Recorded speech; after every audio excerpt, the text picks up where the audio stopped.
has begun, and metal shall prevail. For we know what they have done. 5 legends of our realm who sought to follow the path of their dark musings. But they did not know what they had summoned. Pentakill. To these creatures, there is but one thing left to do.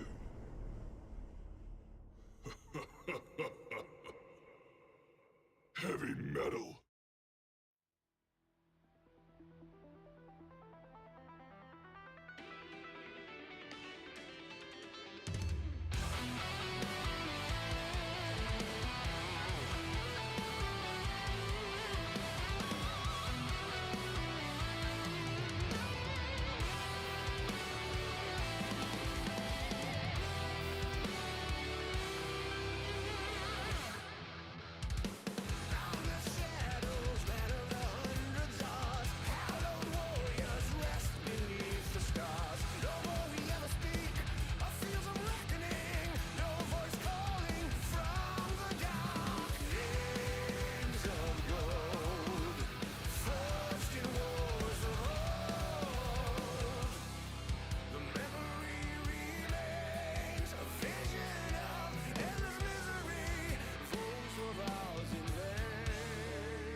So come bring what you can bring. It means nothing but violent precision.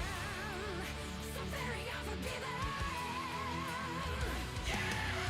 Just like the tales of prophecies. Just like the heartbeat of the seas. We gather. Ignite us not, watch us again. Ignite us not, what God you bring. We're all afraid of voice for raise the dead. We gather.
Hello everybody and welcome to the LPL. My name is Munchballs and for my first time this split I'm joined by Troubling Trouble. How are you doing? It has been, God only knows how long since we cast together. I'm not entirely sure whether or not we've cast together before. We discussed this the other day. Maybe EU Masters? Maybe. I think we were thinking about it, but I don't think any one of us would go like through every single cast at EU Masters to try and find if we did. But I feel like it's the first time we're casting together. Definitely in your home region this time around. Yeah. I'm joining you for the very first time and I'm very excited. Yeah, well, welcome to. I'm saying welcome. You've been on the Sundays pretty much the whole split at this point. I'm welcoming myself to the Sunday broadcast, I suppose. Welcome to the Sunday broadcast. Thank you. Let's take a look at what happened on Saturday as we'll get into our games today. OMG 2-0 over IG. Angel back and in form. Felt good to watch that series. And then LNG really coming into things. Finally really coming into things and starting to look like the playoffs team that we all expected them to be.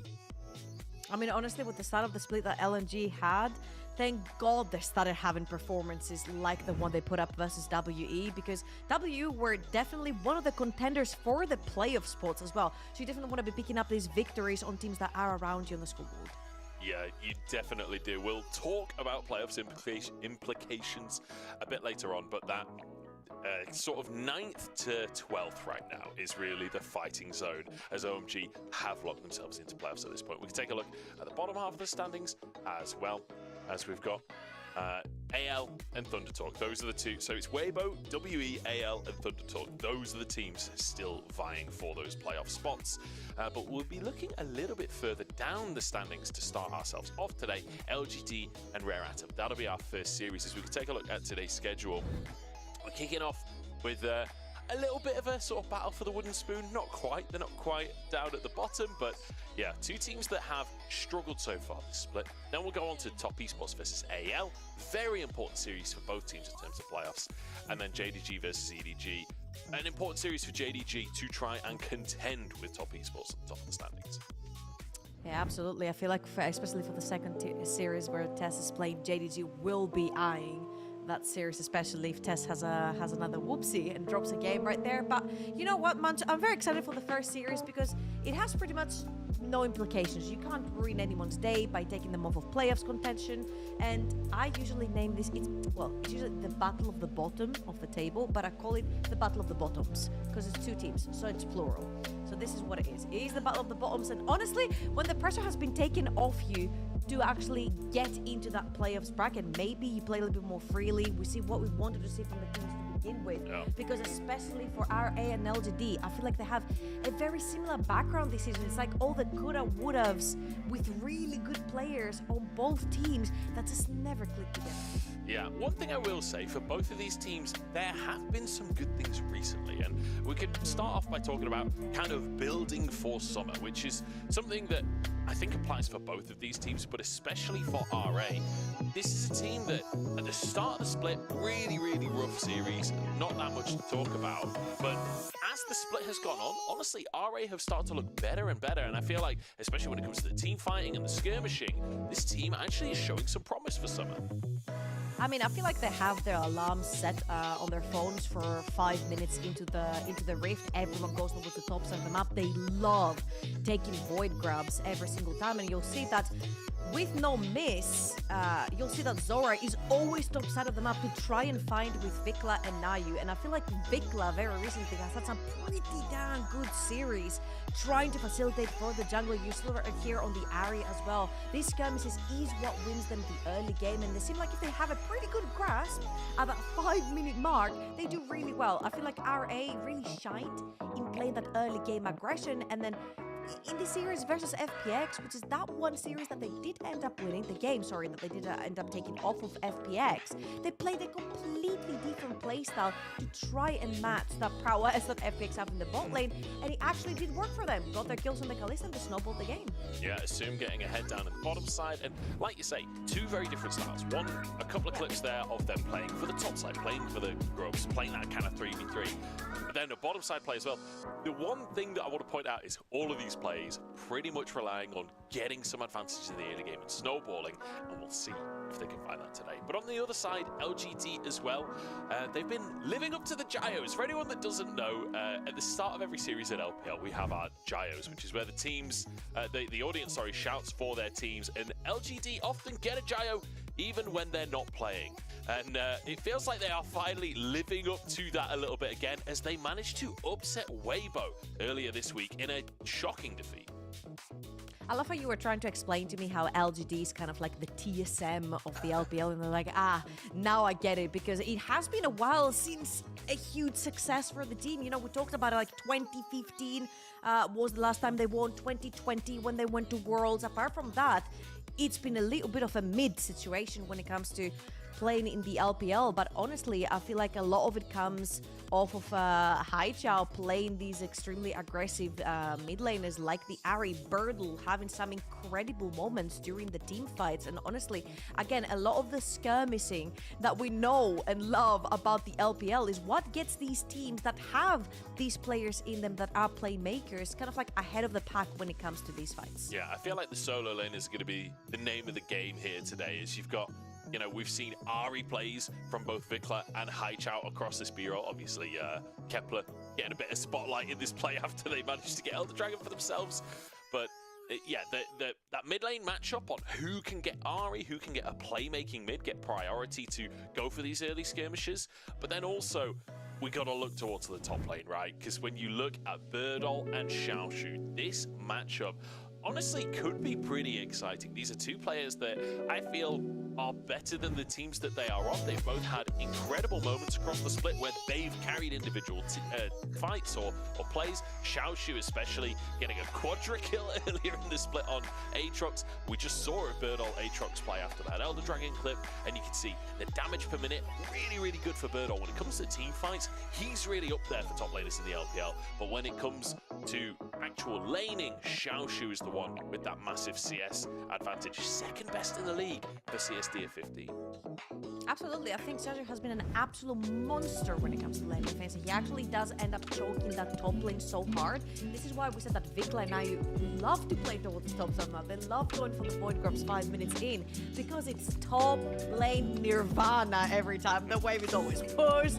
You know, Xiaoshu is always under enemy tower, so at any point you can just dip into this river and take these skirmishes for the Void Grubs towards the top side of the map. But I love how you mentioned the top lane matchup in general, because I feel like Birdle has had some incredible moments himself, and I feel like when it does come down to the wire, it does come down to the team fights and the Dragons, it is these Orders and these Aatroxes and these top lanes that are going to matter in terms of positioning, especially since very recently we have been adding Renekton into the mix as well, and he's so strong in these early team fights. It certainly is. It feels like the Aatrox has kind of fallen out of favor a little bit, which has been a pick both of these top laners have relied on. So we'll see what's going to happen when we get into the draft. To be honest, in terms of the draft, I feel like both these top laners have shown a bit of flexibility. I know Birdol, like, absolutely loves the K'Sante. That's kind of been his biggest pick across the course of the split, despite not necessarily being one of the flashiest ones. But yeah, Aatrox, I think, for me, is the big pick in that top lane. But Ahri in the mid lane as well. I feel like Ahri is going to be so crucial for both teams. It feels like in their recent series, that's been a huge crutch pick for them. Absolutely, I think for both teams right here, Ahri is going to be a huge point of contest, especially since Ahri works so well on that level 6 fight. We saw that Nayu also likes to play picks like the Zinzal, the Volibear, things like the Viego, pairs up really nicely with the likes of Ahri. So I think it's going to be a lot about how the mid laners kind of free their junglers to play their game. However, I do have a little bit of beef to pick with Meteor, because every time the pathing is not necessarily where like I want it to be, where I want to see him. He takes over aggressive trades. He can't seem to find the windows to enter enemy jungle. He misses a lot of the timers. So no matter how much Birdle and Haichao actually free him to play his game, I think it's gonna have to be up to Meteor to find the proper fights to fight versus Nayu. And I feel like LGD do know that 5-minute clock is actually ringing for the side of Rare Atom. So I feel like Meteor is gonna have to rely very heavily on that one to play towards top side.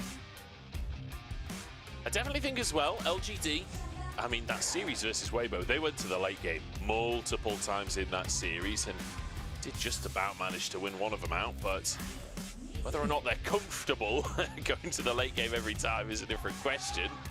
And like you say, if RA are getting ahead in every single laning phase, that could be a tough matchup to face up against for LGD. I just really hope both teams go for that kind of skirmishing style. I'm sure that RA will. I hope that LGD match that. And we have some scraps over those Groves. We have some scraps over the Drakes early. Like, that's the kind of style that I feel both of these teams have been really fun to watch when they're playing that style. But, you know, it gives a lot of individual playmaking to the players as well. And I feel like there is a reasonable amount of individual talent on either team. Like, we've seen good moments from both squads, from a lot of these players. So give them the tools to make that happen. Absolutely, and for RA, they're a little bit scary because they do like to play for the top lane skirmishes like we mentioned, but they've also shown that they can play towards bot side if they so wish.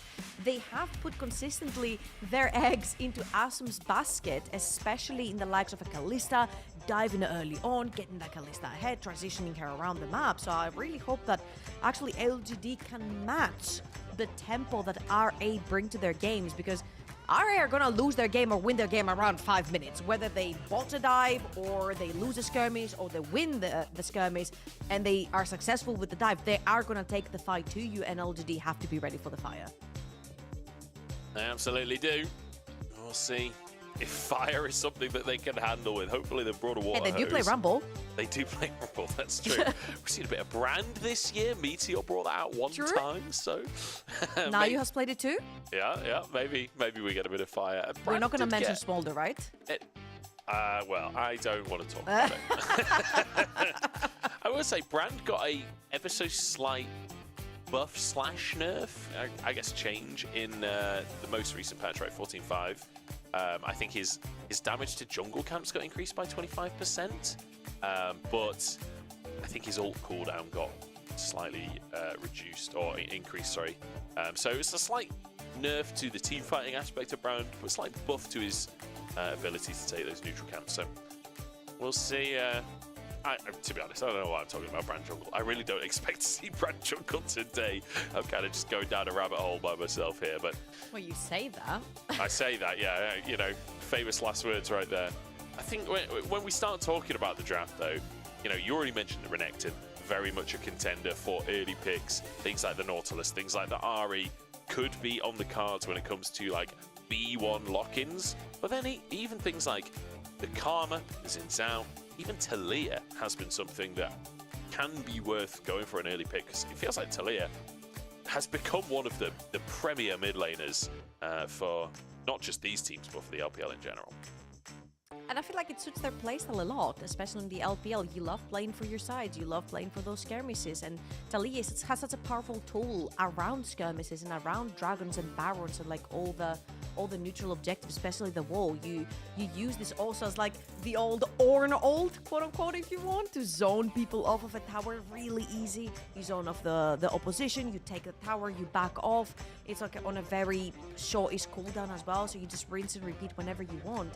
However, I do want to put an asterisk on Renekton because he did receive a few recent buffs, and Black Cleaver received a few recent buffs, and I do like the pivoting that I'm seeing from the LPL in terms of the Renekton. So you see a lot of like Eclipse Renekton if you're really strong in lane and you want to go super aggressive and sort of like pin down your opponent and you get ahead perfection. But if you do fall behind, you're like 0-3, you slam a Black Cleaver and you instantly are useful in the fight, especially if you have an AD jungler and your AD carry goes build in AD. Yeah. It's like a match made in heaven. Especially with things like Tristana mid being reasonably meta too. We've even seen a little bit of Jace mid around the world. So we'll have to see. We'll have to see what's going to come through. The Karma band away, Jack's band away as well. Perhaps indicating that an early Xin Zhao could come through for Meteor on that side. The Xiaoya taking the Kalista off the board. We saw in our footage that the Kalista early presence from Assume can be terrifying. And that Aatrox that we discussed as well, also banned. I feel like it's going to be something like a Renekton or RAB1, and then LGD are trying to possibly reply with like some sort of Xin Zhao X lane, like a Xin Zhao Talia or something along those lines, like a Xin Zhao Nico, something that can actually like skirmish or set up for each other. We do have a few Xin Zhao merchants over in the LPL, if you will. Okay, it's going to be the Nautilus B1 now. I'm not the biggest hater, but I'm also not the biggest fan because, you know, Braum exists. I will say, I'm a huge fan of Nautilus B1. I feel like so many LPL teams rely on hard engaged support, and I feel like Nautilus is pretty much the premium option in that list. And I feel like, oh, hang on a second, I'm going to hold that thought. We've got a Draven as an answer in that bottom side, and Renata. I'm immediately being disproved on why Nautilus is a good B1 in there. He's not going to have a lot of lane pressure here. Okay, he was laughing, but I'm like, you see a Nautilus and your reply to that is an immobile 80 carry like Draven, who if he falls behind, then you're screwed. Pair it up with another immobile kind of 80 carry and very squishy in the likes of a Renata. Oh boy, I think RA are gonna heavily play to try and shut down that bot side of the map. I wouldn't be surprised right here if they locked in something like an Ari or a Talia to play towards that bot side and just permanently dive. We'll see what on earth is going to go down here. It's going to be down to how well Jin Zhao plays as well, right? Those handshakes can completely deny. We'll see if he can hit them. Viklo, though, gets the Ari that we were talking about. Ari Nautilus, incredibly strong combo. Nayo with a strong, early, scrappy jungler in the Xin Zhao as well. We'll see what LGD are going to answer. Looks like the Talia that we discussed as well could be a high priority. Haichao honestly has looked good on a few picks this year, but Talia will be locked in. Honestly, his Azir was really good. Just unfortunately, that's not an option anymore. Yeah. So Talia is pretty good into Ari as well. Stops a few of the dashes as well. We saw Yagao accidentally dash into some Talia rocks. Didn't go very well for him in his series. Now, of course, the Renekton bans are going to come through. Potentially, maybe even something like a Vi. It synergizes so freaking well with the likes of the Talia, the Volibear, which provides very, very strong early game ganks as well. Definitely want to take this one out, especially since you're looking at Draven, you're looking at Renata. Any Renata lane played in the LPL, you know they're most likely going to try to stack the wave to try and dive you very early on. A very potent, aggressive champion in the early game, and I'm actually scratching my head right here and thinking that is RA going to play a little bit more reserved and potentially try to survive the Draven lane and play for the top side of the map, because the top side is looking good with the likes of the Xin Zhao and the Ari. And right here is most likely going to be some tanky R4 pick for the side of Bertle, so you could potentially just pick a counter pick towards the top side of the map and just play for that. Certainly could. The Poppy ban, something that Meteor has played recently against Weibo, but Bertle going to be able to get himself the Udyr. Assume looking at Jinx. Jinx has been an AD carry that's kind of been on the outside and started to come into the meta as an answer to Smolder. And now I think teams are starting to realize that actually games are going kind of long. Jinx is a really good scaling AD carry that resets like crazy. Hear me out. Don't lock that in. He locked that in. Okay. I was like, hear me out. Olaf is really good here. 3 squishes. They've got nothing to stop you with. You just run them down. You've got Ari diving with you in the backline. It's a match made in heaven. But no, it's going to be your all El Clasico, Udyr versus K'Sante. And I'm actually really liking what Meteor did right here, because you're going to be pretty good towards the top side of the map. Udyr can pressure into K'Sante and get a lot of lane priority. We talked about bot lane. It's going to be the Draven plus the Renata trying to play aggressive and pushing these waves. So you get a lot of freedom with the likes of Graves to actually farm through your jungle and try to get the advantages through that. However, again, the top side of the map for the side of RA is very strong, and I will be keeping my eyes on that 5-minute mark. That 5-minute mark gonna be the name of the game here. I'm excited for these fights, though. I feel like both teams have a lot to bring to bear on that top side. Like you say, Xin Zhao Ari is such an incredibly potent 2v2, and you expect the Nautilus to roam on up. But Draven on the other side, you know, we talked about the options to play for this bot side as well. Definitely available here with Xiaoya on the Draven, Haichao on a Talia that can roam down to that side of the map as well. I feel like there are strong win conditions on either side. but they sort of exist on opposite sides of the map. Yeah, and I was about to say, I'm not sure if RA choose to fight for those void grabs towards 5-6 minutes into the game, then your Jinx is gonna most likely have to take that mid lane. You cannot leave Jinx all alone down the bot lane, especially when you've got, as you mentioned, Talia, Renata, Draven. You'll get dived underneath the tower, or worst case scenario, I guess best case scenario, you get somewhere stuck between your tier 1 and tier 2, trying to respect opponents and not die. But I feel like if you are willing to take that top side of the map and be more aggressive towards there for RA, you just position your Jinx in the mid lane, half her clear out the wave, and then play with your Ahri and Xin Zhao in the river. That would be your safest option. Ooh.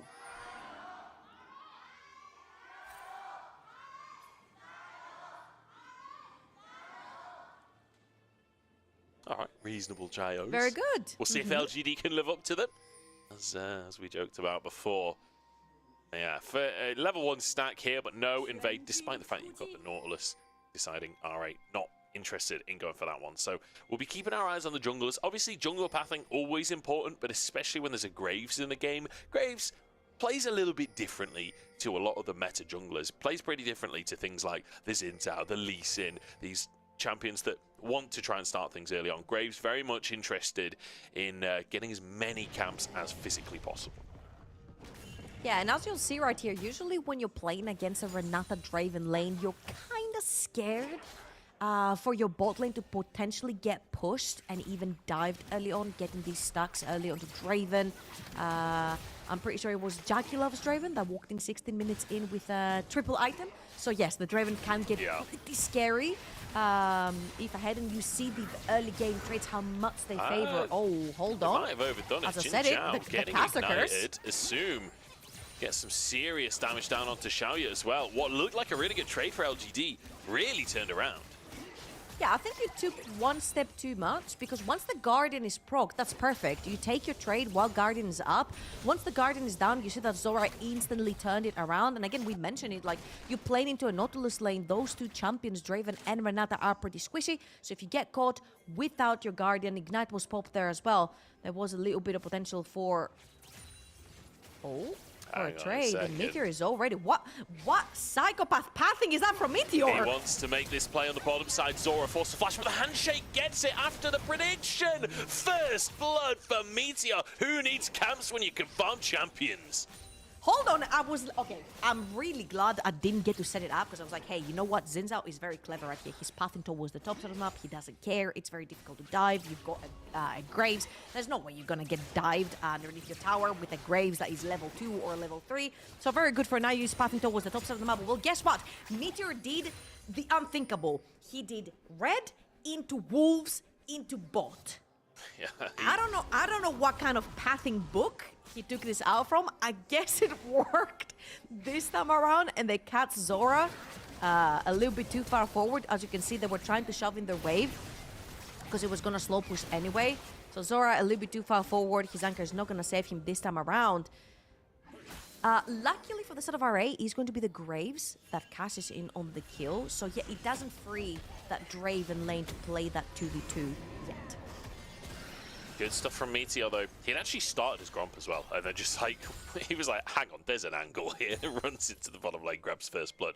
Nice start for him. Obviously, you can see, though, Nio massively ahead in CS. Meteor still needs to finish off all of his camps, and that bottom Scuttle Crab is up, so you expect Nio to just make a beeline for both crabs off of the back of Meteor, spending some of that time in one of the lanes. In the meantime, though, top lane, as you expect, Udyr going to be pushing in, and then mid lane, as you expect, Talia going to be pushing in as well. So a lot of priority for Meteor to potentially work with. Yeah, it's been a while since I heard, you know, Udyr versus K'Sante. But hey, here we are again. Good old times.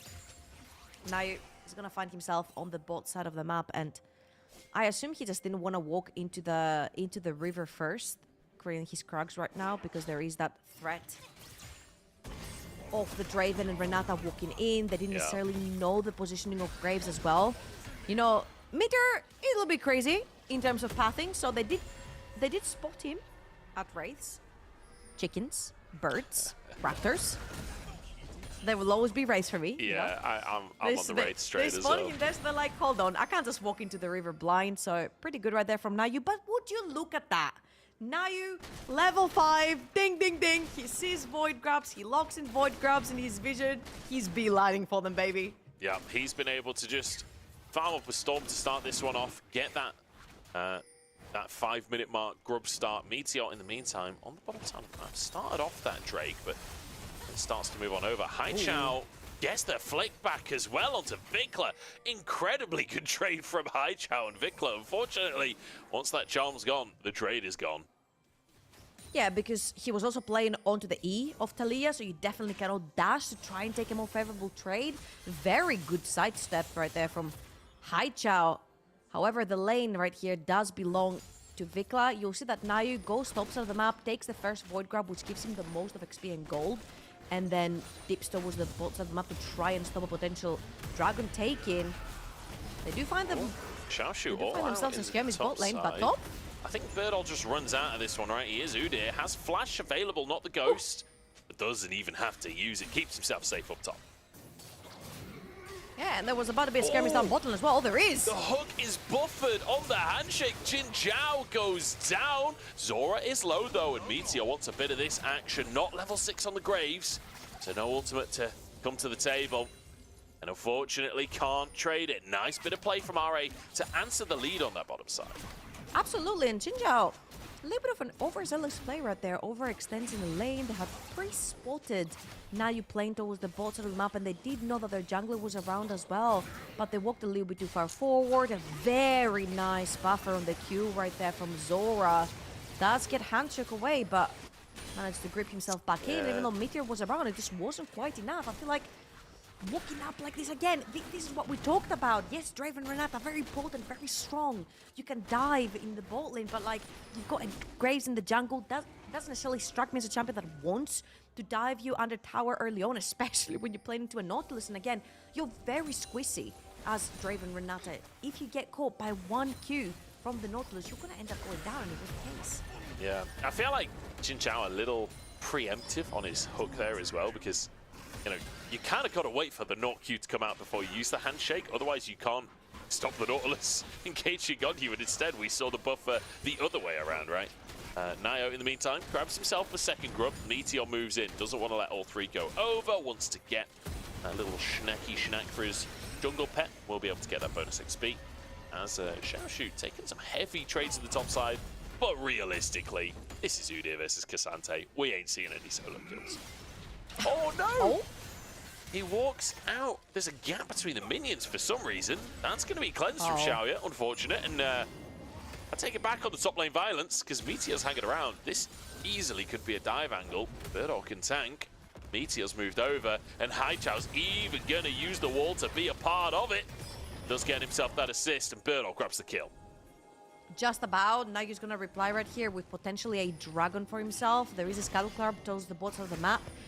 They are pressuring the wave very hard from the side of RA, potentially maybe looking for a dive to try and reply with a kill, but this is going to be 2 turret platings and a kill going towards Birdall. Now right here, the LGD bot lane need to respect the fact that there is jungle presence towards the bot side of the map and at least pull back between tier 1 and tier 2 until they have some jungle mid presence for themselves. This might be a few turret platings for Awesome, and honestly, for a lane into Draven, where you're actually kind of quaking and you're worried to get dived, I feel like this Jinx is right now, what, 20 CS up on this Draven, 1 kill and 1 turret plating down. I think Awesome is doing really, really well.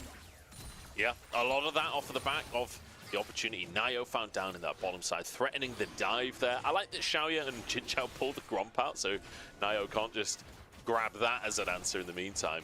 Meteor having this blue buff pressured. Zora fully zoning everybody away so that RA can grab themselves this first straight. And again, RA, this first few minutes of the game is fantastic. They got the 2 grubs to themselves. Now they've got a Drake as well, doing well in that bottom lane.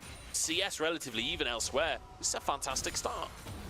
Absolutely. Neutral objective heaven right here. The only thing that they have missed on the map is the 2 tower plate in top lane, but that was very unfortunate.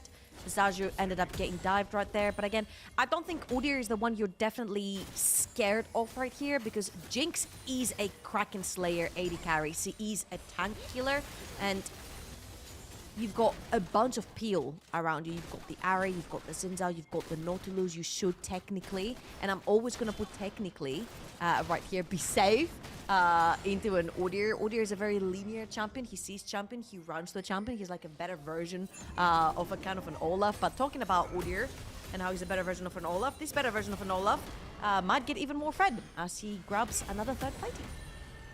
That's the Udyr K'Sante matchup in a nutshell for you. Udyr walks up to the tower and takes a plate for free, and there's nothing K'Sante can do about it. Unless the jungler comes nearby and maybe there's an all-out angle, but even then it feels tough. Xiaoya, a little bit lonely down on this bottom side. You see Jin Zhao and Hai Chao moving over as well to perhaps protect him, and looks like the dive is called off, but Vikla was roaming around. Hai Chao spotted him. He will back away in the end. It feels very... I feel like we keep on seeing both teams trying to make plays towards the side lanes, but both of them having so much vision around. We're not seeing a lot of, like, great vision clearing from either team. I feel like these wards are just living with impunity. Oh, you sweet child, trying to gank an Udyr. Almost worked there, almost worked. 2 levels down for Nayu. He's gonna try for it, but I'm pretty sure Birdle can just literally walk away from that. It's just a little bit of vision control for the top side of Nayu. Again, I think Nayu has a big, deep love for Void grabs, and especially since you've got 2, taking 3 more, you know that Jinx is going to be attacking towers a lot later on, so having the extra Void grab buff right there is going to help a lot in taking down these towers. However, you did mention that there hasn't been a lot of skirmishing. I would say this is definitely in favor of Asum in the bot lane. He's got 14 more CS to go on his call. He's building towards that Kraken Slayer. You see that the Udyr is not necessarily going to be too tanky on the first item. It's most likely going to be a Gauntlet, taking it by the Sheen that we see in the inventory. And right here, RA are going to choose again to trade. Oh no. Zora goes wide on the hook. This is an angle for the Draven. Cash in here. Zora goes down. 700 bonus gold for Xiaoya. Vikla in a 1v1 with Xiaoya. He's got no mana, but he's got axes. And Assume could be in trouble. Flash available, but not going to be used as Assume finishes that kill off. Vikla under the tower. 1 Spirit Rush remaining to potentially get out of dodge. We'll just use it to get back under the tower again. Oh, great stuff right here from LGD to try and get that cash out onto their Draven before the Draven ended up going down, and we have a little bit of a wet noodle fight in the top lane. Would you like to play-by-play this, or I think there's no point. Yeah, it's already over. All yours. Yeah. Please, take the stage. Well, he's hitting the minions. Good job, Birdle. Good job, Xiaoshu. Continue to just passively farm. Oh, they're going at it again. Great fight down in the bottom side, though, coming out from, I mean, LGD to start, but a good answer from RA as well. In the meantime, they've managed to get themselves 5 grubs, but it is LGD that are up in gold, and that's arguably the more important thing. Absolutely, and again, that huge shutdown on Draven is pretty big right here, because this Draven was falling behind, but that big shutdown made sure that he does have an Essence River in his inventory, especially right now where you know that Jinx on the first item, when you get that static shield in 2-0, you're so much CS up, you know that this Jinx is going to be freed on the map. You sort of take her around to take secure all these neutral objectives, and right here Zora crucially misses the Q, and that gives the gold button to the side of LGD. But you see how instantly both the RA bot laners turned their attention onto the very squishy Renata support. Draven ends up cashing out a kill right there, but Vikla, very importantly, hits pretty much every spell. And that W from Jinx as well, securing the deal. Yes, they do end up losing a support, but they get 2 in return. And very crucially, 1 on Ahri, who now finishes first item, and 1 on Jinx. It's going to be around that time where you want to be fighting around the Rift Heralds, and you've got 2 very strong items on your Ahri and your Jinx to sort of take these skirmishes. Felt like a good little fight there for Vikla and Assume towards the end. Like you say, Vikla hitting just about everything, but as he's going for it, the zap comes in from behind, so hard for Xiaoya to dodge all of these different spells flying his way. Back onto Nayo there. There's mid-prio for LGD, and they can move towards this Drake. Yeah, and it's a little bit awkward to team fight for the side of the LGD. Sure, they have the Renata, they've got like a lot of spacing with the likes of the Graves and the Talia. But when it comes to somebody face shaking a team fight, being at the front of the team fight, you see him right now in the top lane taking the full tower. 14 minutes in is going to be the Udyr. So as long as Birdle is not there, RA feel pretty safe walking into these fights. But now that Birdle is there, Birdle's literally just walked into Herald, essentially 1v4, and it's just like, what are you going to do about it? Xiaoya gets another cash in as Vikla has to just dash away to safety. Birdle's 2v1ing the enemy top jungle and keeping them away. This is a huge fight. Charm lands from Vikla, but it doesn't really achieve anything. And LGD cleanly walking to the Herald pit after taking Drake as well. that was so messy from RA. We said that they do get their chance to walk into neutral objectives once Udyr is not there, but you do know that Udyr resides in the top lane. You literally just saw him take your tower. Where do you think he walked to? Zora was on a very big flank right there, and it wasn't to his surprise that he found that Udyr in the pit, because they did have a ward in the pit. Udyr was spotted. Zora just jumped into him, I guess, and as you see, Vikla and Asum tried to pop a lot of damage onto Jinja, but it's not going to be the case. That Garden Broken right there actually saves Jinja from this situation, and they weren't able to get anything done. They lost a Dragon and a Herald, double neutral objective in literally the span of like 30 seconds, and it's all off of the back of Birdle. Yeah. Birdle, being that threat towards the top side of the map, forced Shaju to pull towards the top side of the map, which meant that LGD got the Drake for free, and then they walked up with the help of Birdle. So this Udyr so far has proved to be so useful for the early game. Yeah, I mean, he basically just 100s to 0 Zora. I feel like as well, RA kind of not really respecting the compositional differences here, and that, yeah, the early fights have gone better than you expected with this Jinx, and yeah, you got 2 kills on the Jinx, but a Jinx with stacked Shiv is not equal to a Draven with an Essence Reaver. That is just not even comparable. Assume not even really able to get into the fight, and RA just not respecting how much ability to fight LGD had and how willing they would be. So, advantage now for LGD, and they're headed towards about 2.5, 3,000 gold lead. It's feeling pretty good for LGD right now. Absolutely, and you mentioned how Essence Reaver Draven is very scary. Would you like to add a Kraken Slayer to that one? Because he just completed his second item. He can literally play in your face. All you need is just Birdle to be around that Draven, and then Xiaoya gets to walk up for free right here.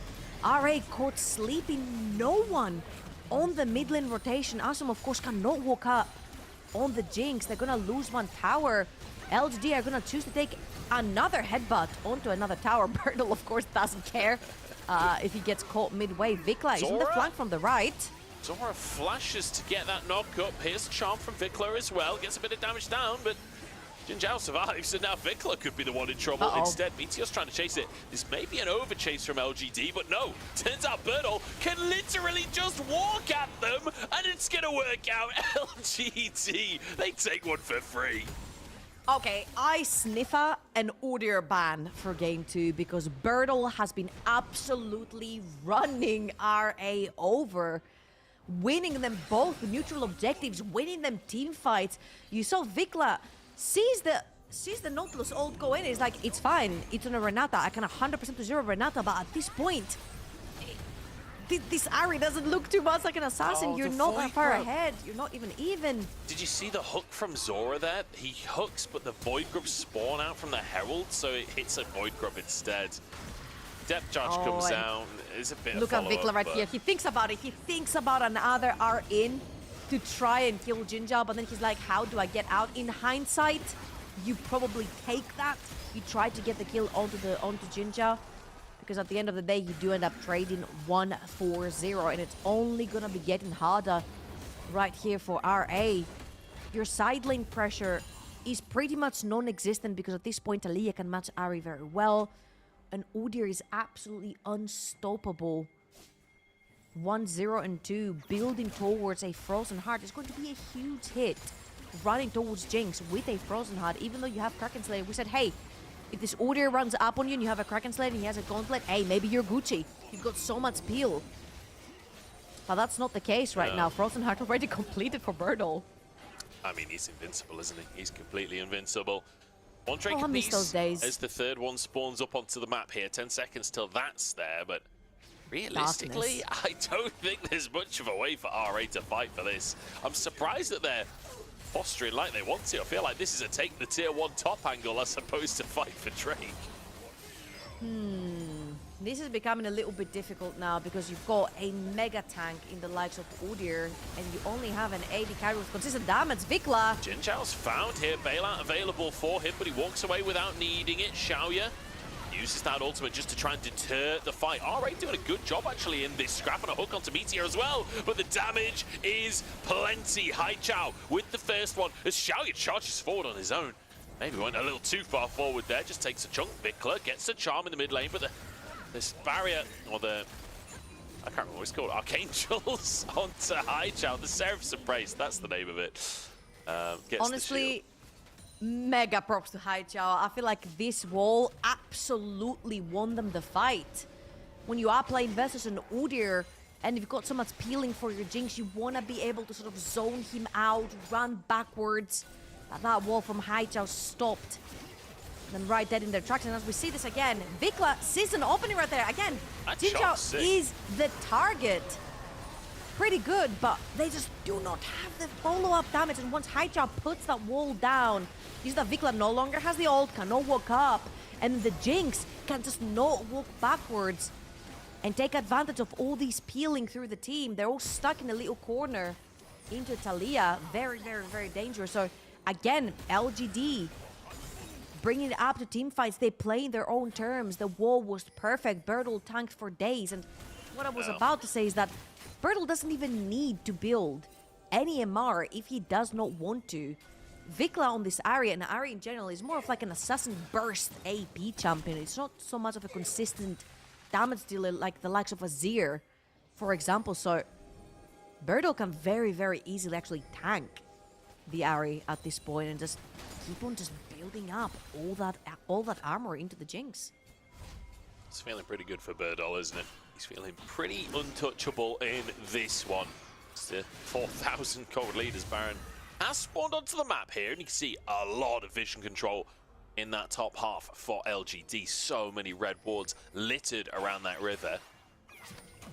And now it's RA's turn. We saw resets come through for LGD. RA have to try and get into that top side and get some vision of their own, because honestly, if they lose a Baron here, that is the ticket for LGD to start closing this one out. They don't have great siege without, but with a Baron buff, it's going to be hard for RA to stop. I would just love to see RA play a little bit more aggressive, especially the second they see Udyr towards a different part of the map. You need to create some vision control around. They do have a bunch of squishes on the side of LGD. You are still very dangerous. Super mega death rocket and an Ahri charm and a Zinza right on top of that could be potentially deadly, because if you let them keep running you over in terms of vision control and taking your jungle creeps away, you see the difference in the jungle. Level 13 for the Graves, level 11 for the Zinza, and you're like, but Georgia, it's fine because Graves is a farmer anyway. They're going to start the Baron, of course, right now, but Zinza hasn't necessarily had too much impact in the early game to make up for the level disparity right here. And honestly, RA caught asleep yet again. They are the neutral objectives team, and they've lost pretty much every single one of them but two. I feel like partly it's RA just conceding, saying, look, we can't fight them right now. I'm not like... You know, so a lot of teams make these decisions, and whether or not they're correct is up for debate a lot of the time. I feel like maybe you can't just 5v5. The question now becomes, how much do you lose off the back of this Baron? Obviously, there's the initial, like, 1,500 gold of taking a Baron, but then the question is, what can LGD do with this, and how worthwhile does it become for RA to not lose that fight? Because if you fight and you lose, and they get Baron as well, it's the end of the game. So you're basically hedging your bets as RA, saying, we don't think LGD can take enough here to stop us fighting for a potential soul or the potential next Baron. You see right here, we talked about the solo lanes and how they're ahead. One level up in the mid lane, one level up in the top lane, 2 levels up in the jungle. I feel like Baron buff does a lot here. They're just going to completely choke RA out of vision. There's still 3 standing towers, the tier 2s in every single lane. Just take these And then how does your Jinx ever walk up to try and pressure out a wave? You see Jinx walks up with the tower, trying to take the wave. Udyr shows up. You have to fall back immediately. Oh. Siege in the All bottom right. side as LGD moving in the jungle. Assume in the meantime she's being 1v1 by Birdol, who, again, is totally impervious to any of this AD damage. He's been able to just stack up armor all game long. But so far, the siege paused. About half a tower taken in this bottom side as Haichao moves towards that mid lane. Does have the Weaver's Wall available, so he can always rejoin a fight in the blink of an eye. Absolutely. Love that. Shove in that mid lane, take that bot lane tower, then instantly transition towards that mid lane. You have another wave, shove that in. I want LGD to go into the mid lane, take potentially that tower as well, create pressure, fall back into the Dragon. They're literally taking the entire map. That's a level 12 Xin Zhao. That's Into level Crescent 15 Udyr.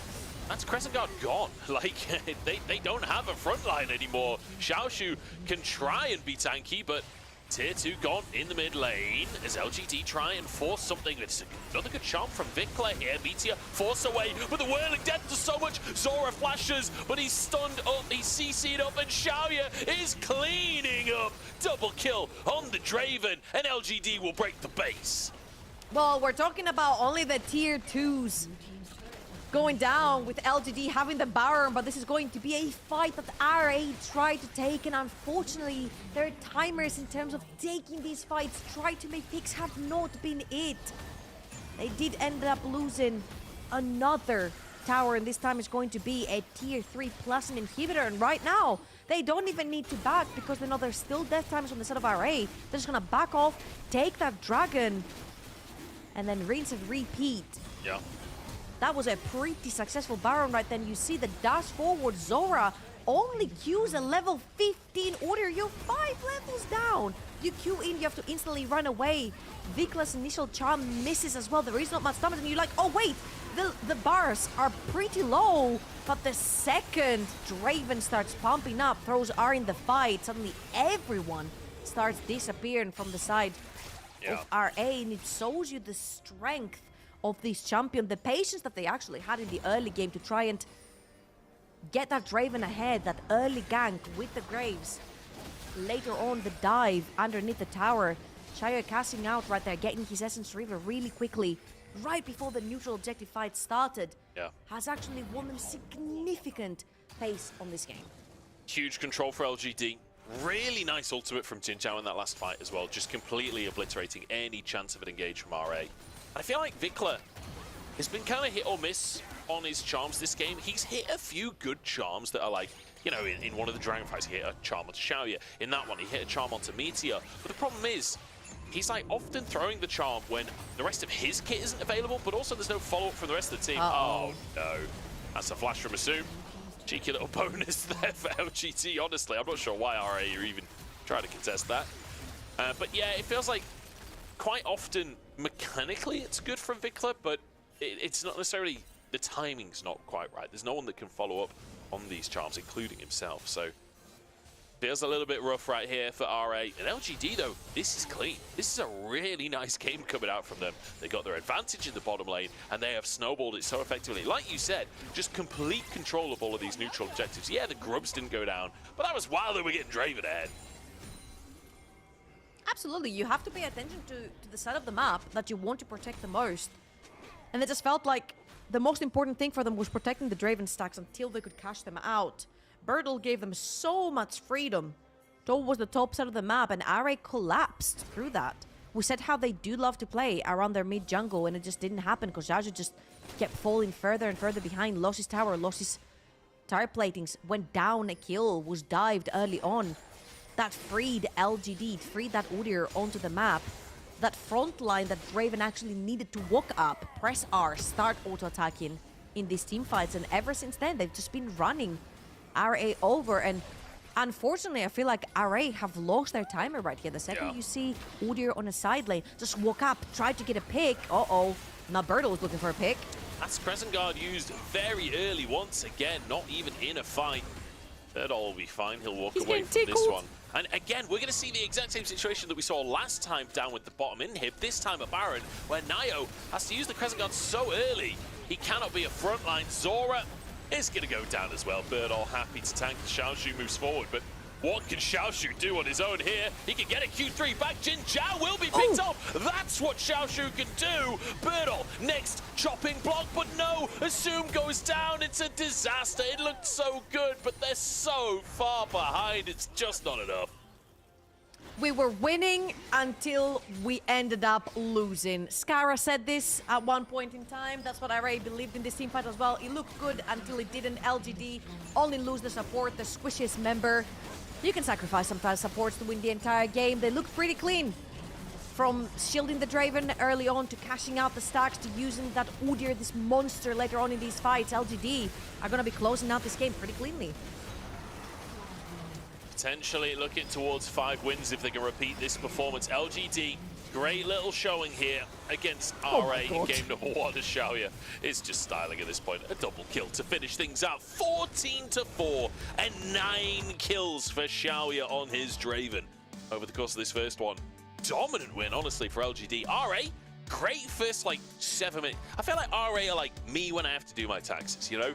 The first sort of 5-10 minutes is really, really good. I'm confident, I'm going in, and then the numbers just start flying at me, and then it all falls apart. And I feel like once they got to 10 minutes, that's kind of what happened with RA. Yeah, absolutely. I felt like Kinda. looking at the Draven and being like, hey, there's not much cashing out in the early game. Careful, Zinza hovering bot lane. They were hovering a lot of dives. Very respectful. LGD just did not want to play RA's game. And honestly, hats off to them. They let Birdall just scale into the late game and just used it to take over the entire map. Certainly did. We're going to jump into a break. We'll see if LGD can repeat this lightning in a bottle that we saw in game 1.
Welcome back, everybody, to the LPL. I'm Munch. I'm joined by Trouble as we head into game number 2. And RA also joined by Trouble in their gameplay across the first game. I'm stumbling over my words like crazy, just like RA was stumbling over their plays. Bit of a disaster after the 10-minute mark, but LGD more than happy to capitalize. I felt like RA had it all figured out. Very strong top side of the map, scaling bot side of the map. I'm like, hey, they're gonna play, you know, very safe towards the bot side, not give too much over to the Draven. But overall, I feel like that Udyr pick for Bertel pretty much was the nail on the coffin for the side of RA. I felt like all the freedom that Meteor got throughout the entire game, priority mid through Taliyah, priority top through the Udyr. He even had that psychopath in towards the bot side where he did just 2 camps straight into level 2 ganking Graves. Where have we ever seen this? Because I have not. But it worked and it got them ahead, and they had so much damage at the end of the day. And Bertel was like their main tank, and RA could just not penetrate through that. I mean, Meteor way back in the day was known as like the big brain jungler of the LPL. That was kind of his moniker when I joined the league in 2020. And I feel like over the years, he's not necessarily had the best splits of his life, but you can still see that intelligent gameplay coming through with the early gang. Xiaoya getting massively ahead in this one, 9-1 and 3. And in some of those late game fights, I feel like there was no threat at him whatsoever, just winging those axes out, just smashing health bars. He felt like right before Xiaoya was about to join the fight was kind of won for RA. Then Xiaoya would press R and all the health bars would absolutely melt away.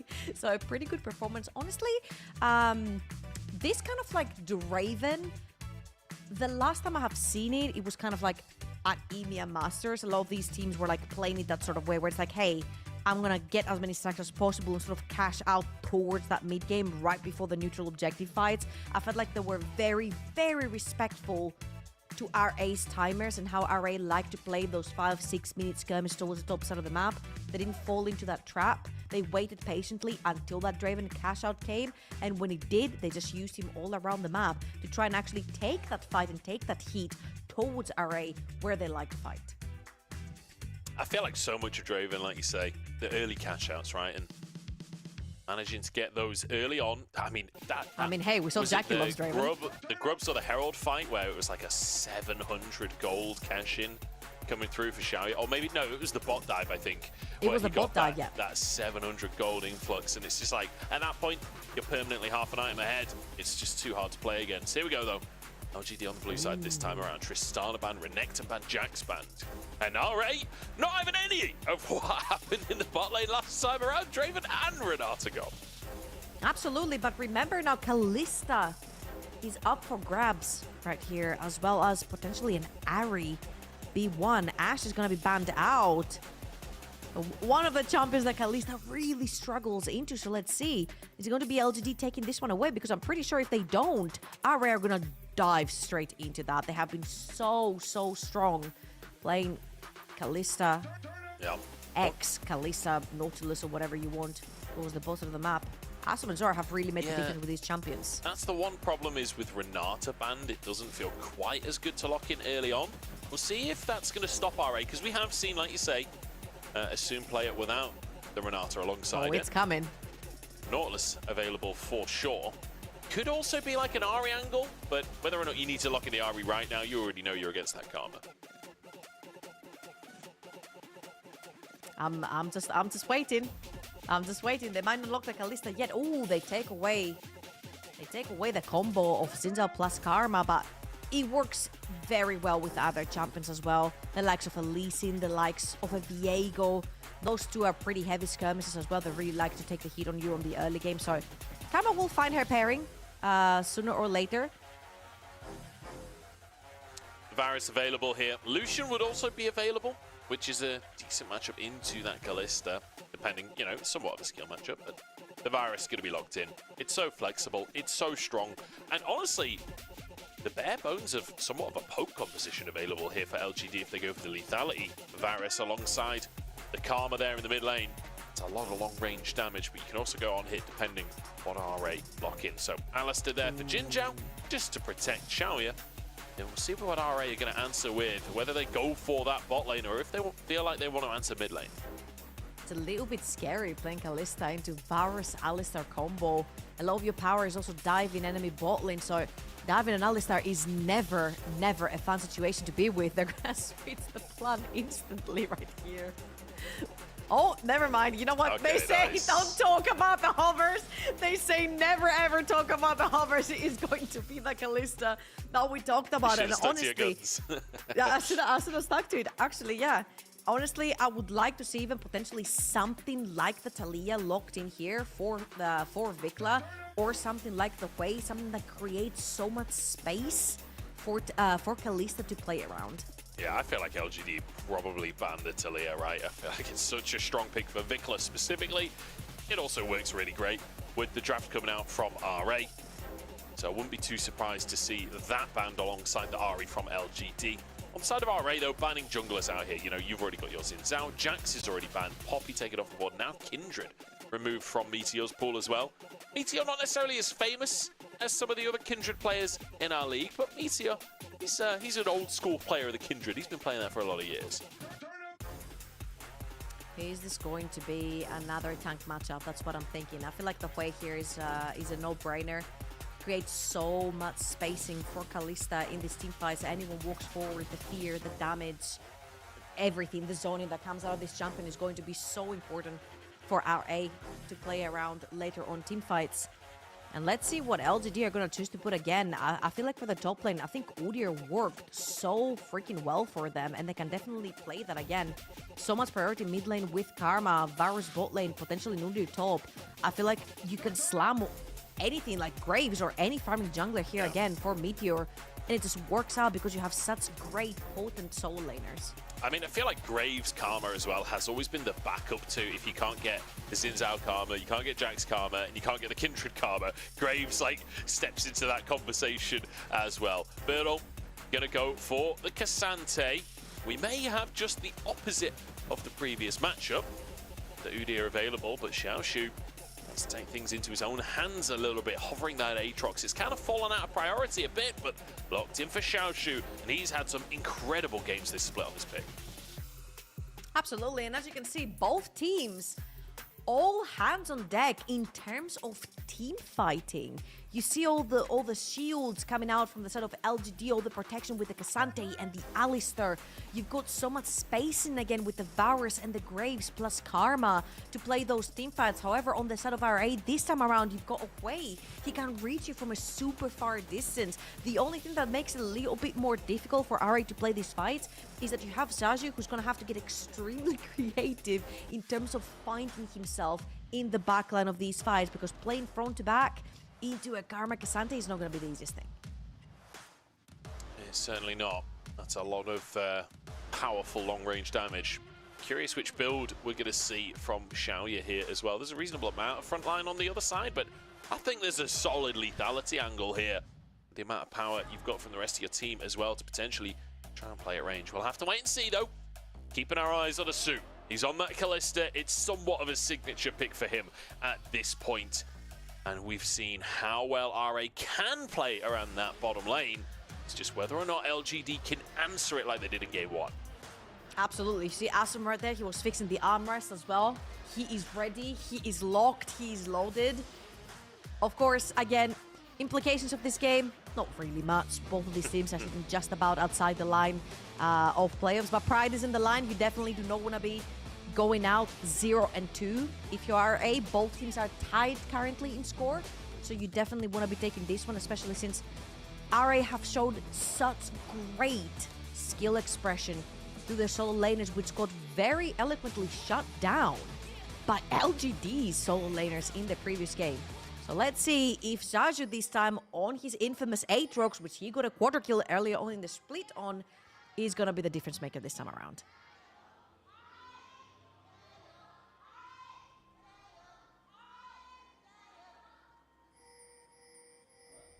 not the most heartfelt Gyos I've ever heard, but Gyos nonetheless. Oh. Yeah, very cute sign coming up there. Here we You know go. what's worse than no chance? Weak chance? Yeah. I don't know. Because at least you can listen. You can say, "Hey, maybe no one made it to the arena today. Maybe they were all very, very busy. You know, it's a Sunday. Well, there's no school or anything. Let's say people are very, very busy. Okay, so hey, whatever. They couldn't make it to the arena, but like, that's not. Yeah. Yeah. This sad I think- dose emote. I think He part summed of it up it- perfectly. Part of it as well is a lot of the people in the arena today will be top esports fans that are ready for Uh-huh. that second series of the day. But there are 4 people in that crowd that are big RA fans, and damn it, they'll do their Gyro, even if it's only small. Assume Ooh. Gyroing in the bottom lane as well. Huge damage on both laners, and the head scratch from Jinzhao after that one. Level 1 Alistair is not a champion, and you got to And remember that's that. exactly what we were talking about when we mentioned Asam's Kalista. They have been able to take games single-handedly off of bot lane pressure. It was banned in game 1 from LGD. This time it was left open, and RA is going to snatch that away. Already a wave building up towards that bot side of the map. Jungler, of course, is going to be nowhere near. Xin is not very well known for how fast he clears the waves. However, third wave is going to be coming about right about now.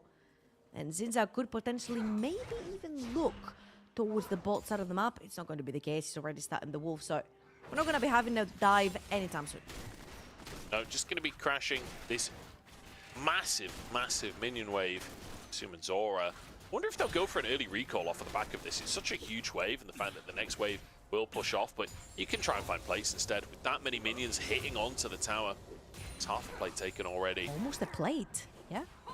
Wouldn't have been too surprised to see, honestly, just an early recall. But maybe as well, you got to remember, like, pushing up for Prio there, Crab will be spawning shortly, and Nayo in the bottom side of the map. Going to be able to have that advantage over Meteor. But Xiaoya and Jinzhao, both having pots, been able to restore some of their HP a little bit. We'll see how things pan out. By the way, it's going to be that on-hit Varus. We see the lethal tempo there for Xiaoya. And actually going for the triple tonic as well. I'm kind of liking the on-hit Varus a little bit more right here because you've got Graves who's going to be dishing out a lot of AD burst damage. So I don't mind the on-hit Varus right here, especially since Zinza's going to get tanky. The Aether's going to get tanky with a lot of healing as well. Now you sneak himself up towards the bot side. Oh, LGD are pushing forward. Zora punted into the enemy lineup. And it's Hold a up. great start from LGD. They've answered beautifully. Assume getting chunked out as well as Meteor. Jumping forwards for the double kill. And Nayu sent packing underneath his tower. LGD once again answer RA's early game. Oh, what a great lane gank from it. Who expects a Graves to lane gank? He could have wrapped around, come behind them. Now he was waiting for him in the pixel burst. He was ready. They knew that Meteor was coming both side of the map. But what a fantastic engage. Again, we yet to see it by Jinzhao. Look at that. Look at that. Now he's waiting. He's wrapping around. But a great Hex Splash into a headbutt pulverize onto Zora, and Meteor was in lane. He was sitting just about outside in Fog of War. Astrum right here also with a very, very, very late flash. One auto attack from Dyne tries to sort of hide behind the creeps to not die to Graves, but it's not going to be the case. And 2-0, serrated Dirk already in the inventory for Meteor. If he sees Xin Zhao anywhere, and he knows where Xin Zhao, it's 5 minutes. He knows where Xin Zhao is right now. He'll just run him over. He certainly will. Gromp taken. Is Meteor going to move over and contest these grubs? You'd anticipate he will. Is Nayo going to be forced to back away from this one? Meteor will claim his prize of these 2 remaining grubs. Nayo did manage to get 1, so he will at least get an XP. Xiaoya is real lonely underneath this tower. Heal available, but no flash here. Zora going to be tanking as Assume gets underneath the tower, but the TP is enough to dissuade this one, and the WQ does massive damage. Haichao in to finish the job, and Xiaoya once again protected. Look at your map. LGD are playing this fantastically. They know that they have that TP onto Haichao to defend that bot lane. Therefore, they leave the bait down in the bot lane, a level 4 Varus. What do? They bait RA to dive them. Meanwhile, Graves is clearing out mid lane. They don't lose out on anything. No experience, no gold lost on the map. Fantastic answers to RA's aggression, like 2 games long right now from LGD. Great play in the early game. I feel like LGD are just reading so well. Like, it feels like this is a tailored strategy for what RA are bringing in the early game. Meteor just dives into the back of the pit. He's like, oh, you guys want to do Drake? That's cute. I'm Graves and I've got a serrated Dirk. Zora pinned against the wall. No summoners. He's down. And honestly, this was a little overzealous to try and go for Drake for RA. Okay, let's play a game. What are we playing? Zora had 7 deaths by the end of last game. Do you go Over under? I think he's gonna get more. Over or under, yeah. I'm saying over.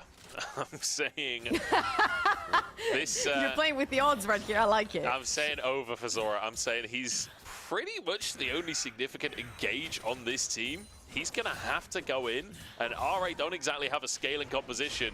I don't think these engages are going to go too well. Here we go, Fate's Call. Nice step forwards there from Xin Zhao to block it, and Zora steps on forwards. Headbutt comes through onto Asum, but he's just stacking up. Xin Zhao's going to die here, but Zora's down. That's number 4. Xiaoya getting the Ren stacks. Can he finish him? Yes, just! Asum gets the double before going down. Asum got so angry there. He's like, freaking, I'll do it myself. What a great trade. He knows that both Alistar and Varus are still level 5. And because of all the time that Zora spent dead, Asum was the one soaking up all that solo experience over in the bot lane, pressuring down these creeps. So he managed to ding level 6 before that LGD bot lane throws in that level 3 Nautilus. It's enough, you know, he does the job. Level 3 gets the hook, gets the root as well there with the auto attack. That's enough setup for Asum to try and go for basically a 2v3. Nayu doesn't really, he doesn't really do anything in this skirmish, but great step up from Asum right there to try and get something back in this early. Yeah, great from Asum. Also, hang on, all out in the top side, Birdall. Getting a bit of damage down. Xiaoshu challenges him though, steps forward with the World Ender. Often the way this matchup goes, both of you pop your ults, both of you hit each other a couple of times, and then both of you walk away. It's like watching Udyr Cassante all over again. One of the other 3 available matchups from the top lane from earlier in the split. Nayo going for an invade here onto the Gromp. Meteor has that smite available and will be able to find it. Nice little shot there from Meteor. He's 4-0-1. He's already got his Ghost Blade. And now we're going to dive in the bottom side onto Asum. WQ just does so much damage. And Xin Zhao tank it as well. He's going to be fine. Fantastic bot lane here from LGD. Where has this LGD been the entire split? I feel like they have completely encrypted everything that RA want to do. They know that Asum had to use ult plus cleanse in the previous fight. So what did they just dive? You cannot avoid the CC once the Headbutt Pulverize does hit onto this Kalista. Then the Chain of Corruption is to hit as well. There you go. Headbutt Pulverize, straight into Chain of Corruption, straight into all the damage dumped onto you by the Varus, and then just walk out. Alistar doesn't even take any damage because that Kalista was CC'd for the entire duration of this dive. Great stuff by LGD right there. And hey, if we're going on like this, all of these TES fans that were semi-forced to cheer for RA, they're going to be having their team playing on stage very soon. It's feeling that way, isn't it? LGD, great start. 2,000 gold lead at the 10-minute mark. And we talked about RA. This first 10 minutes really is their game plan, not just in terms of this composition, but in terms of the success we've seen from them more recently has been snowballing games. And a little bit nervous for them now. In the meantime, LGD, they'll get 5 grubs on the top side of the map. Meteor flexing the power that he's got on this Graves pick. He'll now be able to get a reset and move back down towards the bottom side. Drake not spawning for another 90 seconds, so RA can't really answer. Yeah, I feel like the whole takeaway from the Xin Zhao, taking the Xin Zhao away from the Karma, has really hurt RA 2 games in a row, especially since you don't really have a lot of setup from the Xin Zhao. Like, mid lane Karma doesn't necessarily really care about you. She'll shove in the wave in the back of under tower. You're not really going to be ganking a Cassante anytime soon. There's no setup in the top lane for that either.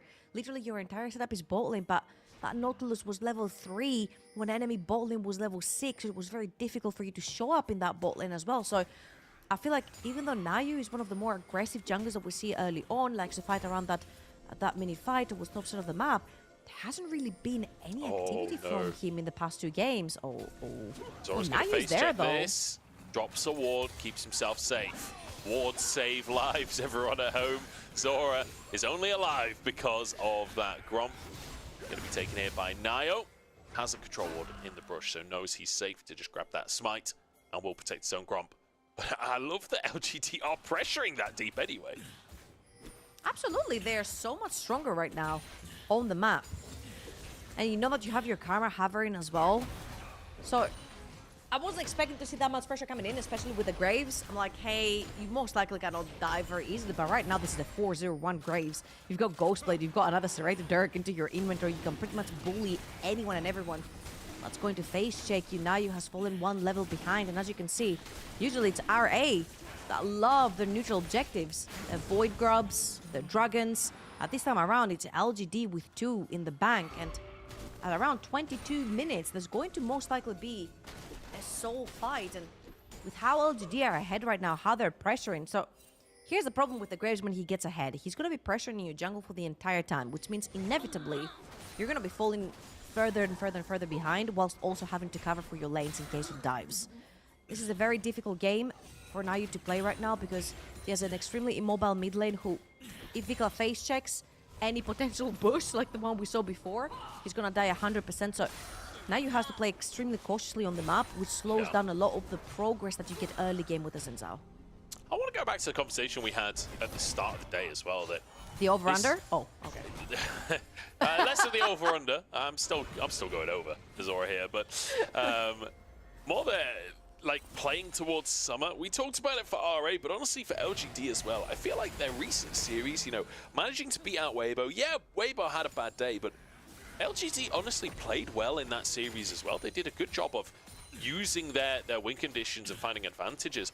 I'm cautiously optimistic for this team when it comes to Summer Split. I feel like if they maintain this roster, if they keep playing the way that they have been playing, and play for these kind of early leads, play through Meteor essentially, it does feel like this is a team that perhaps could have a bright future ahead of them. Like you said at the start of the day, 2015, they won the LPL. 2020, Yay! They made it to Worlds. It's not been much outside of those 2 years, realistically, for LGD. You'd hope that maybe in summer that can change for them with how they're performing recently. I think I just love the coordination right here and the way they're reading the map versus RA. I feel like they've opened the book, they went to the manual, they're like, oh, how do RA love to play? Well, we'll shut down every single play they make. Then Gates by Zora is just onto Alistar. There's a super fed Graves around, so you definitely don't want to be taking these fights. The TP has to come in from Vikla, all the way from bot lane after he pressures out that wave. And right here, LGD are just playing in their face. Now he just lost half his HP trying to get Honey Fruit. Kind of ironic, honestly. As Jin Zhao flashes for a double pull as well. Spiraling Despair to try and zone away, but the arrow is true from Xiaoya. William Tell knocking apples off of heads right here. That's going to be a triple kill come through. No, Meteor steals it away with his own shotgun, but Herald claimed now by LGD.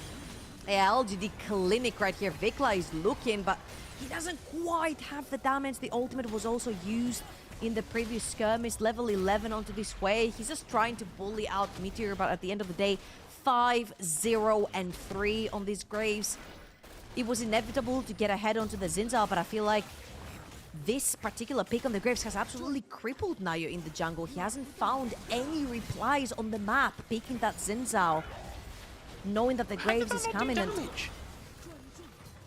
he might have been lower on high ground right there. He might have been the case. Very nice flush fold to get the double knockup right there. And again, we said at the very beginning, Zazir is going to have to find very creative ways to find himself in the backline to be useful in these team fights. If you try to play the front to back into an Alistar, And a Karma, you're most likely not going to get to hit anything, and that was the case for the Aatrox. That cleanse from Assume at the end from High Charles Tether. He doesn't go for that cleanse. He 100% dies as well. Very, very close one for Vikla and Assume, just about getting away from the fight. And the fact that at 15 minutes you've got your 2 carries barely escaping, and that's all the positives you've got for RA? It's not a good look, is it? 3,000 gold lead for LGD. 2 Drakes already with a 3rd spawning in a minute's time, and they have the Herald to use to get priority wherever they want it, in case they didn't already have it, because their laners are so far ahead. Absolutely, and I feel like your only saving grace for RA is probably, as Chain of Corruption misses right here, probably your only saving grace is Vikla onto this way, sort of scaling into that late game. There is a flank right here from Zaju. Maybe he finds the angle. Gonna try for something. Xiaoyu sidesteps Jin Chao, double pulverize. It is so The hard to TP. kill, and Birdle's now behind enemy lines as well. Assume dives forward to try and finish off this Alistar, but he's still going. And there's an all-out, bringing Nayo over on a silver platter. Now that is room service. And the RA thought they had the right to pull a fight right there. Instantly TP right behind them by Birdle, splits the entire team apart. We mentioned how Hui really likes to go into these late game fights where he's very safe in the back, sort of poking out. The second you split apart the fight, he doesn't have any front line for himself, so he can't walk up to be a threat. And again, late game for Hui, excellent, magnificent, perfect. But you got about very few minutes. You got about 5 minutes to try and get there when Soul is coming for LGD. And as you can see again, they dive onto that Alistar, and Asum gets so many spears onto this Alistar, who is the most under-leveled member on the side of LGD, and the squishier one at that, and they just cannot kill him at all. They really can't. And, you know, Assume not exactly scaling, you know. This pick is not going to come into the late game. So, like you're saying, that Vikla, Xiaoshu, they'll do a bit of damage later on, but realistically, when your AD carry has fallen this far behind on a pick that doesn't do well later on into the game, it's not a good sign. LGD need to be cautious. Hai Chao could be caught here. Vikla and Dio committing so hard for this play, but Zora's moving in as well. Depth charge should be able to land. Doesn't even need it, in fact. Just the root will do. There we go. A pick coming through for RA. A little bit of damage comes down. Crescent Guard used by Nayo just to deny the damage out from Xiaoya off the back of his ultimate. Look at the rest of the map, though. They're walking into the jungle. They're putting down the vision. They have K'Sante pushing in the mid lane. That was best case scenario right there. Try to punish the only member on the set of LGD that doesn't have a flash available to them. That is Hai Chao. Luckily for them, the kill did go over to Vikla as well. You definitely want these kills onto your mid lane Hui. The fight in about 3.5 minutes is going to be huge, so however much value you can get into this Hui inventory is going to be hugely impactful for next fight. Birdle's chasing Xiaoshu here, looking for an all-out angle. Q3 available to him, and that'll pull him back underneath the tower. Xiaoshu doesn't actually tank any tower shots, but I don't think it matters. K'Sante. Birdle just solo kills Xiaoshu. And I feel like this is a masterclass by Birdle for this entire series. We talked about how Zaju is the guy who's stronger in lane. Birdle is incredible at teamfight, but Zaju usually shuts down his opponents in lane. It has not been the case. Birdle has absolutely stepped up massively this series, completely annihilated Zaju in both laning phases, and honestly, like a solo kill as well, sort of solidifies that fact. And I feel like RA are kind of losing hope slowly but surely. Your Aatrox is getting solo killed, your Kalista has fallen behind, your Zinzao hasn't seen any action for like about 15 minutes at this point, and you're relying on your 2-item Hui to potentially bail you out of this dark hole you've crawled into with this early game. I feel like LGD have a pretty good chance right here, closing it out. 5,000 gold in the lead. You see that Dragon's coming up in 2 minutes as well. They've got total vision control towards the top side of Nayo's jungle.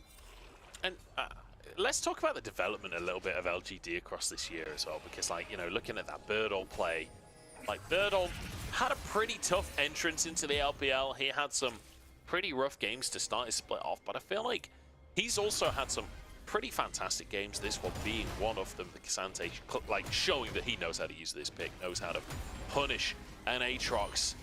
But the whole team in general, they had good games. We saw early games, we saw fights from them that looked convincing, like Haichao. So many games would find an advantage and then sometimes throw it away a little bit, as Xiaoshu is just going to be one shot. Unfortunate. But yeah, they had these like early games that Haichao would maybe go a little deep, or somebody would overextend and they'd throw it away. I feel like they've really cleaned up some of those mistakes in the mid game that have thrown away their early leads, and they're starting to actually look like a good team. I'm just loving the way they're playing the map right now, honestly. I love their early game perseverance, if you will. They didn't want to play Array's game into taking complete vision control on the map, playing through that. We mentioned especially how if you're playing with the Graves and your Graves does end up getting ahead, you absolutely get to choke your opponent jungler, and they have done just that. They use Jin Zhao every single time to walk up in the jungle, put control wards, and you see that Graves is absolutely everywhere. Meteor is taking creeps after camp after camp off of Nayu. 2 levels behind right now from Nayu, and honestly, incredible macro again from LGD. Your bot lane's getting dived, you're pulling TPs to save them. Graves is farming mid. Your top lane is super strong, then you take the neutral objective. They have used every single opportunity on the map to take something for themselves that's meaningful on the Rift, whether it's a tower or whether it's an objective. Birdall just face checks into 4, and he is not afraid to do so. Nio forced to flash. That's Crescent Guard, as well as Jin Zhao gets a bit of a CC chain. Nio walks away with his life. No, he doesn't. Arrow in from Xiaoya. Jin Zhao flashes back into the play for more. LGD doing everything. RA desperately trying to fight for control, but it's just not happening. Yeah, and this is going to be so for the side of LGD. We said you're playing on a timer. If you're RA, you're behind in gold. Unfortunately, Yohui is not going to have death cap for this particular team fight because you did not contest any of those dragons. You were not able to contest any of these dragons, especially since bot lane fell behind from the set of RA. And I feel like from here on out, LGD, they just need to cleanly close it out. You grab that soul, you grab the dragon, you pressure 3 lanes at once, and you just close out the game. The funny thing is, this is them having this lead with the scaling version of Varus. This isn't even lethality. It's not even like the one that's meant to be super good early. Baron taken for free as Birdall literally 1v3 zones everybody, then goes for an all-out onto Assume, and Haichao flashes to finish the job. LGD are straight up styling on RA at this point. Q3 doesn't quite land onto Nio, but Birdall doesn't care. He's just going to walk underneath the tower. Nio on about 1 HP. Luckily for him, Graves can't shoot past towers. LGD is a certain dominance on the Rift right here. RA tried for a last chance right there to try and peek to see what's happening after taking the Baron. Now they know, do we have a chance to potentially maybe steal with the Zinza? It wasn't the case. 1vx for the K'Sante in the top side of the map, and honestly, LGD are put on a clinic yet again, game 2. We said that RA's playstyle was going to be too aggressive for them. Maybe the LGD would fall into the mistakes and RA would snowball the early game. There has not been any early game, which is leading to these teamfights that we're seeing right here. LGD are so far ahead every single game in these team fights, which leads in a lot of damage, which leads in super tanky front lines for Birdall. He's literally 1vxing both of these games, once on Udyr and once on the K'Sante right now. So again, props to them for that very, very successful macro and rotation and perseverance through that early game to actually shut down RA. Fantastic stuff from LGD, and I was just watching like Haichao and Xiaoya during that fight, and Meteor as well. Like, they are so safe. They can do whatever they want in these fights with the amount of pressure that Jin Zhao and Birdall are putting on. Birdall on the back line, Jin Zhao being kind of their own sort of frontline slash bouncer slash engage tool, just setting it all up so the carriers can just walk around for free with no threat on them whatsoever. It's pretty much the dream scenario for a Karma and a Varus to just keep on wailing away during these fights. Xiaoya gets a big poke down as well. Mid lane, meanwhile, there's Birdall, who's taking everything by himself because Xiaoya is sort of balancing between having to potentially defend his top side of the map if they get dived into, hey, do I want to engage into a fight with this Cassandra? Okay. You probably don't. They made a 2v1 Awesome. play there onto a Birdle. And Birdle's like, I like those odds. Takes him down with ease. Another all-out over the wall and another kill take. 17-4 as LGD just laying down the law today over RA. Game 1 was a bit closer. God. Game number 2 has been an absolute shellacking. That'll be 2 inhibs now.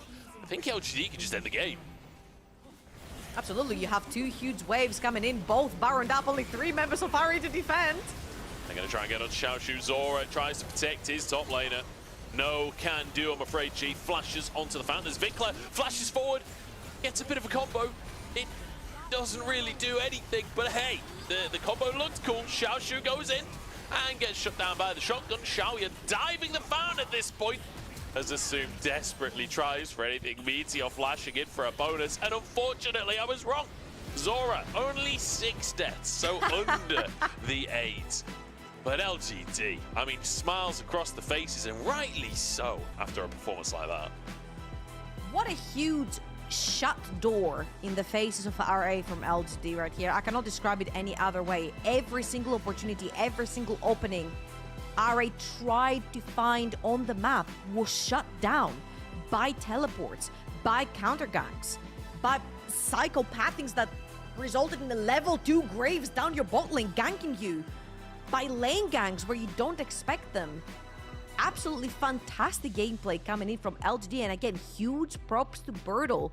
Zaju was one of the winning conditions and gaming conditions for the side of RA, and Birdle shut him down both games in a row. Now you couldn't play towards the top side, and quite honestly, now you just look invisible compared to how Meteor played this game. Yeah, Meteor had a great series, honestly. The Graves game here was... I feel bad, Munch. I feel bad. I came in here in the first one and said, you know what, I've been watching Meteor, he's a little bit questionable. He came into the series, he's like, you shut up about me right now. Yeah, he's been big brain today. Like the lane gank on the Graves, like you were saying. RA knew that the potential play bot was coming, but playing so creatively and being set up as well by his Alistar. Like, really, really nice team play coming out from them.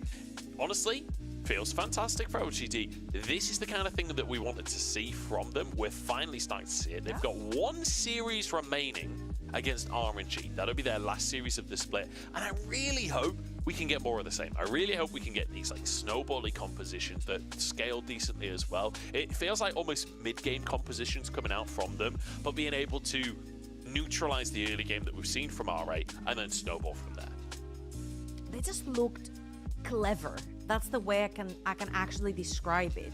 We mentioned how RA, yes, sure, they like to play these early game skirmishes towards the top side, level 5 minute mark, but they also have played through the both side of the map. So it's not necessarily that you're going into this game knowing exactly how RA are going to play, because they both have been very successful styles for them. And it feels like LGD were pretty ready for both of them, especially slamming down the Draven early on and respecting, not necessarily playing aggressive, not trying to overforce fights to try for the early cash out. They played for the guaranteed cash out instead. And then they snowballed through when that Essence Reaver came in for that Draven. And honestly, in the second game, I don't think there was much to say. I feel like RA just didn't have any openings for ganks, for plays, for taking neutral objectives. I feel like the draft kind of fell flat on them. It's the fact that Assume and Zora started so strong as well, right? Like really, really nice level 1, level 2 trade, like getting huge amounts of damage down. It felt like, okay, yes, all right, they're going to get themselves an advantage through the bot lane, then snowball out of there. But then the Meteor lane gang just completely shut that out. Once that was gone, like, Hui isn't really finding advantages in the mid lane. Generally speaking, Hui he's not the playmaker, he's the one that follows up on the play. So when the jungle is so far ahead and the bot lane gets so far ahead, and then Birdle starts doing Birdle things up top as well, it's like, I mean, what is Hui going to do about that? What on earth can Hui do in a game like that to try and turn things around? So it feels like LGD did a good job of like acknowledging which lanes are going to be important in the grand scheme of moving this game forwards for the side of RA, and just completely shut them out. And honestly, that's exactly what you love to see. Yeah, I mean, it also helps that your top laner just needs no babysitting, right? Like, Bertel absolutely Goomba stomped Zaju in both of these scenarios. So if you don't have to worry about this, you can just very easily focus towards the bot side of the map. I've been saying over and over again, with the exception of like maybe a few mid laners, is basically just not that much intensity right now in the mid lane with like the Nikos and the Karmas and the Ways. It's more like I'll set up for my jungler, I'll play for later on. You know, they're more of like the supportive type. So in a lot of these cases where your jungler does end up falling behind, when the Grave does end up getting fed, I felt like right there the Hui could not necessarily help Nayu on the Zinzal, just move into his jungle and contest a lot of these camps, which resulted in your team just falling further and further behind. And being on the 20-minute timer, when all these Dragons are getting stacked up, you know that your Hui is not going to be in the state that you want him with as many items as you would like him to be to try and contest for that one. Yeah, unfortunate there for RA. Let's take a look at some damage numbers, though. I think that's the best thing to do right now as we look at our post-game stats. It is Xiaoya topping the damage. I wasn't sure if Meteor would have been able to sneak to the top there, but Xiaoya able to do so much during these team fights. You can see the fair effort from Winkler there, almost 18,000 damage, but it just wasn't enough. I feel like if you add all the PvE damage, maybe that Meteor did, because he was taking a lot of camps off of the opposing jungle as well. Maybe he would win that one, but there were a lot of fights with Jinja and Xiaoya that they took straight up 2v2 down in the bot lane for themselves. So really great stuff right there, especially realizing when, hey, Kalista does not have cleanse. What can she do if we dive her underneath the tower? I don't think the Nautilus can do much to actually protect the Kalista. And again, these small reads, these small openings that they find individually on the map, were these glimpses of hope that I want to see potentially moving on to summer, like you mentioned. Yeah, felt very, very difficult there for RA after the early game LGD had. And well, 2-0. Very, very confident stuff from LGD. You love to see it. Again, final series will be coming up in the next few days against RNG. I'll check what day that's going to be on as well. That'll be on Tuesday. So LGD versus RNG, that'll be happening on Tuesday. Worth a watch to see if LGD can keep this ball rolling. Because, again, I'm cautiously optimistic for summer. I don't want to overstate it. I don't want to say LGD are like winning the LPL or anything like that. But they've shown a lot of promise towards the end of this split, and I just really hope that that's not for nothing, you know? Like, this is a team that showed flashes of brilliances earlier on in the split, and I was like, ooh, maybe they could, and then they just lost a bunch of games. It's like, okay, well, they're out of playoffs, and now they start to look good again. It's like, please transition this into something in summer, otherwise, it's all of this excitement is just for nothing. Can I add an asterisk right here, which is playing without pressure is actually a thing. It feels like when you don't play for potentially avoiding, you know, elimination or fighting for your life in the playoffs or like grabbing the last spot, it feels like when all this pressure was off of them, they were very able to clearly see the map and understand how to play the game. I feel like their connection with each other was very strong. Playing the 2v2s was very strong. The top setup was very strong. Their macro was very strong. Their macro was very strong. As you said, everything just seemed to click together, and it might just be a factor of just currently there's no pressure. It was a match with no implications. Yeah, I feel like part of it as well is just like we're so late into the split now, and the start of this split I was really worried for the LPL in general because the level of play seemed to drop dramatically over the offseason with the map changes and everything like that. I feel like generally speak, like the middle of the table has got a little bit weird, but like RNG started to get a bit better recently, taking out FPX, LGD looking pretty good as well, even EDG getting a couple of wins on the board. There are definitely some teams towards the bottom that have started to figure themselves out. So again, cautiously optimistic for summer. This is what we were talking about before with Assume and Sora doing well during the laning phase. Assume getting a double kill in this play, like trying his damnedest, but there's only so much you can do. You'll see something very awkward right here. That's a level 3 Nautilus and a level 6 Kalista. That doesn't really match, considering that the Nautilus has only been in lane and has not roamed a single time up to that point. And that was the point that I mentioned, where it's like, hey, that Kalista has no cleanse. We can pretty much dive. There's nothing the Nautilus can do to stop us. And again, it's finding these pockets, these opportunities, these moments on the map to play for these little skirmishes. The flash, again, pulverizer here, you'll see. Headbutt into double knock up on the flash. Very, very well played right there from LGD yet again. And again, Vikla onto this way. He tried his darnest. It just did not matter. He did not have the front line required, the front to back required to sort of balance out all the damage coming in from the sort of LGD. And right here, great teleport by Bertol to sort of split apart the fight and also hijack Nayu towards the other side of the wall. Yeah, fantastic stuff from Birdall. I feel like Jinja had a fantastic game as well, right? I feel like that's what the observers are trying to show us in these replays, the close-ups of the Alistar engages, but so consistently, not just finding these engages, but surviving in the fights using his Alistar ult, dipping out of vision, but then flashing back in to get more CC chains going on. Like Jin Zhao, I think he did about as much on Alistar as was possible in this game. Absolutely, this is why we had a lot of the question marks in the draft as well. We're like, hey, we know that Astum is really strong onto the Kalista. We're gonna reply with an Alistar before they pick the Kalista. If they so wish to still go on with it, it's a pretty good combo. Like Alistar and Varus into Kalista, very good. You just slam the headbutt pulverize into Chains of Corruption. You don't have cleanse, you die. And the LGD locked them out straight off the draft. It felt pretty flat for the side of RA to play out. They just closed it out instantly. Who's your MVP here, Munch? Who's your MVP? Is it Alistar?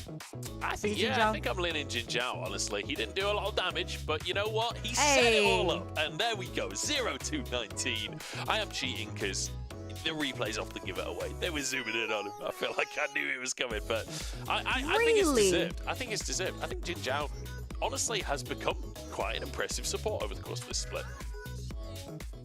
I love the openings that he found right there with Alistar. I felt the team fights a lot of the times can feel very difficult to play with Alistar. It's kind of like in the same category as the Nautilus. If you fall a little bit behind, if you find the wrong engage, if you engage on the wrong person, if you're too far deep in, you might end up getting punished. But I feel like every single engage right there from Jin Zhao, every single fight that they took in the bot lane, the Hex Flash into the Pulverize was amazing and got them that very early game advantage that RA never recovered from. So huge props to him.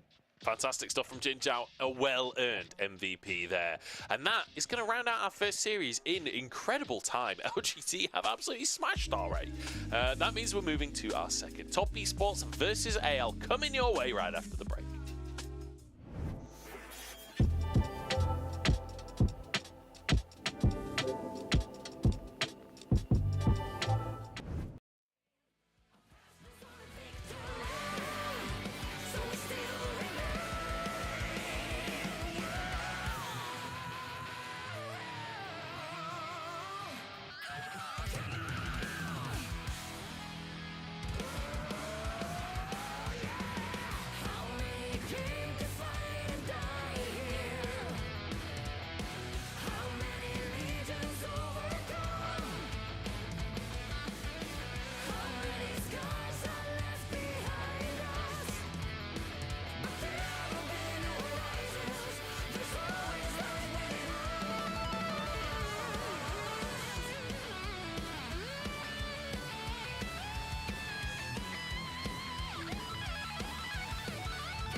reclaim what once was mine.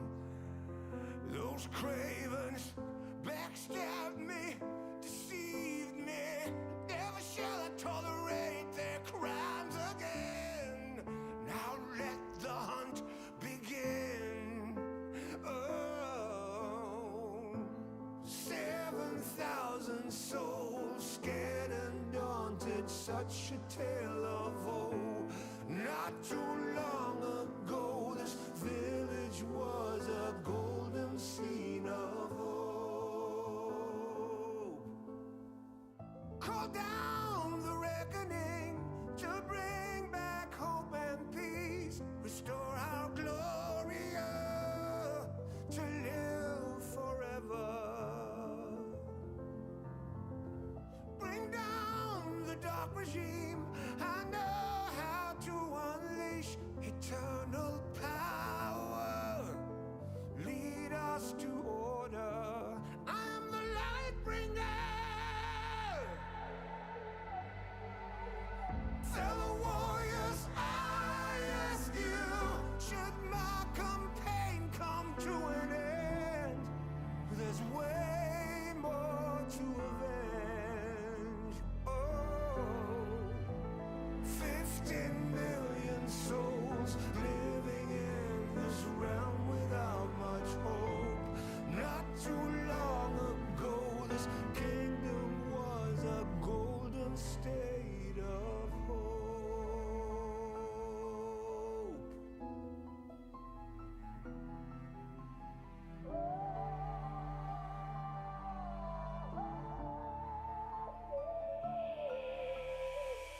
Call down the reckoning to bring back hope and peace. Restore our Gloria to live forever.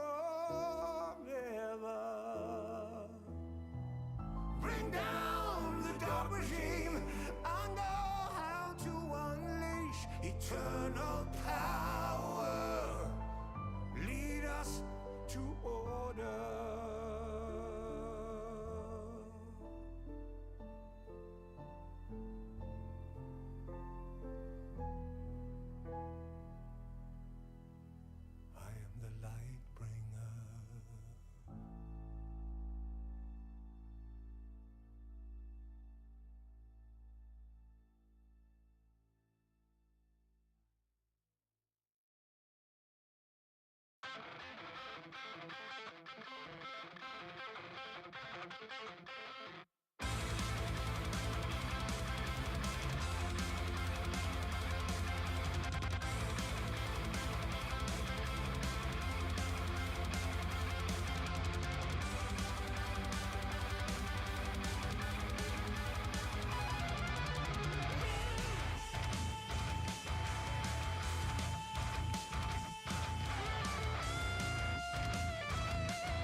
Hello, everybody, and welcome back to the LPL. I'm Munch. I'm joined by Trouble as we head towards our second series. Bit of a longer break there since we had an absolute shellacking in our first series of the day.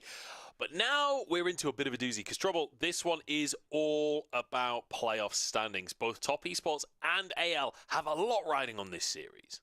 Absolutely. I think specifically for Top Esports, when you go into the LPL playoffs, Munch, you will know it much better than me. You need those 2 lives. You want to start on the upper bracket, right? Maybe one day is not your day and you lose one best off, then you've got another live double elim, right? So for Top Esports, they need to secure that top 2. And for that to happen, they need to take that one series off of AL. However, me saying this, JDG is playing after, and they will be watching this and praying they will be AL's biggest fans. Yeah, taking a look at what we've got on the docket here. JDG and Top Esports both have the potential of going 13-3, and you can see JDG only have 1 opponent remaining. That'll be our 3rd match today against EDG. If they win that one, Top Esports has to win this series today and their series against NIP as well to tie them. Now, the nice thing for Top Esports is that they have the game difference advantage. So even though JDG beat them earlier on in the split, because of the game difference advantage, Top Esports would still secure the 2nd seed. So it doesn't necessarily even matter how well Top Esports win their series. Even if they're 2-1s, they'll still grab themselves 2nd place so long as these series are wins. But it's if Top Esports lose a series or JDG loses a series, that's where things can shake up. So JDG, they'll be watching with bated breath today, hoping that Tabe has reinvented something within AL to find some kind of upset. Yeah, absolutely. I mean, we said that Top Esports is usually like one of the fastest teams that we have here when it comes to them closing out games. And technically they're playing against an opponent that is barely scraping by, trying to get into this play of 7 and 8 for AL. What is like? This was the promised land. This was the Rogue Warriors narrative promised land. Finally, AL. No more Rogue Warriors. The winning everything. And now they're suddenly on a 5-game lose streak and almost find themselves out of playoffs. Yeah, a bit of a tough one, to be fair. Let's take a look at the AL playoffs situation, because it's not as complicated as it was previously. At this point, taking a look at the game score. The game score is the most important thing for all of these teams. Anyone's Legend need to win this series if they're able to, or they need WE to lose the series against Ultra Prime. The problem is there's a 2-game score difference between AL and WE. So AL, unfortunately, if they lose this series, WE still can't get lower than them in game score, so WE will snag that 10th place position. At that point, though, there is an angle for TT to swoop in and get into that 10th place spot. Weibo, relatively safe, although not guaranteed in 9th place right now. It's all down to how these series go. But for AL, which is the team playing right now, the thing you need to know is they need a win here. They need to close that gap in game difference. Absolutely. AL right here, getting that 8 and 8. I mean, man, they really owe it to themselves, coming in with a 5 lose streak when the start of the split was going so freakishly well for them. And now suddenly it just looks so miscoordinated with everything they do on the map. Now, saying this though, Top Esports, I've got some beef to pick with you as well, because their previous series, they were about, what, 10k? 10k gold up. They had like 3 items on Draven, 6 minutes in, and then suddenly they threw that gold lead down to 2k? And we've got some footage of that, because it was a tough time versus TT, is the way we're going to phrase that one. Game number 1, this is the fight you're talking about. They are like 5,000 gold ahead at this point. JackeyLove having almost all of that gold, and yet managing to lose this fight. Overcommitting, you see 369 is in the bottom lane. This is a 4v5 that Top Esports start, and TT managed to punish it. And then a similar situation in the follow-up fight as well. Yeah, as you can see right here, they do catch 1xN, but he dishes out so much of that damage right before he goes down. Just one reset is what it takes for Viego to start picking up steam on this fight. So many shutdowns, all this gold swinging over to TT, and honestly, I felt like Top Esports at some point in this game, they kind of like stopped respecting the ability of TT to come back into this game, and of course they managed to clean out not cleanly to close out the first game. And the second one actually looked a little bit dodgy, if you will, in the early game as well, with Tia getting caught out right here, them losing the 2v2 with mid jungle. But in the end, they ended up closing out the game by just literally taking vision control around the map and just choking them in the map. A lot of it was TN carrying like some huge plays coming out from TT, really punishing Top Esports. It wasn't as clean as the 2-0 would allude to, right? Really, really good early game in game one, but falling apart a little bit in the mid game. And then this game as well, TT contesting continuously throughout that mid game. Unfortunately for TT, it wasn't quite enough. Top Esports did finish things out. That's sort of the way it goes with Top Esports a lot of the time. Even when it looks a little messy, they still close things out. But whether or not that happens today is a different question. Let's look at the jungle, though, because we've got a bit of a banger matchup here. TN versus Croco. And you fully expect both of these players to be going in front foot forward. Absolutely. I mean, okay, I talked to you the other day and I was like, listen, KDA is not one thing that I choose to use when it comes down to players, because KDA never ever tells the story. But 7.72 average KDA throughout the entire split. We're almost at the end. There's only 2 games left. TN is an absolute freaking monster, especially when it comes to his leasing. It's so calculated. His leasing mostly has like a bunch of assists, but 0 deaths. And when it comes to Croco on the other side, I felt like he was the moving gear for AL, especially bringing so much variety in terms of champion pool in the jungle, frees the mid lane a lot with Shanks to play all those different types, like Tristanas in the mid lane, paired up with AP, junglers, yada yada. Yeah, fantastic to see from Croco. The TN is a monster. Let's head over to the stage, though, and get this series underway. Anyone's Legend gonna have their work cut out. As you can see on the stage behind them, Tabbe joining the roster. It was like a week or 2 ago at this point. He's had a little bit of time with this team. Unfortunately, it's not been a good couple of weeks for AL. They are on a 5-loss streak right now. It's been a tough split for them. They started so strong. They were looking pretty good, honestly, earlier on in the split. But the problem was, you know, they beat FPX in week 1, which was kind of before FPX. They were playing Moyan in the jungle, etc., etc.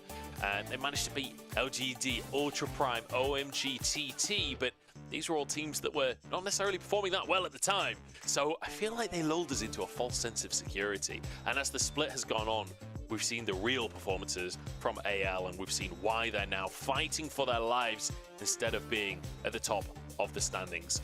We'll have to see if AL, and if Tabbe specifically, has been able to change things for this team, change the fortunes as they go up against the 3rd place team of the LPL that is a shoo-in for getting the 2nd seed.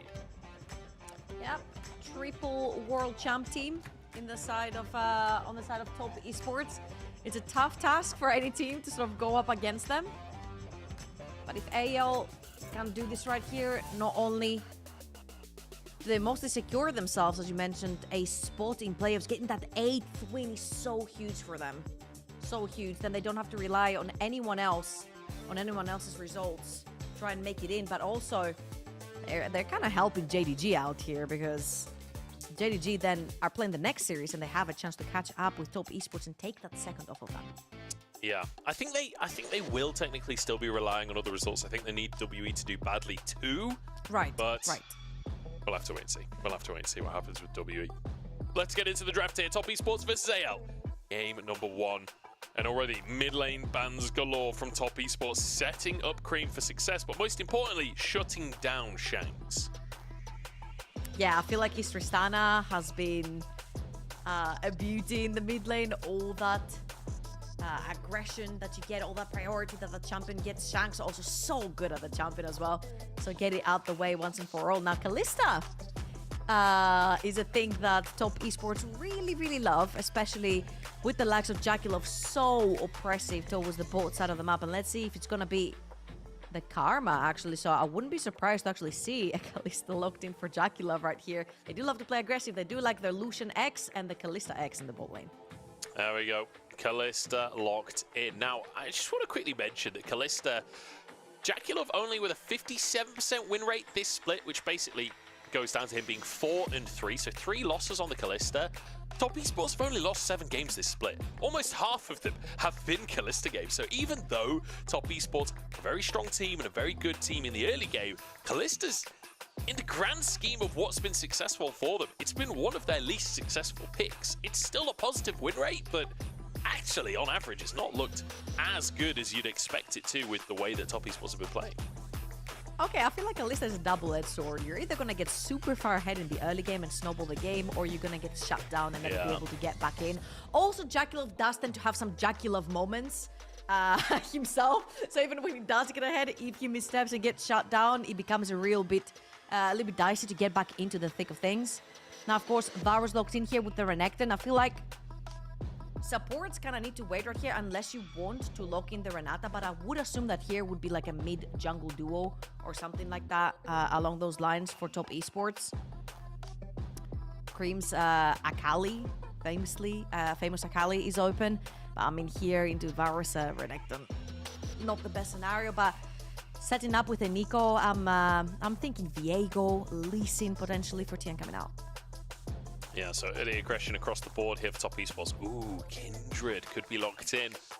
Nico there already to set TN up. Would be blind in the jungle, would not know his matchup, but it's likely to be against like the Xin Zhao. That's been quite a common option, but no. Full dive here for Top Esports. Kalista, Nico, and then a Nocturne for TN.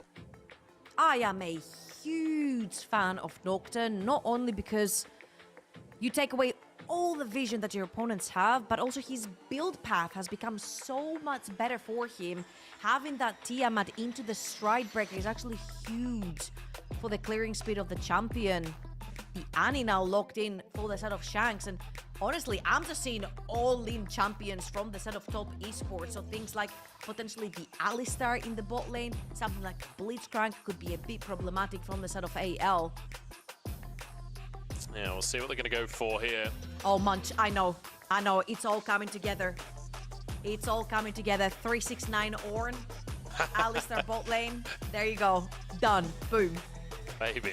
I don't know if 369 will go for the Ornn, to be honest. This year he's been a little aggressive in the top lane. His second most played is Rumble, and it's 100% win rate so far. So it's a great matchup into that Renekton. I wouldn't be surprised if he just slams the Rumble in the top side, because that's one thing Top Esports have liked to do, actually, is just have strong side every side instead of playing for a weak side and then just try and roll over the game.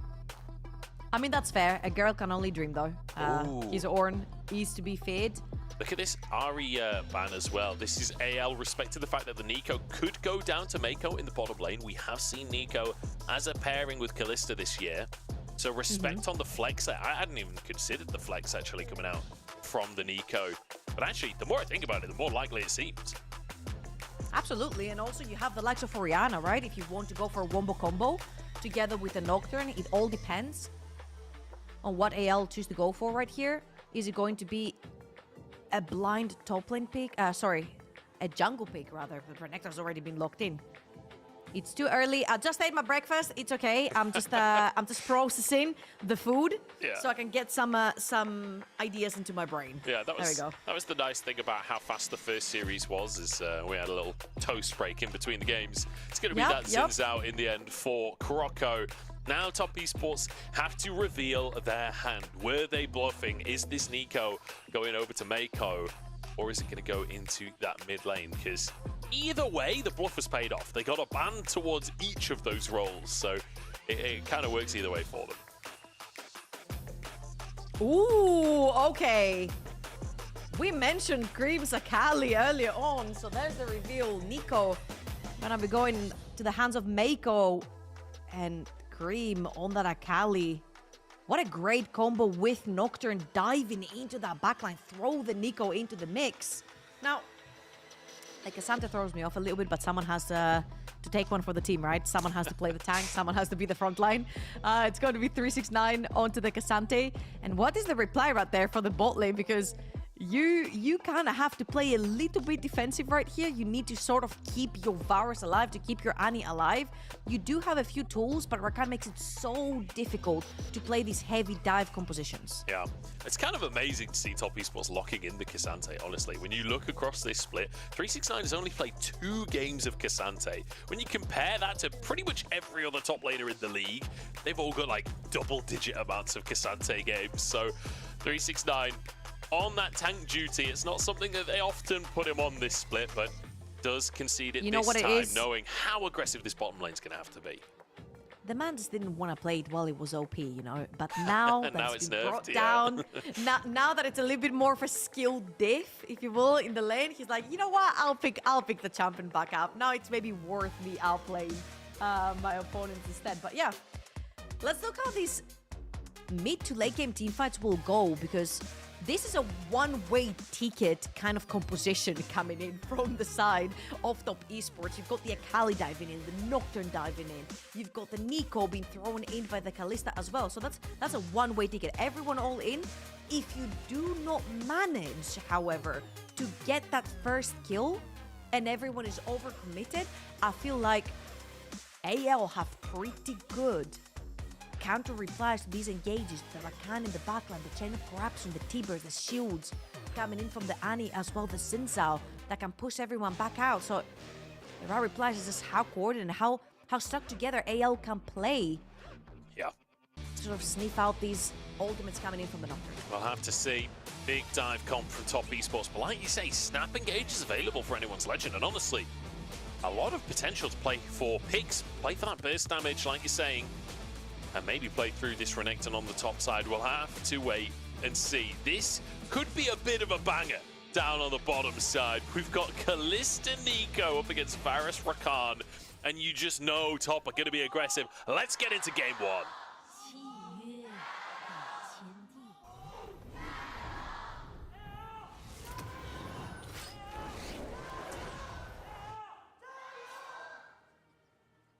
I feel like there's a few real stalwart fans there for AL that are shouting extra loud to make up for the numbers on the side of Top Esports. That's a little corgi in a cup.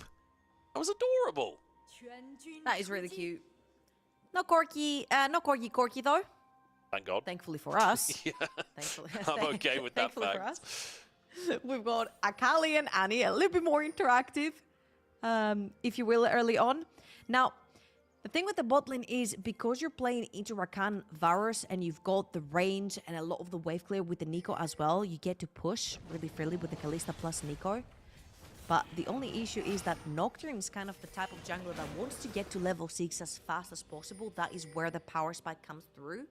So it's up to JackeyLove and Meiko to actually create that bot lane opportunity so that Nocturne can get to clear up through his jungle camps really quickly and try to get the level 6 as unbothered as possible, because Xin Zhao can very easily just get inside his jungle with a little bit of priority through like mid lane, because Akali does not have that in the early game, so you can very easily take your Annie and try to invade into the Nocturne, slow down that level 6, which means that your lanes will be safe for a little bit longer. Good threat coming out from Top Esports to start the lane off, knowing that they have prio and bullying off the back of that.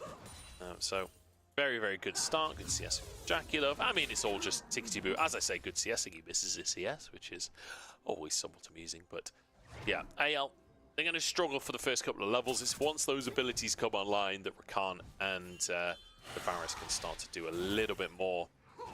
And obviously, there was a ward in the top side for AL as all in onto Hope. Oh my god, JackeyLove's time for the tower. The Ignite's there and the Pierce to finish it off. Kayle gets the auto, gets the Q to finish the answer. But in the meantime, Meiko gets to crash this massive wave. Hope loses everything. Oh, Hope is on 4 CS, still level 2, ends up dying, uses both his summoners. All 4 summoners used for the side of AL, and they lose so much experience on their AD carry. Plus, yes, you see that Meiko is staying behind, making sure that Kayle cannot freeze that wave off the tower. And let's watch this one more time. The root, the E landing from Meiko. Absolutely huge. Don't worry about that video. I'll tell you what happened. Huge play as JackeyLove Meiko stands still in the lane. Unbelievable. Yep. Meiko lands the E. They dive onto it. We're going to have a little bit of a pause. But it was... We said it's going to be just about JackeyLove and Meiko trying to get their own advantages down the bot lane, right? We said, hey, Nocturne is just going to be a farm boy right now. He's trying to get to the level 6 as fast as possible. I don't know what's happened, but... I think 369 just realized that he locked in Cassante. He's like, He's like, oh boy. Can we redo? Yeah, I don't know Can we what's... redo? Oh! I don't know what FND. the pause is for, but Top Esports Maybe. absolutely vibing on camera, Tien is at very least. And He's like, yep, my bot lane's winning. I have to do nothing. I'm not getting invaded. Hell yeah. let's just talk about that bot lane as well, because I feel like, you know, obviously Jackulov grabbing himself the kill is very nice, denying all that CS is very nice. And it's one of those things where when you trade kills, a lot of the time, people are unsure on the value. Like, when you've got a big wave like that and you can deny it, on top of the fact that it was the enemy support that got the goal for the kill as well. Like, this is an absolute no-brainer. It is so, even though Jackulov dies for the play, it is so unbelievably worth it for the side of Top Esports that, like, I can imagine some people in chat maybe were spamming like, oh, Jackulov play, you know, go for that. But actually, it's, I would argue, objectively correct to make that play. I can hear the game, and there we go, we're back into the game. Okay, there's two Jackulov plays you can make. There's the classic Jackulov when you spam the emote classic in the Twitch chat, and there's holy Jackulov. That was a holy Jackulov moment because diving right there has pretty much swung the lane in a way where, look at this now, no summoners whatsoever for AL. They're stuck with the wave that is pushing towards the side of Top Esports, and if Top Esports want, they can just chill and keep it there for as long as they want.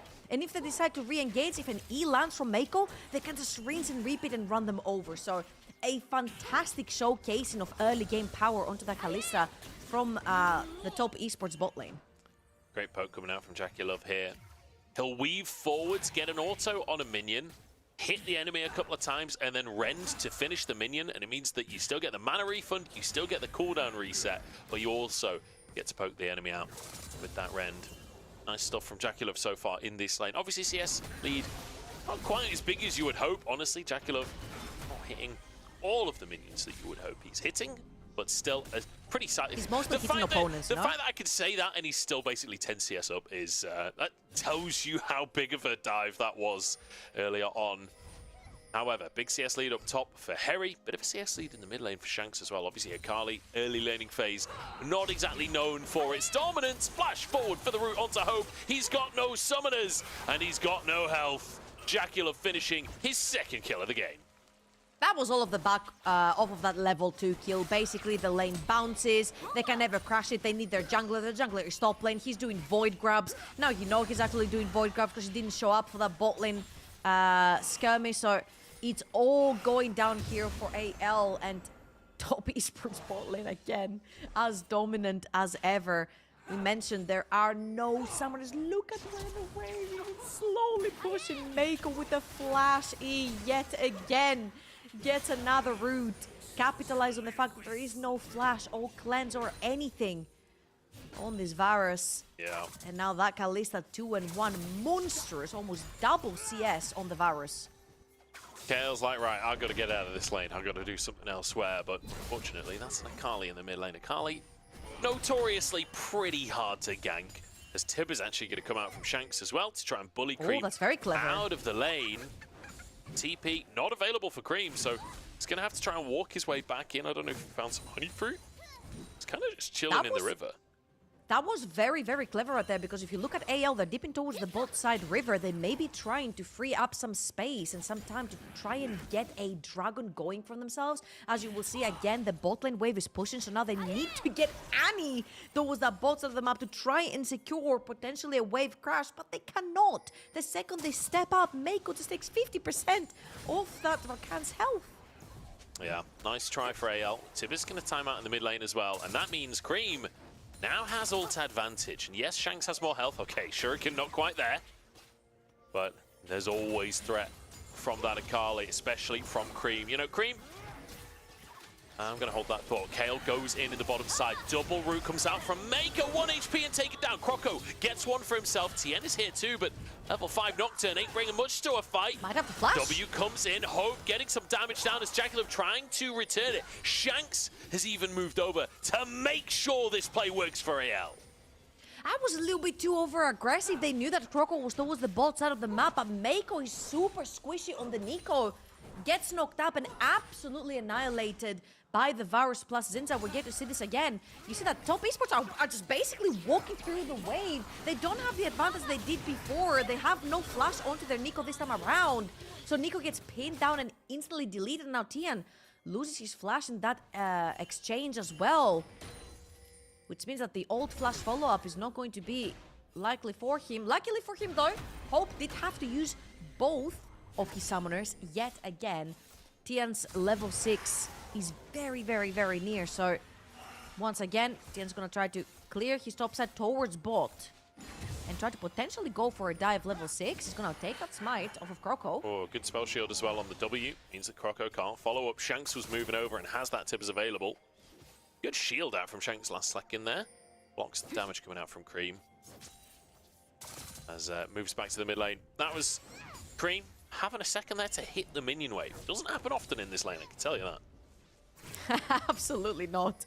As an Akali, you tend to get bullied from a lot of the mages in the mid lane, and Annie is a mage that's very self-sufficient as well. A lot of the movement spin and shielding coming in from the E is very, very useful. You've got so many tools, like literally point, click, stun, to keep Akali in place and get to trade with the huge range that you have through the auto attacks and the Eri. Cream now. Ultimate online. I swear, I will always be confused with Nikos. I'm like, wait, Nocturne's... Oh, Nocturne is not... Okay. No, that is Mako. Mako baiting and outsmarting here. But Cream... Even me. On his Everyone, Akali. in and out of the rift. Hang on, we've got an all-in on the top side. Knockback comes on through. No, it's not an all-in. I'm misreading You know what, the Munch? play there. One of these days, you need to try and play-by-play the top lane fight. Which you know is not going to result in a kill, you know?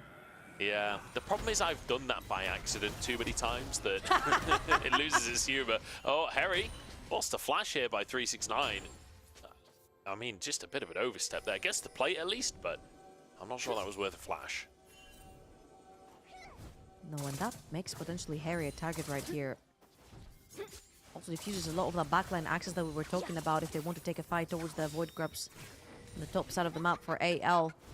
However, AL have taken a backseat right here. They're trying to scale up. They do have on-hit Varus, which means the later on you go in the game, the better it is for you. And giving you a lot of the sustain as well with the shields and the movement speed through it. A lot of zoning, if you want, tools from the Rakan and the Annie and the Zinza. However, the longer the game goes, that Renekton in the top lane is not going to be as useful as you would expect in the early to mid stages of the game. So we're gonna see if they're gonna use Harry anytime soon to try and sort of pin down a few advantages in the early game. Tian has found himself Cow, but it's not going to be a case of we're diving here. It's more like, hey, we're zoning off Hope from the tower. Yeah. Hope has been having a very miserable game, man. I don't think he's seen many creeps. The entire game plan for Top Esports is just deny Hope anything here. He's already died twice. He's 30 CS down as Jackie Love will pick up yet more turret plates. This Kalista is monstrous. However, AL, Answer on the opposite side, they've just got Hope out dodge entirely. He's going to join in on a top lane dive play. How often do you see this level of lane swap? It's a 5-man play on 369. We were expecting that something was going to happen on the map, and since you're bullying Varus out of the entirety of the bot side, well, he has to find a way to get back into the game. I actually do not mind this from AL, because if you look at mid and bot, none of these lanes are pushing. So they found an opening where Top Esports are having the resets, none of them is on the map, and they're trying to get their Varus a little bit back online. A couple of tower platings went down, a lot of that gold went onto the Varus, trying to earn back what has been lost through the bot side of the map. I really like that movement play right here from AL, and as you could see, like 369 absolutely did not expect. Maybe he expected 2 people in this brush, but 5, absolutely not. Yeah. Hope moved up to the top side. Jackie Love has swapped to Answer as well, but Hope did manage to get a couple of turret plates before Top Esports arrived here. Still 2 minutes until those plates are down, and we're back into that same 2v2, just on the top side of the map now. So, still Top Esports managing to answer, but AL have themselves a gold lead. And honestly, it's quite a feat. Not many teams manage to get gold leads against Top Esports during the laning phase, but able to answer some of the plays that have been happening, able to play towards this top side with 369, and the fact that Hope is getting zoned, they're just like, all right, well, we'll just play elsewhere on the map. This is really smart from AL, and it's great to see them contesting such a dominant early game team. And sure, we talked about how they needed to use the Renekton from early on out. Right here, they're looking for Jackie Love. Croco has sneaked into the Pixel Brush. There are flashes available. Jackie Love knocked up. The Hot Blossom will deny the all-in from Croco, but Mako now caught with the Fate's Call, gets the knock-up onto Croco instead as Cream looking to finish off. Croco solo on HP, but gets away from the flash from Cream, and now Cream's gone in too deep. Knocked up, Root comes out from Mako, but it's a one play for AL. Shanks with the kill, but here comes Tien, but it's 1v4, and in the meantime, Shanks just one-shots Jackilov. AL are doing it! Oh my god. So miscoordinated by Tess. AL are catching them asleep. The gank on the top side. Tia joining in too late. Cream TPing in, going 1v4. Meanwhile, Harry is taking all the tower plates. On the bottom of there is no reply. And Shanks on that Annie has picked up 3 kills for himself, putting himself so far ahead of that Annie. We asked when the play was going to hit. It was right there, right then. There are flashes, of course, on Jackilov. He flashes the initial engage from the Rakan, but the W does end up hitting really lovely. Ult right there from Mako to try and zone away everyone else. And Cream dives a little bit too far in on his own. He thinks he has it, but it's not necessarily going to be the case. And he also commits a flash for the Q. And then Tien's like, you know what, I'm gonna pop ult. And I was like, okay, cool. Maybe he just wants to deny vision. But it's not the case. He dives in 1 versus 4. Takes the flash from Hope. But at what cost? Everyone ends up going down. Triple kill for Shanks. And right now, look at the inventory of the Annie. Look at the inventory of the Zinza. Look at the inventory of the Crocodile. They all hurt so much. It wasn't about Hope. Hope is going to scale. They're just giving the kills to all of the champions that are going to get them to that late game. So well played by AL here. And honestly, top esports, like you say, just not coordinated. I feel like Tien, you saw him like running up towards top, but he started running from like Raptors when the fight was kicking off. So I feel like the communication was maybe that he's on the way, but perhaps overestimated quite how far Nocturnal can get you this early in the game. It's a great play for AL, and this is the kind of coordination we've been waiting to see. They are on a 5-series loss streak. They have been really struggling the last few weeks. Tab-base come in, and it feels like suddenly the macro is picking up a little bit. The gameplay looking okay for AL so far. Challenging top esports in the early game, and I want to throw a statistic at you. It's a statistic I throw every single top esports series. When they're ahead at 15 minutes, they've got a 100% win rate. But guess what? When they're down at 15 minutes, they have not won a single game this split. They are 4,000 gold down at this point, and AL statistically poised to take game 1.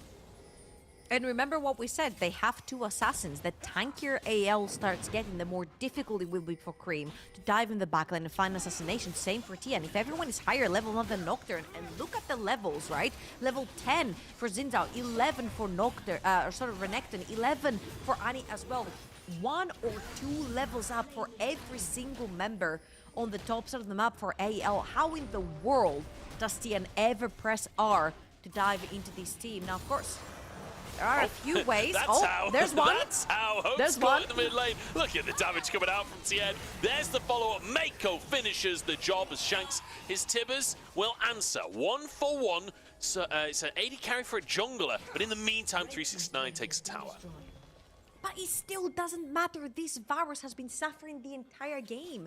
He is not your target right here. 4-0-1 Shanks on that Annie, building towards that Banshees as well. It's going to be so difficult to pin down later on.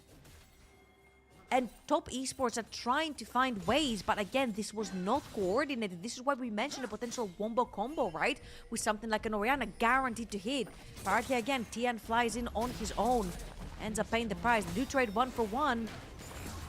They do lose another kill on the map. They do lose another tower right now on the map. And AL are literally having Tess pretty much dancing for them. You'll see Mako's pretending he's Nocturne, but he's not the real one. And Tien is just too far ahead. Jackilov cannot join in on this fight. Mako cannot join in on this fight.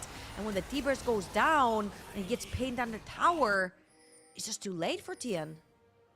Tien starting the year as one of the best junglers in the league, and then randomly throwing that away halfway through. Name a better duo!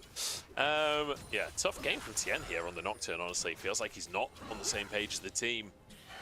I do wonder how much preparation realistically Top Esports put into this series. I'd imagine not a lot. Cleanse forced. Hope there. Good ultimate onto Jackie-Love. And honestly, it's not an easy ultimate to hit a lot of the time against Kalista, but just finds his angle, punishes it immediately. That is actually huge. If you're playing Kalista and you're walking into an Annie, you don't just need cleanse, you need flash cleanse. You need to be able to insta-cleanse yourself from the T-burst. Ooh, the flash from Harry. Good stuff Very from clean Harry. right there. 369, feeling the pressure, even in the side lane here as Shanks pushes wave. The fact that he's already got MR online means it's really difficult for Cream to significantly threaten, and Croco's up on that top side as well. Harry walks away with his life as another play goes awry for Top Esports. And I mean, this is a team that should be contending for taking the league, taking the championship. Right now, it doesn't feel like the team we're watching. Yeah, they absolutely look a little bit lost on the map right here. They committed 3 members. They're still gonna go in. There is ultimate on the Nocturne. Oh. Here's the chance. Root onto both of them as well. They've got the damage. Or do they? Harry somehow surviving. Finally goes down. 369 grabbing that kill. Finally, one of these Nocturne plays works out. Yeah, Cal couldn't even believe it that the Renekton survived for that long, because as you saw, Cal press his heal and run instantly away. He's like, you're alone, buddy, you're dying. Finally, as you mentioned, one of these ganks does pay off. They do take a tower for it as well. Now, of course, the difficult part will be that you do have 2 split pushes in the side of Top Esports. You have Akali and you're going to have K'Sante, which are pretty self-sufficient when it comes to side laners. Now, at the icing on top of the cake is the Nocturne, because you can very easily be mid lane to facilitate for Jackie-Love and Mako, but with the Purse of a Button, you can be on any side lane super quickly. Yeah. So you're adding a +1 to a potential 1 versus 1 brawl. So if Top Esports can use that macro advantage to themselves and have that side lane pressure, which they have been very well known for, then they can very easily just basically spread AL thin across the map, because as you can see, a lot of their big fights and a lot of the big skirmishes have been around Shanks. So if you've got Shanks on one side of the map, you can very easily put that Nocturne and Akali and just 1v2 assassinate him. Yeah, play the opposite side of the map. Mako pretending to be Jackie-Love here, just making it look like the AD carries mid. He was actually on the red buff. Jackie-Love just missing a couple of minions there. The one thing I will say as well for Top Esports, Hope was put massively behind, and he realistically has a lot of the damage on this AL composition. Obviously, Renekton's in Zao going to bring a bit of AD. Got Shanks, who, because he's so far ahead, this Annie is going to do a lot more damage than you'd typically expect from an Annie. But it does feel like Hope being put behind does slow down the composition from AL. They're realistically looking to scale up a little bit, but honestly, against a Kalista composition as well, you're kind of okay with that. You're kind of okay with playing a little bit slower. The later this game goes on, the worse Kalista is going to look. And especially since the fact that you're not playing against way too many tanky members. Like Nocturne's a bruiser, but then you have Akali, Kalista, and Nico that will melt if you do manage to get them hit by a Tibbers. So right here, AL, they did put their deep vision, and they have found 369. Or has 369 found them? Well, that's the question, isn't it? Q3 onto Croco. He may be forced to flash, but no, goes in. Mako knocked away, though. Keeps himself safe. Everybody dashes away from the all-in from Kayle. And now on the front line, Pot Blossom onto 2. Mako finds the engage in the face call, keeps him alive as well. Harry pulled away from the play, and Jackie-Love uses him to jump out to safety, but Harry survives. And now Jackie-Love knocked out. Shanks is burning through that health bar. Kayle will walk away, and Shanks just needs one more Q, but Jackie-Love gets out of range. Tien flashes to safety as well, but the Hexgate is there from Harry, and he cuts another down. That shadow is banished as Hope looks for revenge for the laning phase. That was a massive team fight from AL. Ace for them. They're gonna take that second dragon of the game.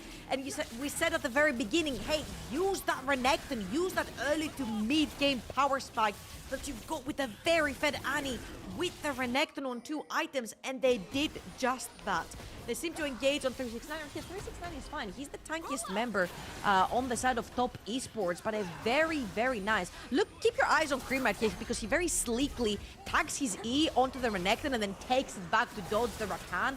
But everything after this just goes south for Top Esports. That Renekton is huge. He finds that backline, pins down Cream, kills him, and once 369 takes him out, almost takes 369 out with him. And from there on out, it's been Top Esports trying to run for the hills. If you do not kill Shanks with the initial engage, Shanks will kill your entire team. Tiamat's doing so much work in that fight, so just chasing them down. And JackeyLove, nowhere to run. Shanks and Harry really doing so much in that fight for AL. Feels like this team is online, and it's so good to see because we start this split looking at this roster saying, hey, this has potential. You know, Shanks and Hope moving over from WE, both of them carries that have shown real potential in their own right. And it felt like halfway through the split, that hope, that aspiration was ripped away from them. But now, maybe this is the start of something else. Maybe this is the start of a run to make the playoffs. Because remember, if AL win this series and WE lose their remaining series, AL can still make it into that playoffs bracket. Absolutely, such a crucial game for them. Very crucial game from Top Esports as well, who are going to pull TPs, trying to get a play on the side. Trying to go for this one. Shanks the target, but he flashes out to safety as 369 in a 1v4. So is Harry. Top laners both trying to survive. Scream dives into the backline. One-man pop blossom. Croco survives as Cream trying to threaten on the top side. Ults out. One pick for the side of Top Esports, but can they escape? Croco now chasing. Cream still on that top side. They've got to be careful of that Akali, but just the all-in onto JackeyLove. He backs away, trying to keep himself safe. Croco going in, but Tien dives the backside. Kale barely walks away as Hope is taken down. 369 doing everything alongside Tien, and Cream there to sweep up the kills. And Top Esports do it again! Again, that looked like a team fight that was not going their way. They're going to start the Baron because even though the health bars are super low, it's only a single Rakan that remains from the side of AL. And how does Top Esports always come back? And right now, the threat is huge from the carries. As you see, double TP. Both the K'Sante and the Akali coming in, trying to split apart the fight. Tien ulting instantly takes the flash off of Shanks, which means that Shanks cannot overextend in these fights, and Harry TPs into the entirety of Top Esports and gets absolutely destroyed. Now, here is the best part, because as JackeyLove and Mako are trying to run away, Cream will pull towards the top side of the map, and everybody fixes on JackeyLove, but look at Tien. He knows that Shanks does not have flash, he can't overextend, so he focuses his fear on there, knowing that Cream is playing with him through the top side of the map. Absolutely immaculate coordination to take the heat off of them chasing JackeyLove towards the bot side. Incredible team fight by Top Esports. Couple of misplays as well from AL, where you saw Kale using his quickness right at the start of the fight, not really getting any value out of that one. But also, Harry diving onto Top Esports while 369 dives on AL. If Harry just commits to the death there, like, actually 369 doesn't get away either. They trade top laners. But because Harry tried to move back to his team, he gave 369 an all-out angle onto him that pulled 369 out of the fight and meant he survived. So, kind of hard to see that when you're Harry in that situation, but ends up giving 369 the ticket to safety there. And now, out of nowhere, Top Esports are back in the lead in this game. Cream now could be in trouble. Croco threatens in the bottom side, but with Tien here, and with the W missing, has to back away. Drake spawning onto the map. This would be a second one for Top Esports, would tie it up at 2-2 for Drakes. And this is where it starts getting scary, and you start sometimes second-guessing yourself, as Croco is going to exchange a few back and forths with Tien right there, but you start second-guessing yourself, because this was you fighting, taking these fights with a gold lead, and suddenly you find yourself in a gold deficit. You mentioned your Varus is not strong enough, and there is a K'Sante, a Giga tank basically, on the other side of the map against you, and the rest of the damage spread across the team is not necessarily damage that can kill a tank like K'Sante. Annie's mostly looking for those squishes, trying to get the 100-0 onto them, and it's just going to be Hope that's going to be mainly auto-attacking that K'Sante, trying to take him down, and Hope is the one member that has been absolutely bullied the entire game. He's not where he wants to be in terms of itemization. As you can see, Yeah. Kalista is an entire item up on him. So this is the time where Top Esports can start actually contesting more dragons, because AL definitely do not want to take these fights unless Varus has 3 items. You know, everyone always talks about Kalista scaling, but when you're an item ahead, the scaling conversation doesn't really come into play too badly. And it'll be down to how well AL can find the starts of these fights, honestly. Because the combo is there. Like, the combo is obvious for AL, right? With the Rakan, with that Annie. You have so much snap engage, like AoE burst available to you, with Hope being able to follow up with the Varus damage and the ultimate onto a target. That feels great for AL, but the problem is, as soon as they lose control of the map again, it becomes much more difficult to find the scenarios where you can pull that off. It does feel like Top Esports are very much in control of the map once more. And especially since Top Esports are playing more of a pick composition right here, it's so difficult for AL to just walk inside their jungle until they're bundled up as like 2 or 3. You'll see that in the majority of this game, Croco has been shadowing one of his laners, whether it's Shanks or whether it's Hope trying to get the Varus back into the game. Croco has basically been like a guardian angel behind both of them. And right here we mentioned how Akali is going to be unlocked on a side lane. Cassandra is already unlocked onto a side lane. He's 1 level up onto Harry. He's 1 almost item up onto that Renekton as well. So having the double threat on the 2 side lanes, if that Annie overextends, she's very, very squishy. She'll end up going down to the likes of an Akali Nocturne, and then you're playing 4 versus 5 with the biggest threat of AL being dead. Top Esports could definitely take them up. That's why you see that Shanks needs the assistance of Croco to walk inside the jungle and always stays underneath the tower to try and farm up and push out the wave, which is not necessarily what you want to be doing with this Fed Annie. You want to be popping that cleanse off of Jakilov to try and get a huge T-burst in these team fights. Let's see if Shanks can find it. He's a player that has been a little hit or miss this year. His RE recently, I remember having a couple of awkward games.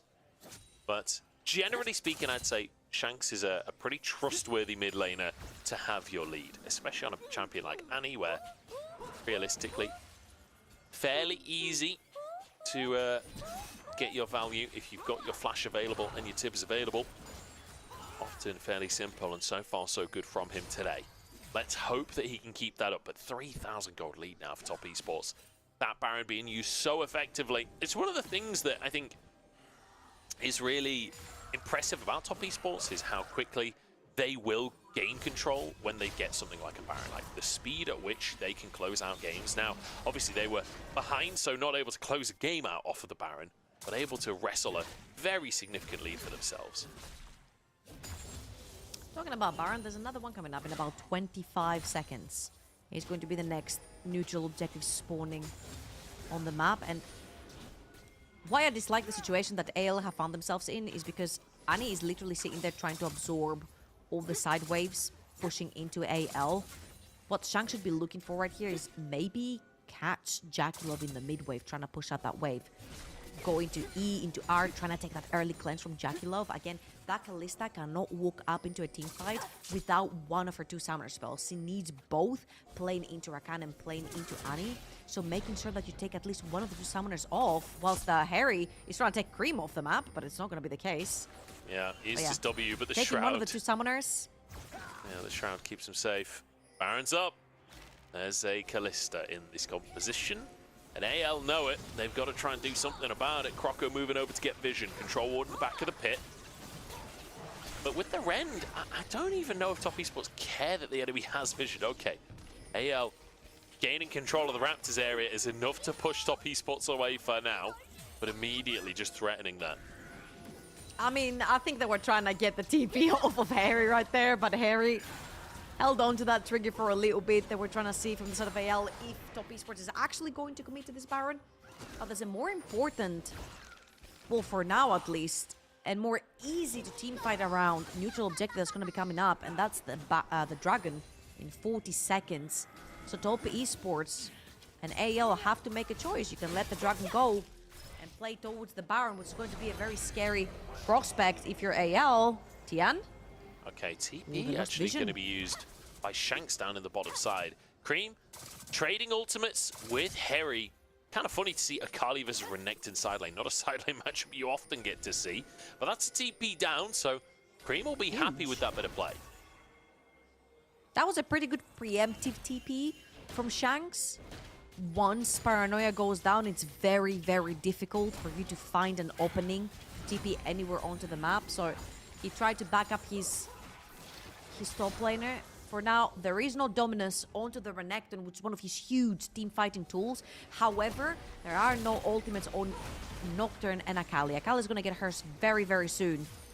But the Paranoia right here is huge for TN, as he is the primary sort of vision taking and engage for the set of top esports. They're going to try to start the Baron to try and lure AL in, but AL are just not taking the bait back to back. Blue Ward used there as well, so that'll be on cooldown as Croco gets absolutely chunked by Cream. Top esports regain control of mid. AL managed to get mid prior, and I think that's one of the reasons Top esports peeled away to make sure that they can defend that tower, not losing too much. And now they move in to gain control once again. Complete vision dominance of the Baron pit. You see Croco has moved over to the Drake though. Top esports either need to start this Baron or they need to consider contesting. I don't think they can go for the Drake. And it will be the Baron started now. AL have to respond. Yeah, I feel like Top esports need to slam the Baron right here because they knew that something was going on over on the Dragon side and they have to trade neutral objectives. However, Croco is right here and he's looking for a way in.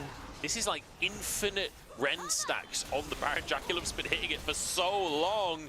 I don't know how high HP they can execute it from. It's 2,000 right now. Is in they go. Mako with a pop blossom. Baron still alive, and AL have found their fight. TN forced to flash out the backside of the pit as Mako desperately trying to survive. Cream turns golden, but there's just no carry. The Callista is dead. Cream has to make a miracle happen, but he's shut down by Hope, who looks for a second as well. And AL, after throwing the game away, they find it back in their hands. What a gentleman's agreement right there. AL throw the game first, then Top esports throw the game next, and AL have won a fantastic fight for themselves. Thank you so much for starting the Baron for us.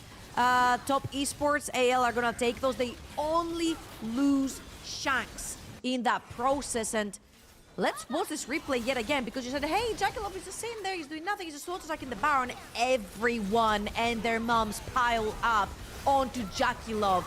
You see every single member, the Renekton, the Rakan, everyone wanted Jackalope dead, and once they did, they forced Tian out the pit. That's it. You used your flash, you don't have Paranoia, there's no way back into the pit for Tian. And then the rest is just history. It's a 4 versus 3 for the side in favor of AL, and Tian is also not even there to try and defend or play the team fight. Again, a great pickup from AL. We mentioned how both Flash and Clans are very, very important for Jackalope to play these team fights. Well, neither nor actually helped him survive this one. Hope is basically a turret at this point as well on this Varus. Got to 4 items. You see Jack Show picked up by Jackalope to try and survive the burst damage that will come through from the side of AL. Try and withstand some of these team fights. But it's hard on this Callista. We'll see if he's got what it takes, and we'll see if AL are able to continuously find him, because they've been doing a great job of it so far. And that's 3 Drakes now for AL. It's the Baron taken as well. And the gold back in their favor once more. We are going to have one of those classic LPL gold graphs this game, I fear. Hey, all I know is what you told me from the beginning, okay? If Tess is ahead at 15 minutes, they end up winning the game. Tess was not ahead at 15 minutes. They didn't take the... You know what? Oshin loves the... Hey, if Tess takes the first tower in the game, they have a 100% win rate. That's the one he loves. So I'll stick to both, man. I'll stick to both. AL have done great. I feel like both teams have had team fights that have not been favorable to them at all. And they've been a little bit chaotic, but I feel like this is kind of the nature of both of compositions. If you look over at Top esports, they want to be spreading the fight apart, right? They want to be diving into the backline, picking everyone apart, but right now it's so difficult to pick anyone. Triple Guardian Angel for the side of AL, and we said that Top esports is on a timer. You're diving the backline. This is your one-way ticket composition. If you don't kill anyone, you're gonna end up dying. You don't have a way out of it. And with triple Guardian Angel, a lot of defensive stats onto the Annie. You've got Knight's Vow onto Rakan. You've got Mikhails onto Rakan. It's just so difficult to pin anyone down from the side of AL and kill them. They'll try on Harry. 2-man play here on towards Harry. He's got a Guardian's Angel. It will be procced with the TP from Shanks. Maybe just proccing the Guardian's Angel is enough. 369 now trying to escape. Croco gonna Spider-Man over to the chickens to continue this fight. And it's just a GA and a TP out from AL. So positive play overall from Top Esports. That was a very good play. They're actually delaying the Baron push right here from AL. I can remember, if AL spread themselves too thin on the map, trying to get 2 or 3 different lanes, getting Baron buffed right here, you still have the Renekton and Akali threat on the side lane. Right now, Harry also lost his Guardian Angel, which means that he could be very susceptible to getting 2v1'd on a side lane. Oh. However, Tian could be looking right here, and I don't think 369 wants to walk out of that bush, because the second they see him, they'll just jump in. However, that Baron play was not that detrimental for Top Esports. There weren't many plays that were done with it. I feel like they were able to defuse it pretty easily, which makes me also a little bit scared for the side of AL, not being able to pressure any of these lanes. Again, you don't want to spread yourself too thin into multiple lanes. You could get picked off, so I guess patience wins the game right here for AL. You mentioned Hope has scaled 4.5 items in his inventory. You've got that artillery, if you will, in your team, and your front line is also set with like a bunch of Guardian Angels. So technically, in a raw 5 versus 5, AL should have definitely the upper hand. They certainly should. You'd hope that they would. 4,000 gold up. But I don't expect there to be another 5v5 for at least a minute. Drake will be spawning onto the map, and it could be Soul for AL if they're able to maintain control. So, Trouble, talk to me here. What is the game plan for AL? How do they guarantee this Drake and potentially the game? I mean, honestly, they can brute force themselves as a big ball like they're doing right now, and then walk into the jungle, try to get some vision control. The problem for Top Esports is that they do not have anyone but 369 to try and sneak into their own jungle to put some vision control down. So as you'll see, AL will push down that mid lane, go straight towards that bot side, put down a little bit of vision control, then back again, get a few more wards. Now, they do have a couple of control wards still in their inventories, and they'll take complete control of the bot side of the map.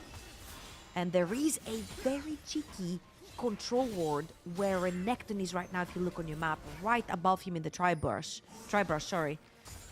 Cream could potentially get a flank TP together with 369, and with the uses of Paranoia, that could catch potentially AL off guard. That is a very nice cheeky control ward placed down by 369 that could make all the difference for Top Esports in the next fight. Let's see if they can find the miracle play. Both TPs available for the solo laners. Cream catching the wave on the bottom side right now as AL get that mid prio, and we'll be able to push this wave towards Top Esports. Jaculov catches it. Drake spawning in 10 seconds time. Vision denied in that mid lane. We've got to remember as well, Baron up in 25 They're seconds. pinging it. They're pinging it. They're pinging the ward. They're like, we have vision right there. I think Cream might just TP to it while Paranoia is going down. It's Paranoia available. Knock up. There's the TP coming out from Cream behind the lineup of AL. GA available for Hope. They're going to try and get onto the Varus, but he gets over the wall here. Is Cream doing big damage on the backside of the fight. But in the meantime, Jaculov trying to kite away. Hope, GA, popped. Kale dives to the other side of the fight once again as Shanks trying to survive, but Hope in a 1v1 with Jaculov, and Jaculov wins! He's dead! It's Shanks next as Jaculov somehow survives it all. Harry chasing him down though, and will finish the job. The rest of the team torn asunder. Cream can't walk away. Jaculov somehow gets another, but AL come out on top. AL are too tanky and into a team with 3 assassins basically. Top Esports tried their best. We highlighted the TP ward, but it just was not enough. Every single Guardian Angel goes down from AL. You see the value of this item purchased in their inventories. Let's watch this one more time. We highlighted that TP ward, and Cream takes it the second he does. Paranoia goes down from TN, and they dive onto Hope. Just about Cream is able to get onto him. Hope will flash through the wall, and that gives him enough room to play this fight, but Hope overextends. He pushes straight into the entire team of Top Esports, which then allows Jaculov to take him down. That could have been very, very, very disastrous from AL if all those Guardian Angels were not in play right there. You'll see that as Jaculov is going down, he'll take Shanks with him, and only 2 surviving. from the side of Oh, AL. As we're wait, saying this, There's a pick on they caught Mako. Mako. This is a disaster for Top Esports. Mako found, trying to get vision in the river. That's a free Baron now for the side of anyone's legend. And suddenly, this has gone from a close game to Hex takes Soul and Baron for AL. Ooh, Kroko found him instantly. Caught on the wrong side of the map, trying to put down some control.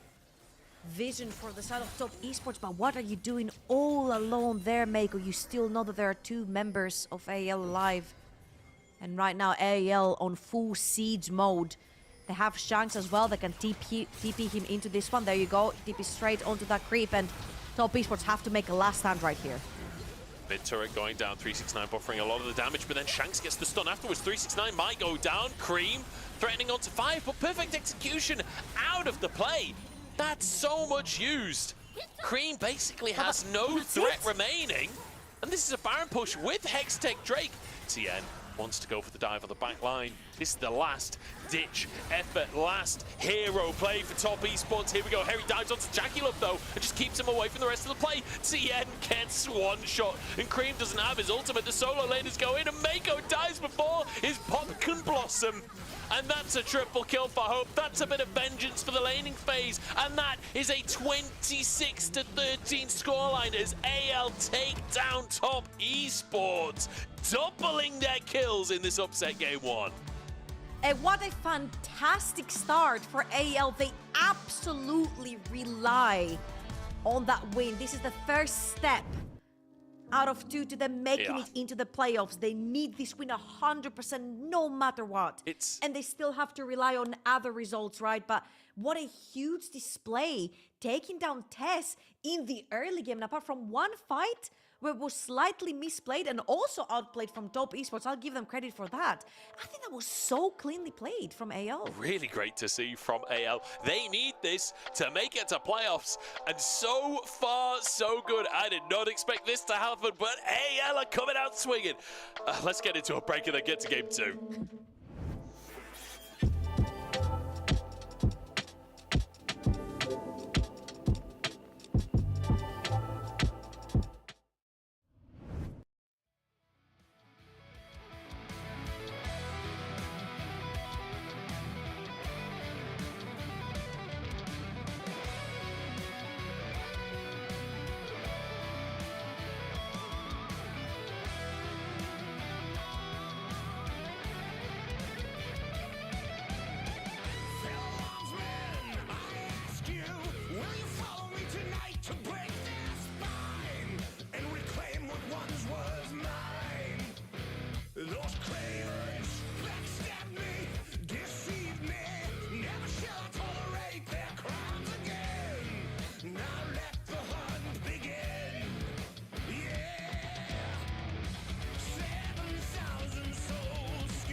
Hello, everyone, and welcome back. I'm Munch, joined by Trouble as we head towards our second game here after a surprise upset from AL. They are on a 5-series loss streak, but that won't stop them showing up today when it matters the most. Playoffs on the line, and they have come to play. 1-0 up against Top Esports, and honestly, kind of insanely good game from AL.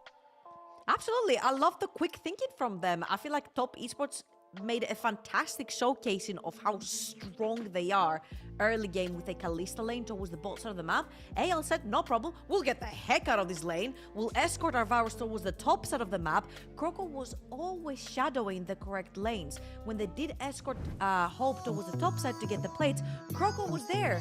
When Shanks had to be on a side lane pushing out the wave, Kroko was there. I feel like they had fantastic coordination. They played towards the strongest lanes, which was the Renekton and the Annie early on. And throughout this whole time, Hope was just secretly soaking wave after wave after wave. And when it came to these team fights, you saw that the on-hit Varus came back online just in time for Hope to be able to dish out all this damage. I think shout out to Harry on this one as well. Like, the Renekton during a lot of these fights, putting so much pressure on Jaculov. Like, so many of those Dragon fights, you saw Harry just trying to stick to Jaculov as much as he could to deny that potential threat onto the back of the team. Shanks, obviously, carrying the early game. I'm curious who the MVP is going to be, honestly. Like, listen, Manch, if it's not Shanks, I don't know. I don't know. I feel like he played a fantastic game. He was everywhere. He facilitated for his jungler. He started fights. He ended fights. He stayed alive as long as possible. He's zoning. He's positioning. He's back and forth. Like, absolutely immaculate play by Shanks. If he doesn't get it, I riot. all right, time to find out. It's Kroko! What? Trouble, you got to start a riot now. You said it on broadcast. So wherever you are, I Okay. hope the police are watching out. He had 69% kill participation, so that did it for me. He definitely deserved Nice. it. No, but Kroko was fantastic. Again, the way he shadowed the correct lanes, the way he was there in the team fights, the way he would zone off his Varus. Like, I feel like he played a huge part in not only not falling behind in his lane, while he was spending so much time trying to escort his laners to the correct paths, but I got a feel for Shanks, man. Okay, fair. We'll get it this time, Shanks. All good. Yeah, tough one for Shanks. But to be fair, like, later on into the game, it was definitely a team effort from AL, with Shanks' early game was absolutely phenomenal. Here we go. Game number 2 here. AL, by the looks of things, on the blue side this time around. We'll see if that's going to change things for Top Esports. I think a surprise loss for Top Esports. I'm not sure they were coming in today expecting much of a challenge from AL with AL's recent form, but things are looking up. And AL have got playoffs on the line. This is when it matters the most. Hui ban, Senna ban, and Nautilus ban from AL. Ooh, maybe Shanks is looking for something like a Tristana potentially for himself here. He has been a very, very, very strong pick for himself, and him having such an incredible performance with the Anne in game 1, resorting back onto one of his other favorite champions will also be it. Now, Renekton also pretty strong on Harry, and it's typically a B1 that's very easily blindable for a lot of teams. Oh, Hope, you want a taste of that one again? Let's go. Yeah, it goes for the Varus again. And Top Esports are like, well, all right, buddy, if you really Round want 2. another serving, we'll see what they go for. Whether they do opt to go for the Kalista in the bottom lane again, that would be quite funny. But this time, Renekton being hovered.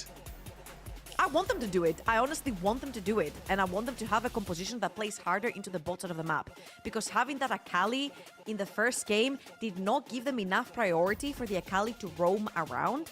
I want a more mobile champion in the hands of Cream to sort of facilitate and get that bot lane gap even wider. So this Kalista for Jaculov, 4-4 now this split. It's only a 50% win rate despite being Jaculov's most played AD carry of the split. But the Renekton this time around, a bit more aggression coming out from the top side. 369, no more of the Cassante nonsense where he isn't on a carry. Instead going for that Renekton for the early fights. Ooh, Eco take it away. that way. And I'm pretty sure this could very easily be a bot lane Nico yet again, but it definitely could be a takeaway from Mako as well. He was so dominant with that into game one. You could go Renata here, honestly, for Kayle. You could go Varus Renata, deny the Kalista Neeko and the Kalista Renata, and kind of set up for an awkward bot lane for JackeyLove, but looks like, I mean, it would be kind of I kinda overcommitting, feel- honestly, but I'd be here for it. Okay, that's two takeaways. That's Lee Sin takeaway from Tian, and that's also Neeko takeaway from Meiko. But seeing Lee Sin and Neeko in the same team, I think this might be a Shanks Neeko. However, you do still have the chance of pretty much flexing the Neeko around. And if an Ari gets locked in right here, I'm pretty sure there's also going to be followed up by an Annie ban from the side of Top Esports. Cream, a damn good Ari to work with as well. This is a lot of power in all three lanes. I mean, you've got three exceptionally strong champions when it comes to the sort of early to mid game. This is a powerful competition so far for Top Esports. They just need their kind of support lineup, right? The support and the jungle lock-ins for them. Annie going to be banned away from Shanks to try and set up for a better matchup, assuming that Kayle is taking the Neeko bot. This seems kind of similar to the previous draft, right? Where we saw the Neeko for the side of Top Esports as that flex. Be surprised to see the Neeko as a flex when it's not with that Kalista, but I suppose it's certainly viable to take it down to that bottom lane as a range support. Yeah, and I would also like to see not only the Vi right here banned from AL, but also the Viego. We've seen how potent the double reset duo between Ari and Viego can be, especially in the early game. And they are really, really, really strong, especially when they hit that level 6 and they can start skirmishing and dashing around. Ari's super strong. You've got a super strong top lane in the likes of Renekton as well. So banning Viego right here would pinch maybe Tian a little bit. Could potentially push him towards something like the Kindred. He was hovering it over in game number 1. No, it is going to be the Nocturne. So I wouldn't be surprised if Tian actually does go for the Viego right here. Viego could be a really solid lock-in. Gives you all of that power in the skirmishes to get those resets off, but the Renata's made it through. And that means that Meiko can go for that in the bottom side if he wants to. The one problem with the Renata is if you're up against the Neeko Varus, double range bot lanes can be really difficult for the Renata to function in. Absolutely, and also, you don't know who's going to end up down in the bot lane with Varus. So you did have the chance of potentially for something like a Braum, an Alistar. Now, throwing this over to the side of AL, I wouldn't be surprised, honestly, if they do keep the Neeko over in the mid lane and they do put something like an Alistar over in the bot side of the map with the Varus. However, Shanks' Tristana is still open, and this is something that he does really favor. Loves playing around that. Doesn't pair up necessarily really well with the Lee Sin, but it is still up and available as an opportunity. Well, the Karma too. So that would be essentially a double flex. We still wouldn't really know who's going mid and who's going bot lane. I mean, come on. I would assume it's Neeko in the mid lane at this point. But again, double range bot lane for AL makes it a little bit more difficult for Meiko during this laning phase on the Renata. And now, finally, we'll see what Tien is going to bring to the table. You mentioned the Viego open and available. We've seen him hover the Xin Zhao already. This would be a different look. The Sejuani in the jungle, but you've got a Renekton up top to work with. Gives you that engage. Not a fan. My face was the same as Tian's right there. He's like, guess I got to do it for the team. You know, He's doing the 369 did it in Yankos. game 1. He's doing the Yankos Yeah. on Sejuani duty. Yeah. You know what? 369 had to take off the team in game 1, playing the Cassandra. Now it has to be that Sejuani. However, that gives me a lot of confidence that they do want to play for the Renekton. They do want to play towards the top side of the map. Try and get that Renekton ahead. We mentioned how Harry was so impactful when it came down to these team fights where the Renekton had 1 and 2 items, and how when he pinned down enemy AD carry, they pretty much melted in his hand. So potentially playing through 69 could very well be a very viable option. However, I raise you the Uno reverse, which says this is an LPL Kalista Renata lane. We don't care what we're playing into. We're going to shove in the wave and we're going to try to tower dive you and fight you 1v1. Now, it's not going to be the easiest task into Varus and Neeko that have a bunch of wave clear among them, but it's still pretty darn doable because this is JackeyLove's Kalista. Certainly is. We'll see how the 2v2 down in that bottom side goes. It's always fun to watch when JackeyLove and Meiko have an aggressive matchup, but Hope and Kayle, plenty of presence in that bottom side themselves. A lot of wave clear available to them. So we'll see if they can gain control of that lane. I'm looking towards that top side though. Like you said, Renekton Sejuani, a lot of ability to play through 369 here for Top Esports. But also the Sejuani Ahri, that pick combo, that combination of the ult from Sejuani, the charm from Ahri. You take a misstep here, unless you're K'Sante on the side of AL, you're gonna be obliterated. Okay, may I say, I actually hate Ahri Sejuani so much. This is the easiest Mercs of Shanks' life right here. You get your Mercs, you play a little bit more freely in lane, you've got the movement speed through your E. If you do get chunked down, RW is your friend, you get to heal a little bit much. Oh. My bad, sorry guys. That's okay. That's okay. But yeah, you're right. Like, Shanks can get real tanky. I got too passionate, you know, about my hate of Sejuani plus Ahri together. We are seeing the Nico go into that bottom lane as well. It is Shanks on the Karma, setting up for Croco to have that power coming out of the jungle. Cream spots this invade though, and we'll be able to walk over to the rest of his team. AL, what are they going to look for? I love this for AL. I love this for AL, splitting the map in half. They know what JackeyLove and Mako can do onto a pick like Renata Kalista. So they're making sure of the get-go that their jungler is going to be stuck towards the top side of the map, not having the assistance right there of Tian in the early stage of the game. Cream has to run straight into that mid lane, doesn't have time to be nuisance onto Croco, and great late early game invade right here from AL. Really good stuff from them. It feels like they have had the answers so far to whatever Top Esports has tried to throw their way. Feel like Tabe and the gang working for the paychecks here. This feels like a very well-drilled early game from AL. They knew exactly what they were going to do at this level 1, and now splitting the map to try and force some pressure. Shanks, good trade there in the mid lane onto Cream as well. Cream, on one of his signature picks, this is one of the mages that even when he was an assassin player, even when Ahri built the Everfrost and wasn't really an assassin anymore, this was the mage that Cream was still very happy and very comfortable playing. Is JackeyLove and Mako going to try and force Croco out of the jungle here? Gromp will reset, and Tien moves down. So no interest in this vertical jungling nonsense from the side of Top Esports. They want things to be a little bit more normal. Tien moves in.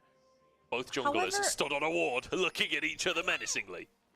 I feel like AL have the upper hand right here. Both their bot laners are level 2. Tien can no walk up to take this Gromp, because the second he does, Cowl is gonna move up, Croco is still there, and he knows JackeyLove and Mako are only level 1. They're literally smite fighting the Gromp right now. That will most likely give Tien, he's level 3. Oh, he's not even going to smite it. I've done my math correctly. Able to get it. That's level 3. I've done my math correctly. Importantly as well, JackeyLove and Mako found a window there where the fourth wave, was arriving in the bottom lane, so it held this wave here. Hope couldn't actually move, so even with the level advantage, just the move advantage for Top Esports because the wave wasn't really crashable. JackeyLove able to get in here. What is going on? Soak up We're as still there. many minions as possible. He's still massively down in CS though. Look at the CS advantage for Hope so far. Tien moves in. Remember, he kept his smite, and actually the flail gets himself the crab. Rooted up. Do they have the damage to finish this one off? Stun comes on through onto Croco. Cream moving in to try and protect his jungler, and stands to body block. Keeps Tien alive. No way! No way Tien gets out alive from this. He pushes in for a Scuttle Crab. He pushes into the river for a Scuttle Crab. He has no bot lane prio. He knows Karma is in this brush. Not only does he get in, but he gets out of it. That was some blabber level play right there. That was some blabber level love for Scuttle Crabs right there from Tien. Nice! Taking the flash away from Kyle as well. And Tien's actually gonna be double crabbing Croco out of this play alone. Nice stuff right there from Tien. Again, he does lose his flash in the process, so he has to be a little bit more careful, especially on his pre-6 skirmishes into that Lee Sin, Karma, and K'Sante. However, it did work. Has put him 12 CS up. That's 4 camps. Yeah, and you can see that Croco still has so many camps up on his side of the map. Croco is literally just taking his 4th camp of the game. 2 of them were on Tien's side of the map. So Croco still has a lot to get through, but Tien's already finished clearing that. He can go for a reset and then get back out onto the map. So Tien little bit ahead in terms of tempo this game, and we'll see if he can find his way into a lane instead. But Croco, not even going to go and clear his bottom side. You know, red buff Krug's still been untouched by Croco. He's going for the grubs. And I feel like this might be a little bit greedy right here from Croco, because every time you do a neutral objective, you do tend to fall behind in terms of clear. And we did mention that Tian had already cleared a lot more than Croco had done before, so he's on his way to 6 super fast from the side of Tian. It also frees you from having any jobs, right? You mentioned the entire bot side from Croco is still up and available. 1 Gromp remains right here for Tian, and then he'll have no jobs on the map, which means that your lanes are gonna have to start respecting the fact that Sejuani is currently jobless on the map. You'll see Tian is actually sprinting that bot side of the map. Cream is hovering as well. The second the respect move under the tower comes from AL, they're gonna pull up onto that river, and it will give them that dragon. Or at least for now, AL need to push up their waves. Croco is nowhere near. I mean, bot Prio alone gives them a way into this Drake. It feels like AL want to contest for this one. Render's available, so should be the Drake taken at minimum by Top Esports. And now a charm onto Hope as well as Cream dives in for more. KO trying to threaten as Mako low on HP. Ignites Shanks. He's like, okay, if I'm going to go down, I'm going to set you on fire first. But Jaggylove is low. Hope survived the bailout. Not enough. And now Cream caught as well. Sure, you got the Drake top, but at what cost? Wow, AL with another fantastic skirmish towards the bot side of the map. Take 3 with them. Tian is trying to fight for his solo Grom. He's winning. In the jungle, he's one winning. level up. Tien is solo killing Croco's Lee Sin and Sejuani. What is going on, Munch? I don't know. What? That is exactly the fiesta I signed up for. I'm not gonna lie to you. Now, Top Esports, major disrespect. They knew that Croco was gonna be on the top side of the map, potentially clearing towards his bot side, which means they start the dragon. But then Karma walks down, and as you can see, Cream is level 6, but his support is level 4, and his AD carry is level 5, and they're all so miscoordinated. Mako gets caught up on the top side of the map, cannot walk through the Karma, then they don't end up going for Hope, even though Cream engages on him, then Jackalope overextends, trying to get a kill while Scream is out. And it gives me glimpses of what happened in game number 1 months, where everyone from TES wanted to fight, but nobody was on the same page in terms of them all pressing their buttons on the same target all at once. And this has cost them 3 kills, 1 dragon, and I guess 1 casualty on a Lee Sin. Yeah, I mean... He is kind of blind, so in his defense, maybe he didn't see the Sejuani right there. Yeah, I feel like you can hear that giant Poro, though. I don't know, bit of a weird one from Croco at the end of the plate. A lot of gold given over to Tien, who is massively ahead in the jungle at this point. Grabs himself 2 grubs as well. And the Drake was taken by Top Esports, but AL, they've got a gold lead. Croco taking a lot of gold in that fight, but honestly, Top Esports, again, these early game plays feel really uncoordinated. It feels like they didn't actually realize AL were able to contest. Oh, Harry. Oh, no. The snipe? He's in bad trouble, but actually Croco's moved up to the play as well. Cream ulting over to be a part of this one and finishes the job. Charm comes on through. Tien, I don't know what the hell that ult was, but Cream trying to finish the job. Croco gets out. A mega whiff coming out from Tien. However, it still does net them a kill right here. Very nice roam from Cream. Really quickly caught Shanks on the reset right there, roamed real quickly towards the top side of the map. They need to get something going on the map. I think they're using the tactic that AL used in game number 1. Oh, very nice ult right there from Jackalope to save his support. Yeah, they're using the tactic that AL used on them from game number 1. They're like, okay, well, bot lane's screwed, so let's play towards top lane, get Ahri and Renekton ahead, and then we can start playing for these team fights. However, your Kalista is never going to reach the levels of scaling that non-hit Varus did in the previous game, so you're still going to have to somehow get Jackylove involved in these kills. Tien still ahead in the jungle here. 20 CS lead right now as Croco moves in with Shanks to try and deny that fact further. Tien dips out, tries to steal the wolf with the flail, but Croco will be able to take that one. And off the back of the fact that Jaggylove is in the base, AL should be able to take the Gromp as well, push a wave in the bottom side, and maybe even get a 3rd plate for themselves. Maybe actually, Lee Sin is blind. That Q did not hit. The Gromp was not moving, I swear. Munch. The Gromp was absolutely not moving back on the map. However, I feel like it's now personal for Croco, you know? He gets solo killed by Tian in Tian's jungle, and every single time you have so much priority through your bot side of the map. The Karma is perma pushing, your Varus plus Nico are perma shoving, and Tian once again has tried to find a way to get his team somehow ahead. It is going to be through the top side of the map. 5 tower platings.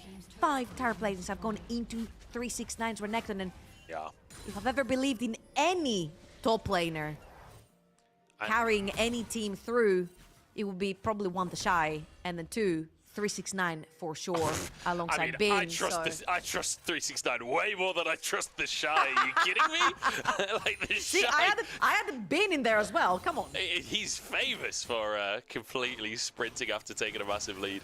Anyway, enough about that though. But 369, like you say, he's getting a lot of gold into his pocket, but also spending it in damage. He's got that Eclipse for himself. So that Renekton, it may look like a bruiser, it may look like a tank. It's not. It's an assassin right now in terms of that first item. So Hope and Shanks both got to be a little bit nervous. And also the fact that I feel like people often forget Renekton is a shield breaker as well. So even Shanks, who can put a big shield on himself, Renekton W does just remove those shields. So still has massive potential damage if he can get onto that backline. Huge thing that happened in the bot lane as well. Hope throws his Chain of Corruption onto Jakilov. I love the fact that he keeps throwing that R onto Jakilov, trying to potentially bait an early cleanse. However, he's going to be a Dragon. 369 has sneaked in. That's the damage we were talking about. The kick comes through, but Cream is there.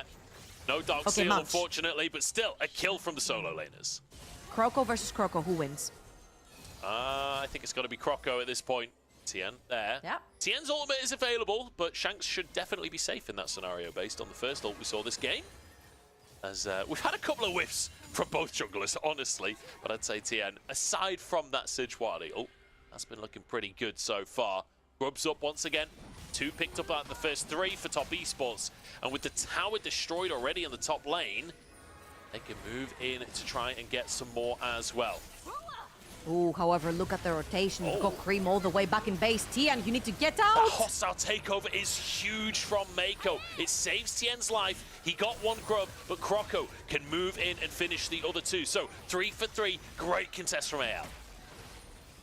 Absolutely, and honestly, for Tian right there, he's honestly lucky to get out, because if you look at the rotation, they put Harry all the way down in bot lane with TP available if a fight breaks out, and they bring Hope, who right now has the Ghost Blade. He is ahead on that Varus, into that mid lane to take the fight towards the Void Grubs, and you had Cream needing to reset. Also, 369 wasn't quite there, didn't have the ultimate, so there were a lot of components for top esports that were missing. Tian sneaks in, steals one away, sneaks out.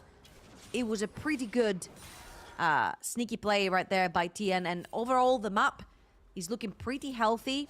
However, I think it's all gonna come down to 40 seconds from now. You do have a Rift Herald spawning. You do have it on the top side of the map. 369 has been absolutely monstrous this game, and honestly, cannot take away from Tian as well. The solo kill, the juggle, the fact that he's kept himself up. 2 camps up right now for the jungler of top esports. Knight's Vow available as well. Another Chain of Corruption, instantly taking the class off of Jakilov, but that's exactly what you want. Hope has been throwing this out every single time, trying to bait Jakilov's cleanse, which means that Jakilov walking into the next fight might be problematic for him. Yeah, tough for Jakilov there. A lot of pressure in the mid lane. And we'll be able to survive the potential all-in, but won't walk away healthy. Actually had to reset off the back of that one. Has still not quite finished his first item. This is lethality virus as well for Hope, so a lot of presence when it comes to these neutral objectives. Cream kicked against the wall and almost one shot, but not one shot importantly. And now Cream can move further into the play. Got to reset. Whew. Man. Yeah, every single time. Every single time. Listen, you miss all the shots you don't take, okay, Munch? You miss all Tian the is shots you taking do these take shots. if you get Tien, yeah. Jesus. Jakilov's Oh, no, in Jackie. trouble. He doesn't have that cleanse, does have flash available. Might just have to blast that one out. Pop Blossom coming through. Good reactions from Jakilov. Knew that there was a real chance of that coming. And the blast gun will get him out to safety. So, flash for flash between Kayle and Jackie. But again, I think this is pretty no. huge. 369 right here. I think they're preparing a dive. Tian has not left bot lane. There is no ultimate. Harry might have to pull back from this Okay. situation right here. And 369 yet again demolishing another tower. This Renekton is so strong right now, about 30 CS up on the Renekton, very close to the second item, which is going to be most likely a Black Cleaver. Gonna help a little bit Jackula with the damage department right there. And honestly, I feel like Top Esports are just pulling an AL from the first game. They're like, okay, our bot lane screwed, play topside, it's worked so far. 2 1-1 onto Cream, 1.5 items on this Ahri. 369 with full Terrapletics in the top lane, 2 towers in his name as well. Must be super, super close to his second item completion as well. And Cream, he's looking, he knows Shanks is around. No tower there, remember. So Shanks has to just completely back away. Tien in the area. Mako and Tien have been joined at the... Oh no, Mako! No! Oh, no. Surely not! Ult comes in from Cream to try and follow up, but cannot return enough damage. I have questions. I have so many questions. Clearly, Mako walked up there because he wanted to set down some vision so that Cream can push a little bit more freely. However, in 30 seconds, there's a dragon spawning on the bot side of the map. Your team already has 2 of them. How about you ditch top side completely? You play for bot vision control since 369 is also on the bot side with you. And you don't face check a quadrant that you have absolutely no idea who's hiding inside. Yeah, a bit of an awkward one, to say the very least, there from Mako. And Herald going to be slammed in the mid lane as well. That will take a tier 1, and not only that, it will take mid control just as Drake spawns as well. AL move into that bot river, TP from Cream to make sure that vision isn't completely lost from the side of Top Esports. Cream actually blast coning in to contend any kind of presence in this river. Top Esports, they want this Drake and they want it bad. Shanks has TP, but I don't think KL are contesting. This will be sole point now for Top Esports. They're pinging the top side of the map. They're trying to get a little bit more gold into the team right here, and they knew that they didn't necessarily have the setup. They don't have the vision. AL were playing primarily towards the top side of the map, so Shanks is going to push yet another wave, try to take that tower. Croc is going to join him as well to make sure that this tower that they gave up the dragon for ends up going down, and they're going to trade structure on the map for neutral objective. Again, gold pretty much dead even this time around. 369 gonna go back to base. He's most likely gonna have his Black Cleaver right here. And again, no objectives on the map right here. It could be literally both teams just sitting in mid lane and trying to push out the waves for a little bit of vision control until somebody missteps. And we are exactly even in gold. 30.5 thousand on either side for a second there, now 30.6. This is about as close as it could get. Top Esports having those Drakes as their advantage. 3 Grubs and 2 towers apiece. Oh, 369. 369 either could be in trouble or could be making a sick flank play. Hard to say. Did he get spotted there? I don't know if Kale saw him. No. Okay, 369 goes in 1v3 to start the play off here. He's not that tanky, remember. He went Eclipse first item. Oh. You cannot sit in 3 people for that long. I don't know. I'm baffled, honestly, Munch. I'm baffled. He must We have talked thought there was about only 2 there or something. we always kept talking about how clean Tess is, how they'll take the first tower. They did take the first tower. However, the coordination this series has been completely off. 369 right there did not get spotted walking out of the pixel brush. He was actually pretty concealed by Fog of War, I'm pretty sure. Oh, they did just see him. about, They did see him. they did. Just about they did see him. He walks in, So he didn't tries know to get Kale onto was Shanks. around, yeah. He didn't know that Nico was around and ends up going down, shot down to Kroko, who has been actually quite starving this game. Tien has been ahead in this matchup the entire time on the Sejuani, and 369 giving his shutdown just like that must really hurt because you give up so much tempo on the map. We said especially since there's not any neutral objective you want to fight over. Having that pressure on the map is huge. So not only losing your tower, but taking down the top lane as well gives a lot of freedom to the side of AL to take some control over on the map, and you'll see all the wards on the bot side of the map from AL pretty much tell you the story. So lead for AL, only 1,000 gold. They know what's going on though. They know someone's in that brush. That's the nice thing about Nico too. You got those clones to face check brushes for you, can help you get control in the jungle. But Top Esports, ultimately going to be used there by Hove. That's quite a big cooldown to use, and Shank's taking a huge chunk. Tien has gone in to try and get damage down. The Aftershock keeps him alive for a bit, and Croco forced to flash back away, but no, the Ignite finishes the job. Cream dashing away from this one. Croco kicks him against the wall, and the Pop Blossom follows it as well. No bailout for you as Croco gets a double, and it's just as Baron spawns. AL are gonna stop the Baron as well. Very low HP bars, but the East TP onto Shanks. 369 is coming in. Renekton is massive, and Shanks is not gonna get allowed to TP back. Oh, Super boy. low HP bars. This feels tense. 369 has to carry this one. Jackulov in the play as well, trying to get damage onto Harry, but he's just so tanky already. Chunk out from Shanks, 6k on the Baron here. Health bars are pretty low for AL, and honestly, I don't know if AL want to commit to this play anymore. 369 starts things off, and Harry goes in to try and get his team out. Shanks is on the wrong side of the map, though, and there's no tower in that top lane. He's probably going to fall, too. That's a double for Jackie, and once again, Top They're gonna somehow start it. find themselves back in the game. Oh my god, the bounce back right here. The HP bars were too low for AL. Shanks is not allowed to reset, which means he's sitting around with super low HP, cannot participate in the fight. You see that Kel is the same thing, and Chain of Corruption goes in here, and I'm wondering what for, because Tien is super tanky. Tien will very crucially miss his R right here.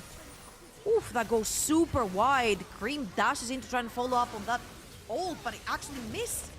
So Cream couldn't capitalize onto anything. You'll see a fantastic engage ult coming in from Cal to stop both of them dead in their tracks. Jackulov will pull out his support. That will be all she wrote, and you'll see 369 is gonna push the wave down bot lane and actually become a threat right here. Cal on the right side of your screen, super low on HP. Shanks, super low on HP. Crocker has to tank the Baron, super low on HP. Hope has no mana, and he's also tanking the Baron, has to flash out of the back of the pit. And by that time, Tien is back. It's a kick, it's a kick! I think that's Jackulov down. I'm not sure of the setup. It's 2 for AL. Cream now looking for a charm as well. Bit of damage out, but AL, what a fight, what a moment. Croco with a great kick now, looking for 369 as well. Bit of damage returned, but the Honey Fruit will set it up. And Soul denied. That's a huge pick right here from AL, denying the Soul. As you mentioned, also slowing down the Baron so crucially. Imagine if that was Baron plus Soul from the side of Top Esports. They'd be able to take over your entire map. AL have been playing so aggressive this series. You know, there is a case of nameplates on, nameplates off thing. You know, you're playing against triple world champions on the side of Top Esports. AL have played with no freaking fear the whole time. Look at Croco, gets the Q onto Jackulov, the W into R on the back to throw Jackulov into literally the mouth of the sharks, and AL completely demolish Top Esports' bot lane. Croco looks good today, but not as good as 369. This time he can 1v3. Takes a kill for himself. Look at the sustain. He's going to get a second. Oh, Kale just about lives through it.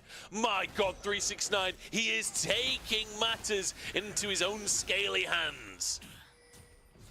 What's this for, though? What's this for? We see all of these skirmishes going down. The Chain of Corruption going to go down again. They're looking for Meiko. Kalista still has her ult.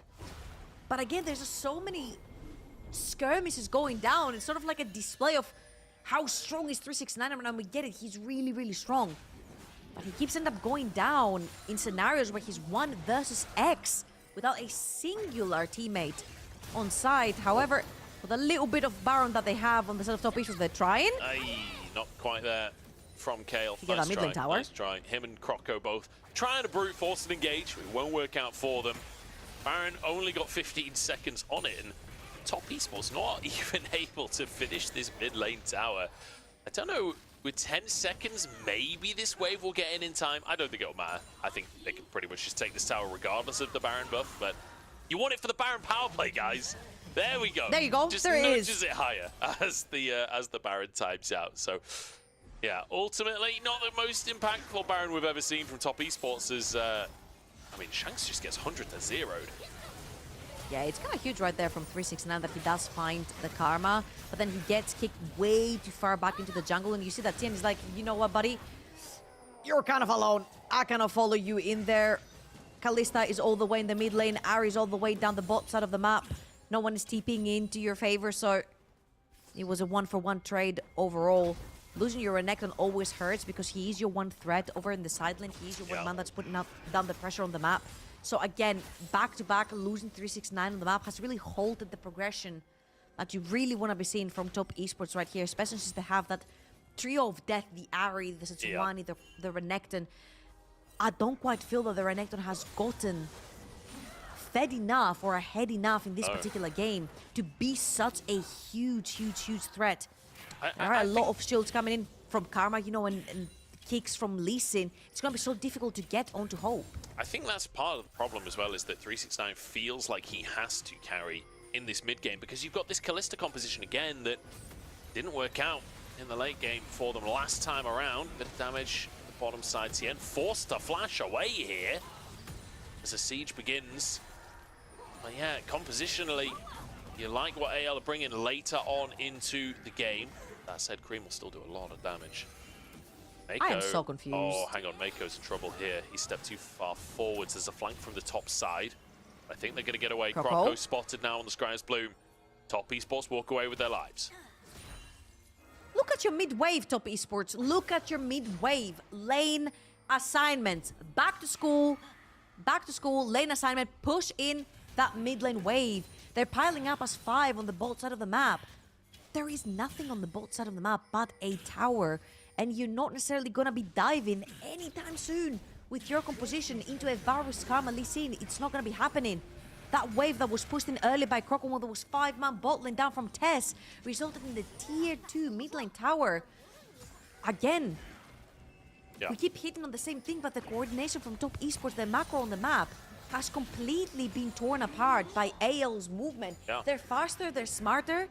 They're actually outplaying Top Esports on the map right now, and next Dragon is coming up. Top Esports wish they had some control over that area, but they don't. However, they do have a bunch of wards that they can TP the Renekton or Ari onto to try and get a flank. Imagine if they hadn't just super overcommitted on the bottom lane. Maybe they'd have some vision control of the river right now.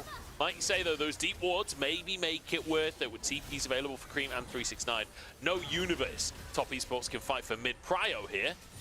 It's Cream just desperately trying to clear the way from a distance. Croco looking for the Croc! Oh my lord, that's a hell of an engage from Kayle. And suddenly things look good for Top Esports. They managed to turn it around, and 369 wants to be that carry. Hope chased out of the backside of the fight. That's a big old crocodile. And Top Esports, they find control again.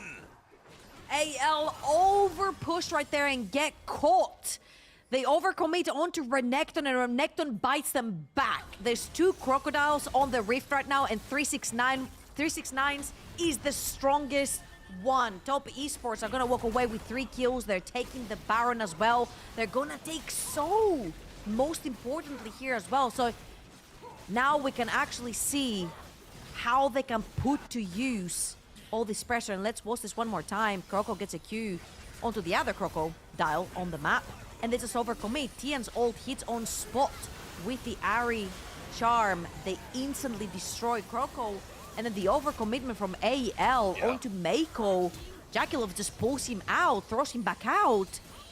And 4 versus 5, Top Esports just run you over. I got so excited when I saw Kayle's ult, but I was so wrong to do so because, my lord, that was one-sided for Top Esports. And, well, we could well be going to 3 games. It feels like Tez are back on the scoreboard. 369 finally gets that carry moment that he has been looking for. And where do we go from here? Cream as well, big damage. And also, Tien finally hits the Sejuani ult, and suddenly Top Esports are winning a fight. Who would have known that a big old single target stun can win a team fight?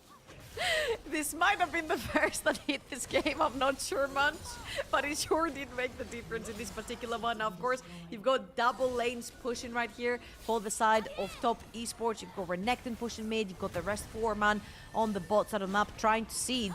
It is a little bit difficult. A lot of your champions are very short range, especially the Kalista, the Ari. You don't necessarily get to hit the tower for free when there's a Karma right there to perma wave clear together with a Nico and a Varus. So it is very, very difficult for this top esports team to siege towers. They're much better at forcing fights on you and capitalizing on numbers advantage rather than sieging right here. You see how difficult it is. That's the second wave that's pushing, and they've been able to take about half that tower down. And most of that damage, I'm not gonna lie to you, has been done by this minion. This cannon burned up minion. But honestly, for top esports, it's kind of okay. They've still got a full minute of Baron. Even if they're not doing the damage themselves, they are slowly but surely breaking through these inhib towers.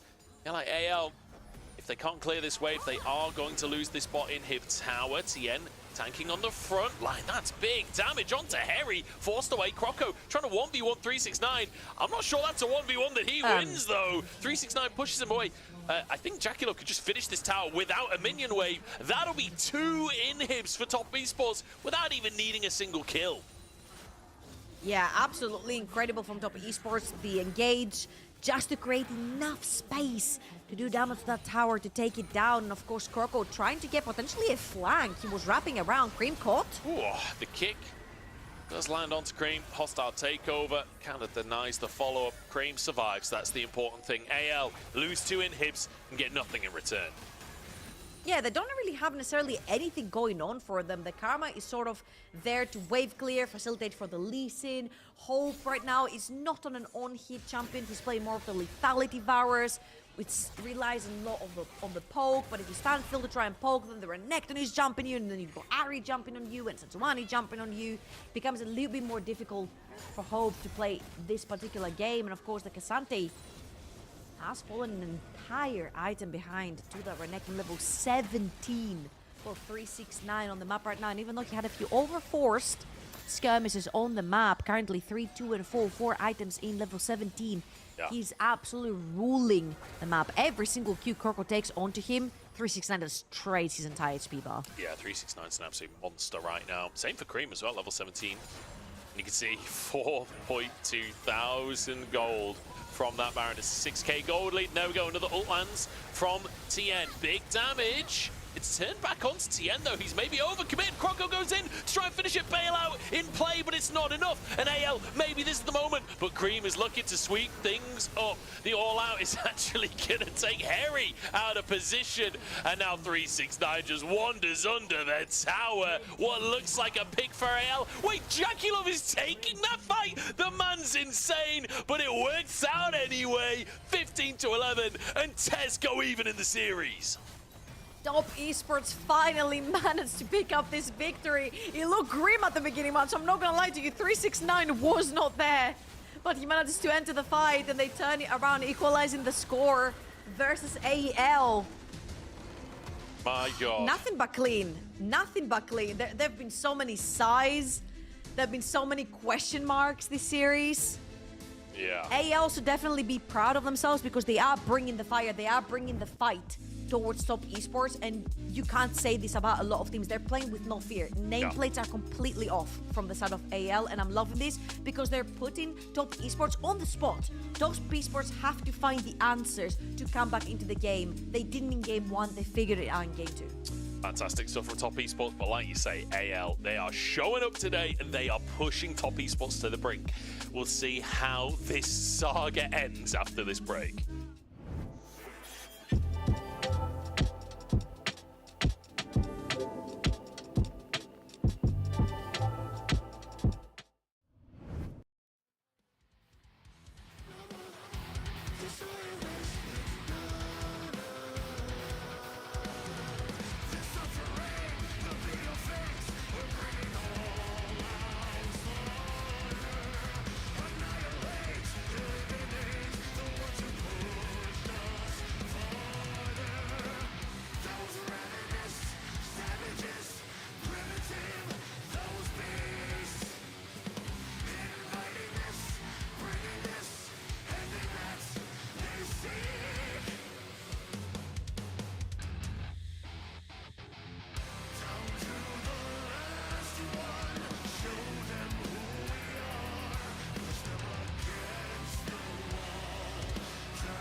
certain fate.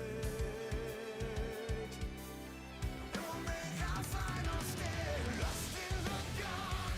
We've come so far, another step to rid the pain. Go and be counted till your last day, 'cause only nightmares break their flames. So stand upon these fallen lands and follow in our Father's plans. Yeah, until the end we will remain, and we'll hold on until the last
So stand upon these fallen lands and follow in our Father's plans. Yeah, until the end we will remain, and we'll hold on until our last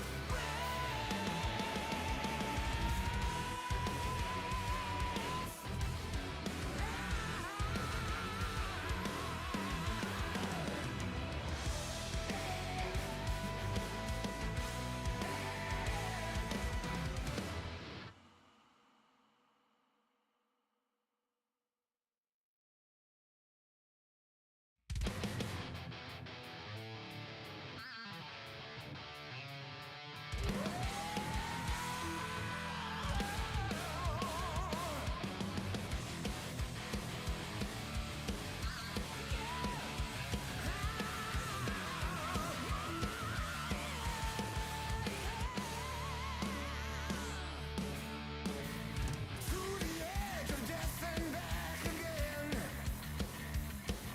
We've seen the walls come down, but here we all still stand. We are the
Hello, everyone, and welcome back to the LPL. I'm joined by Trouble as we head to Game 3 between Top Esports and AL. I know, you heard that correctly. Game 3 between these two teams. And there's an important thing that we got to point out that I don't know how this slipped my mind, but at the end of every single split, Top Esports historically somehow lose to Rogue Warriors. Well, Rogue Warriors are no longer in the LPL. They were Guess replaced by anyone's legend, and now we're going to Game 3.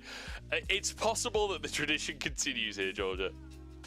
Absolutely, and I feel like there's a few subjects there that played a big part of both of these wins that we just watched. One being the Croco, not the one that's playing for anyone's legend, the other one in the top lane, the Crocodile. I feel like it's played such a pivotal importance for both of these teams in terms of their wins. The thing is, you say that, over Snowball. but Croco actually did 10 more damage than 369 did that game. So which Croco's really more valuable? So with you know what, I'll give you that one because I didn't notice that. Yeah, I didn't mean to derail you there, but I did like 10 damage. No, How often does that that was happen? perfect. You know what? No, you shut me up. You're like, you're saying one is better, but I'm saying the other one with more damage. So statistically, you know, stats-based analysis, one Croco is better than the other. Hell yeah. But yeah, all jokes aside, I feel like Renekton is like such a safe pick towards the top side right now that has played such a pivotal importance. And well, There you go. point proven. 369 absolutely carrying this game. A few questionable skirmishes around the early to mid game to try and snowball his team forward. Now, I don't blame him for trying to like stretch it and go the extra mile. However, I want to point my finger at Top Esports and say this is not good enough. Yeah. Especially when we're looking at BLG and JDG and how clean their game is. Well, JDG not so much recently, but I'm looking at BLG who are sitting very comfortably on number 1. If you want to go up against them, if you want to challenge them, this is simply not good enough. The coordination has not been it. The macro has not been it. And currently, they're being pushed by a team that's sitting outside of playoffs contention. They're literally fighting for their lives to make step 1 to possibly make playoffs for AL. So Top Esports need to step up and clean this out. See if they can. We'll see if they can finish things off. But Top Esports this time banning the Kalista, Everything's banning banned. the Renekton, but also banning Shanks' Annie from game number 1. Senna taken off the board. What direction are Top Esports going to go this time? That Nautilus that's been so often V1 as well. I mean, he could just go with the Karma, go back to tried and true, Nope. or Nope. Jackie Loves Wait, Lucian listen. comes out. We are Top Esports. We only first pick Kalista or Lucian. This is it. This is all there is. However, I would love to see a Maokai Tristana angle coming in for Shanks and Croco. This is literally their bread and butter. Shanks is a fantastic Tristana. Please do not pick something else, not that you're hovering, or I'm gonna sound like an idiot. Oh my god. Well, Please. it's a Zeri. It's a Zeri coming up through for Hope. All right then. We're playing late game on the side of AL. Very much looking to scale with that Zeri. There's an argument for dive as well. We've seen Zeri kind of linked into a lot of dive compositions, especially versus Smolder earlier on in the split, although Smolder seems to have fallen off of a cliff, and I don't think many people are too upset about it. All of our teams today completely ignoring the little dragon. But we'll see what goes along with this Zeri. It is going to be Ooh, Shanks love taking the that. Talia in the mid lane. I was thinking there might be a takeaway right there because Vi is extremely viable when you're looking at Lucian, when you're looking at Zeri. The one thing that reliably pins them down are champions like Vi and Nautilus is banned out. So I was thinking maybe there was an angle where you could go for the Vi and then pick in the Talia or do vice versa, but they are going to choose to take the Talia away from the side of AL. Very, very nice takeaway for themselves. And honestly, I'm really happy that it's no longer just a permanent enchanter meta in the bot lane, because you can pretty much play whatever you want. However, seeing the Nami come in, I wouldn't be surprised to see a Lulu getting locked in alongside Hope's Zeri. It looked really good previously in the LPL. We have seen this sort of composition in the bot lane go up against it, and it looked like it could keep toe-to-toe versus the Lucian Nami aggressive lane in the early game. See if it can go toe-to-toe. Cream goes with Karma in the mid lane. On the Lulu, unsurprising to see locked in there with the Zeri. So now, we could go towards our bans. And Zhao could be a solid ban with Cream taking the Karma in the mid lane. But, you know, there are plenty of junglers that you can take alongside this. There's Xin Zhao. We've talked earlier about Graves and Kindred being follow-ups as well. Even the Jax being a carry jungler that Tien has more than happily used for himself. So perhaps jungle bans is not the answer. For top esports, though, you already mentioned the fight. Very, very good with the Taliyah. Just denying that combo. Absolutely, and I think over here, AL are not going to worry too much about things like Lee Sin as well, because Taliyah plus Lulu make it so difficult for Lee Sin to get into the backline and get these kicks. You can interrupt him midway with both of these picks right here, so I don't think they're going to be worried too much about Tien's Lee Sin. They're going to mainly focus on pinning down that more aggressive jumper pool that you mentioned you like from 369 as well. So I'm like, screw it, Ornn. It's time. Bring it out. I'm gonna tell you, Munch, I've never seen a more aggressive Ornn in my entire life. This guy is like otherworldly on the champ. I might be a little biased because I also like Ornn. So it might be like an Udyr K'Sante Fiesta. But hey, I'll just drop it out there. Yeah, we'll see what he ends up going for. One thing I will say, big range advantage right now for top esports. Cutting away that Udyr as well. The Aatrox, it's 369's most played top laner of the split with 10 games on it. But there could be an angle for trying to play something to keep AL at arm's length. The problem is you're blind picking. Difficult to pick anything too crazy. That said, if K'Sante's locked in, you're not blind picking any longer. Oh, I love how they're leaving counterpick for last. I feel like Croco has been kind of like living rent-free in Tien's mind and vice versa, because Croco was winning the previous game and he gets solo killed by a level up Setsuani. So giving counterpick right here to their jungler wouldn't be a very bad thing, especially since they had in mind just to play a tank on the tops of the map anyway. Now, I do like the Aatrox here. I'm not mad at it. However, I do like it more when there's a Milio in the team, but it works pretty well with the Nami as well. The speed ups, the heals really help that Aatrox alongside the Nami, of course. Sorry, the Karma. Get him into this fight. I'll be surprised to see the Xin Zhao locked in here. Xin Zhao, Karma, super prio early game, allows for great skirmishes within the two. Yeah. I feel like week 4 in the LPL, Tez has got the Exodia composition. I feel like the meta has moved on a little bit, but if you go back to week 4, this is exactly what everyone wanted. Volibear locked in though for Croco. Aggression out of the jungle and can kind of work similarly to the Vi. It's not quite as simple to get the combo, but if Flash is available, Croco can get that stun to set up for Shanks to get the knockback. I feel like it's a very similar concept of a champion, a very linear concept of a champion. You see champion, you run a champion, you go in. It's a very similar concept with the way that Vi likes to play the game. And also since you have the stun as well from your Q, it's very easy for Taliyah to follow up.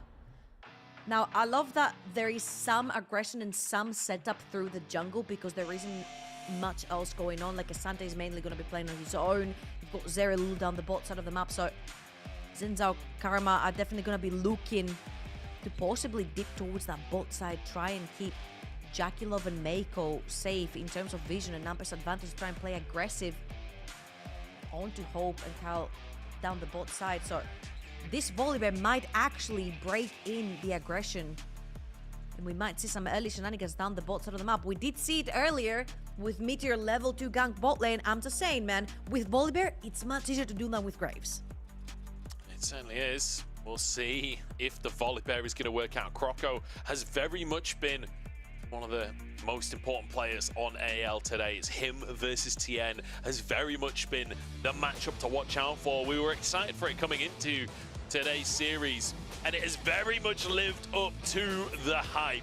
We'll see what this final installment has to offer. Can anyone's legend do the Rogue Warriors thing and find an upset over top esports and potentially knock them out of the top 2 contention, but also get themselves into playoffs? Everything on the line here for anyone's legend. 到达战场，碾碎他们。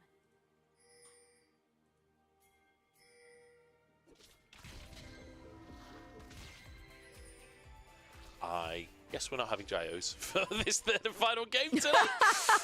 Missing out on those ones. I was waiting patiently, you know. Yeah. I didn't want to talk over them this time. It's always like a game of didn't happen. chicken, honestly, where sometimes you just don't get them, and it's like, how long are we waiting? How long do we commit to trying to see if the Gyos come on through? But once you get to like 45 seconds on the clock, I feel it's over at that point. But as you mentioned before in the draft, the Lucian first pick, it is a staple for top esports, and it's not surprising. I'm going to hold the thought, though, on the draft as Croco going to go for an invade. Cream spots it out, takes a few rocks for his trouble. Tien forced away, ward on both sides. Hope is even here as well as Kale. Jackie Love moving in. Spotted by Shanks here. Bit of damage coming up through. Shanks actually ignited. This is a full-on scrap at level 1. Croco, level 2 though. The only one in the game to hit level 2 at this point. Cream forced to flash away. They're chasing for more. AL, what a way to start the game. Same theme as game 1. You see the Kalista or the Lucian locked in B1. You know they want to play aggressive. You know they want to play in your face. What does AL do? They late invade back to back. Volibear is now coming towards the bot side of the map. Jackalov and Mako think they might be safe right here.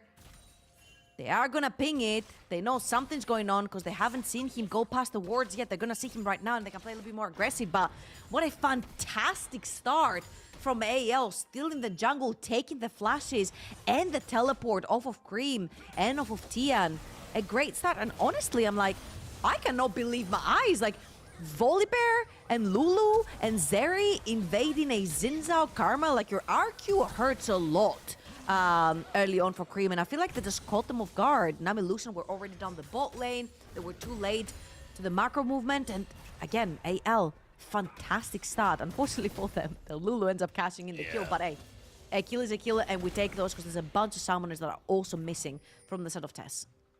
Fantastic start from AL. And again, like you say, they're kind of running the scaling side of this matchup up against Lucian Nami. Nice to have an aggressive start. Powerful trades here coming out from Cream, but Shanks doing a good job just to try and shove that wave in. Croco goes for an invade, but alas, there is no red buff there. Tien's already done it. So unfortunately, Croco just going to waste a little bit of time in that jungle. Yeah, and because his bot lane has fallen behind also in terms of levels, he couldn't wrap around for a gank towards the bot side of the map. There's also flashes there. So if you do try for a bot lane gank and you fail, you fall so massively behind in terms of clearing your jungle. As you'll see right here, Tien is going to be invading towards the top side of the map. There is priority through 369 in the top lane, has been bullying out Harry onto this Cassante, and your Karma has shoved in a wave underneath the tower. So Tien getting a little bit of revenge in terms of taking one of the camps away that was taken away from him to begin with, and maybe a +1. Yeah, he can go up to this red buff here. Croco on the Wolves currently. Tien still has that smite available. I don't think he'll be able to stick around for the Krugs, but you never do know with Tien. We'll see what he goes for, as Croco will now be spotted on the ward. You expect Tien to just get out of dodge, channeling that recall. Croco sees the red is gone, but Tien is out of there. Slick Bandit gets out to safety. Nice bubble coming on through in the trade back, but Hope and Kale are just destroying this 2v2. Yeah, absolutely. We said in the beginning, you know, when you have the likes of a melee support together with Zeri, usually the melee support gets kind of punished. So you see a lot of roaming early on. The Zeri stays alone in lane. The 4 gets punished by the Lucian Nami. But right here, the Lulu Zeri can actually go toe-to-toe into the Lucian Nami. We've seen it prior this week in the LPL. I just cannot quite remember the team that was playing it, but it's doing relatively quite well. No. Hope right here might check into a Xin Zhao.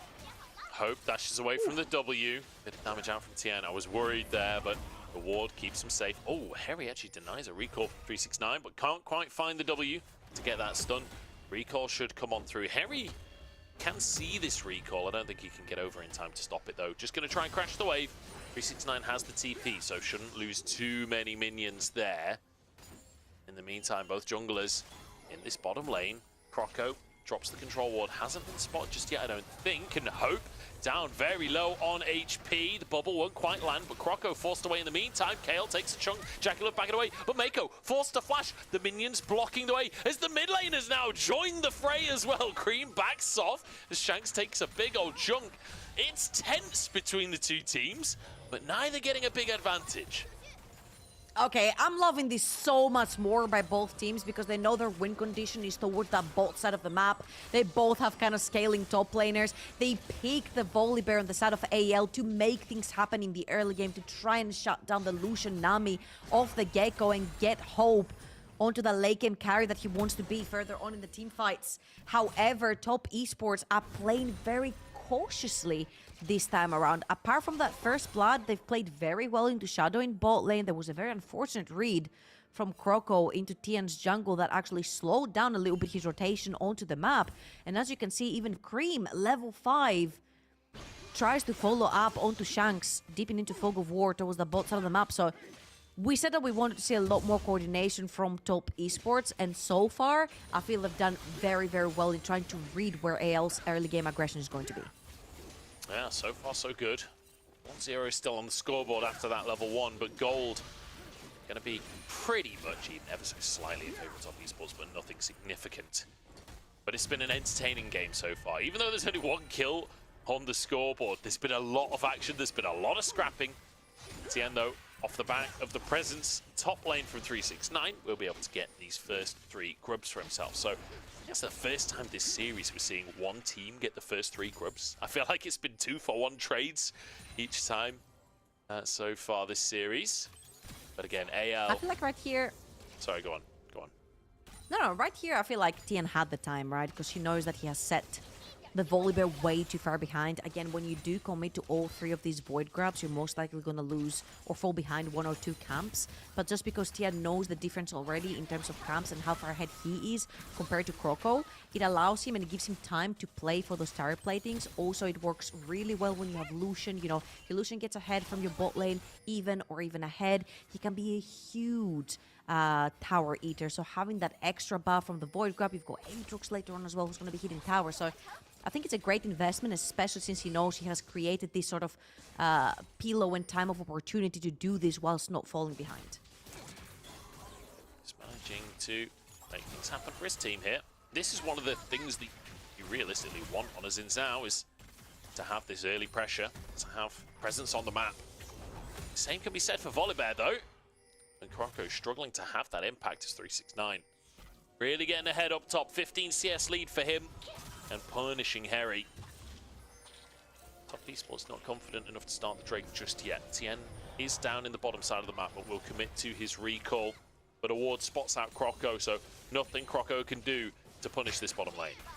I don't think they need a ward right now to spot where Croco is on the map. I think if you wonder where the Volibear is, he's most likely going to be bot lane. There's no way you're going to be playing around Ikasante. You cannot catch a Karma unless you commit a flash. And at this point, Cream also has his flash available. So I feel that Croco is doing very well playing towards the bottom of the map. However, he has fallen quite massively behind in terms of experience. Only right now, following up on that level 6 Shanks, though, over in the bot lane. There is a TP from Cream. He can only TP onto towers right now since only minute 9 for the time being. But again, I'm loving the approach right here from top esports. They're playing very reserved in this early game. A lot of the skirmishes, a lot of their fights in the early game were a little bit scrappy. And right here, they're just taking it a little slow. Hope potentially caught here. Dashes over the wall to keep himself safe. Croco moving in. Again, I'm not sure he went and did Gromp and then just returned to the bottom lane again. But Tien can start this Drake up. Scuttle Crab in favor of AL, so full vision of this for Croco. But the wave being pushed in bot by JackeyLove means the bottom lane from top esports can move in. Croco at best is just looking for a steal here. But Shanks is there, so is Kayle. This feels like commitment. Okay, Croco spotted now. Surely that means they can't go for this one. Tien committing to a play. Crescent Guard comes on out to keep himself safe. And that little bit of pressure from Tien is enough to get the Drake. Meiko gets on the right side of the wall as Shanks goes in for a little bit more culling to zone everyone away. And Cream threatens on the backside of the play as well. But everyone jumps on to JackeyLove. The Wild Growth knocks them skyward. And AL pull the trigger. Double for Hope. And Top overconfident and punished.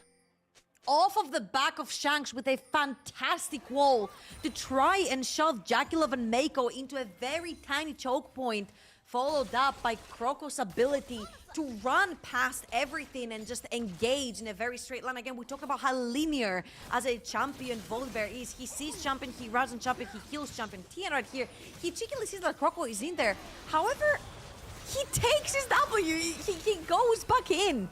He marks him, then he is back in. He takes a huge chunk of his HP. He doesn't have his ultimate. He's leaving towards the top side, which means fight is done. Fight is over. Now here, Cream taking a pretty good chunk off of Kayle gives the false sense of security for JackeyLove and Meiko to go back in. They did not have their team with them. Tian just wanted to zone them out. He took the dragon, he got out. However, again, Jakilov and Mako with the over-aggressive play get absolutely punished. Then 2-0 on Hope, 2-0 on this Zeri. Oh, I think 369 has seen this before. Yeah, we saw it's this the in same game 1. episode. He's playing it on repeat. 5-man play topside from AL, but this time around they decide not to go for a dive here. Gonna go for these grubs instead, but in the meantime, Jakilov and Mako will be able to just free hit onto this tower on the bottom side, so this will be at minimum a couple of plates taken down for them. So a trade between sides of the map as 369 just tries to clear these minions out. We'll be able to do so. Hope not able to get that second plate. Jakilov and Mako really under absolutely no threat from a K'Sante, so they can just keep this going down in the bottom lane. Keep on pushing. And this is the static shiv on the Lucian as well, so the push power even stronger than you'd usually expect. Knock up onto Hope, but he dashes away. Wasn't sure if 369 was gonna look for some kind of angle. Tian is on a ward. Tian is on a ward and he's been seen. They pinged that bot lane camp for Tian and they thought he was going to be on the bottom of the map trying to clear it out and then push top. They didn't expect Tian to be towards the top side, but Tian's jungle is not his anymore. The blue buff is going to get confiscated away by Policeman Volibear right there.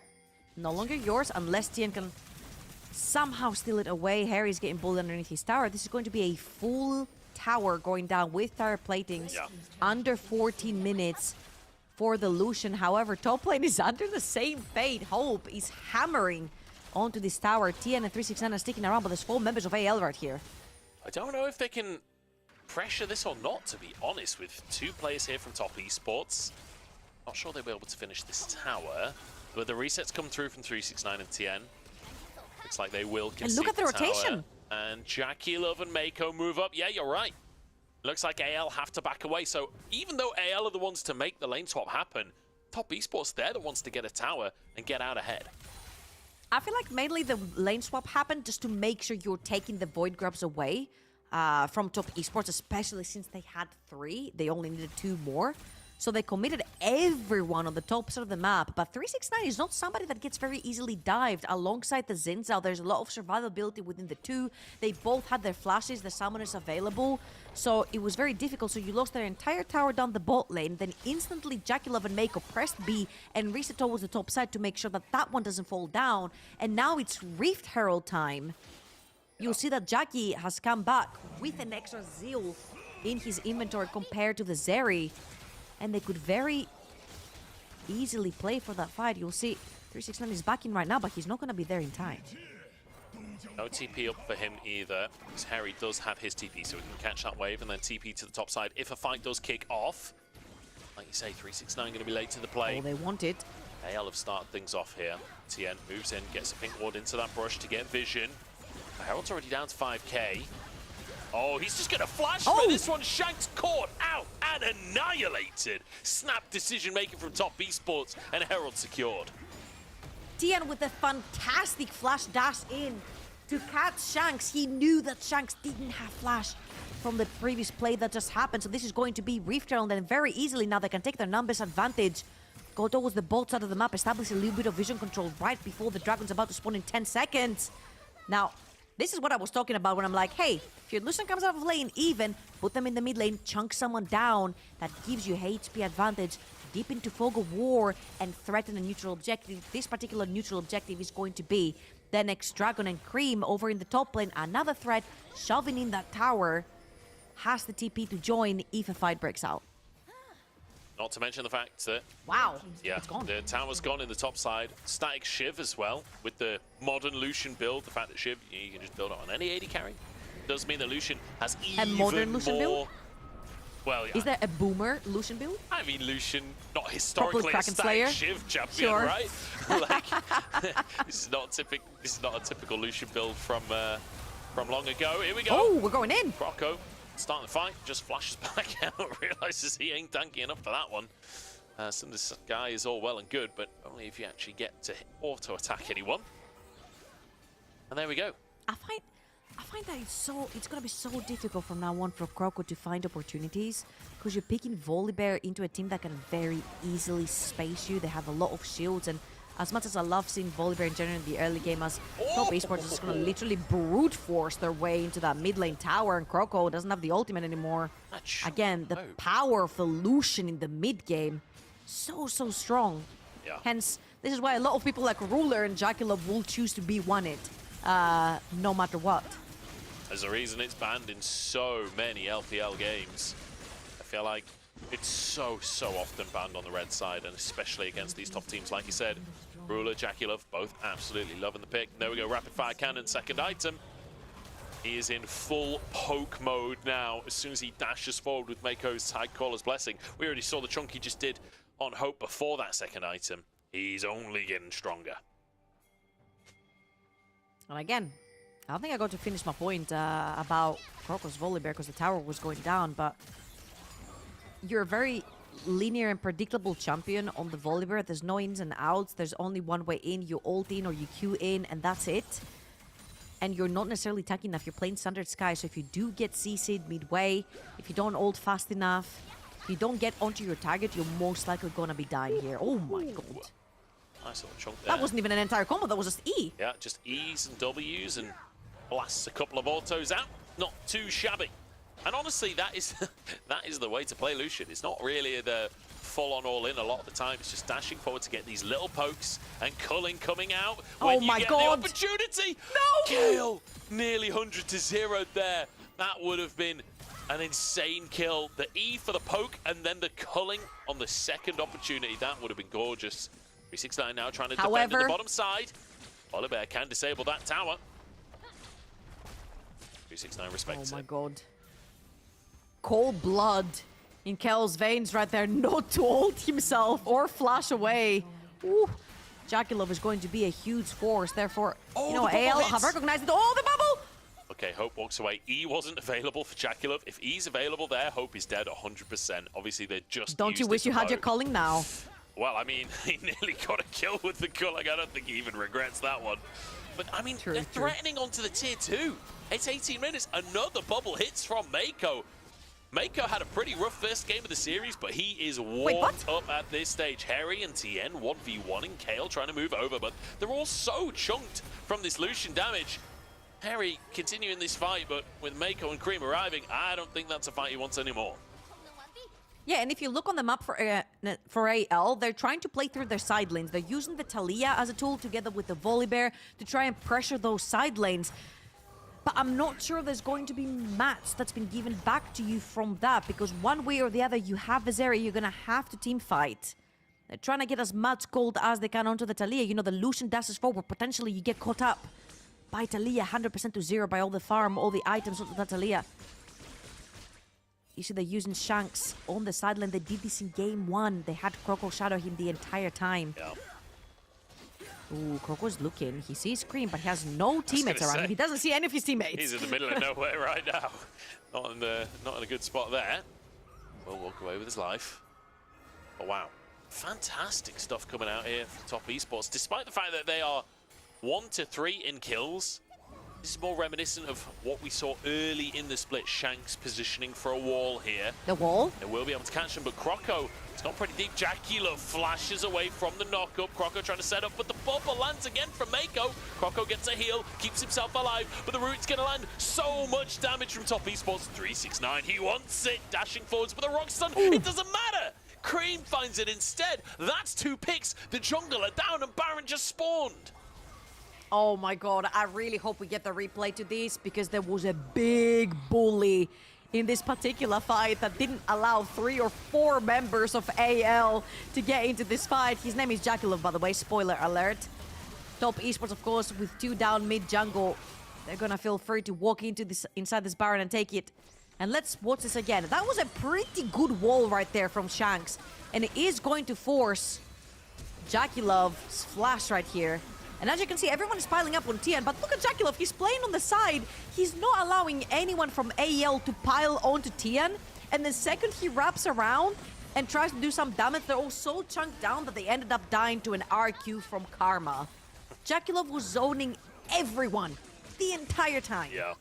JackeyLove, you know, he may be a player that's been criticized over the years for perhaps being a little too aggressive, but when he has a lead, he knows how to use it, and especially on this Lucian. He's got 55 games. This is 56th of his career, 71% win rate on this pick. He knows how to snowball a game using that Lucian. As AL move to the bottom side, trying to find 369. They need a pick. They need something. Hope dashes into the play, but Cream just throws out one Mantra Q and suddenly the play is off. Mid lane. This is a disaster. Mid lane, JackeyLove is pressuring your tier 2. He has Baron. He can pressure your tier 3 right here. AL, you're taking Dragon and trading it for an inhibitor. Yeah, one Cloud Drake for an inhib. Top esports, they'll take that trade. That's more like a Cloud Drake. Any day of the week. Yeah, exactly. I can hear the Six music in the background. Yakety Sax playing for us. Oh God, it's 3-3. That'll be a mid inhib for JackeyLove. And also, a tier 2 tower is being pushed by Cream as well. AL have done so well on their macro decisions earlier on in this series, but trying to brute force things now, and Top Esports, they're wise to it. I feel like we criticize Top Esports, and very rightfully so, because their game 1 and game 2 looked so sloppy, so uncoordinated. They looked lost on the map. They didn't exactly understand how their composition worked, and even when they did, they just were not on the same page as players with each other. Right here, this looks so darn clean. Yeah. No over-aggression from the Lucianami, always covering the bot side. Come on, 369, it's a 2v1, what you got? TP from Shanks, but JackeyLove is here as well. I don't know if it is a 2v1. It is a 2v1, I take it all back. Okay. Shanks gets himself the shutdown. JackeyLove was trying to get in, but Shanks getting the TP, walls over as well. That's a shutdown onto 369. Big pick for AL, but unfortunately, there's not really anything up on the map for them to take. It's literally as we're saying how clean they are, right? It's literally as we're saying, hey, they're very clean, they're playing very controlled, but not as controlled. Croco dives back in! The double bubble coming out from Mako. Shanks is found by TNSW as well. Blasco gets him out to safety, but Croco can only tank for so long. Another for JackeyLove as it's 4 for 4 on the scoreboard, but it does not feel like it. 6,000 gold lead for Top Esports. Okay, so 369 going down right here was a pretty big hit because you still have Baron buff on you. You could have potentially pushed another 2 towers. You still have a tier 2 that's standing in the bot lane. JackeyLove, you're just gonna find him in the fountain in a second. That's how deep he's pushing right now. Top Esports are not letting go. They're seeing champion, they're engaging champion. They know that there's 6,000 gold in the lead. JackeyLove is so powerful onto this Lucian. They're literally using him as a cannon to break through these towers. AL now full force, all 5 members, no more Baron buff for Top Esports. There is, however, a TP. If 369 wants to join them, he's on the bot side, pressuring another wave, probably taking the tower that he should have when he had the Baron buff. I just want to quickly say, before this game ends up finishing or Top Esports throw things away or whatever, Mako's had a great game on Nami. His waves have been fantastic, keeps on hitting these bubbles during fights. Like, often with Lucian Army, it's just about buffing the Lucian and you don't see much more. But Mako has been absolutely on point with these skill shots. And Top Esports getting so much value out of the pick. There we go, Cullen comes out, Croco basically finished off. JackeyLove side steps the knockback. That's 2 inhibs.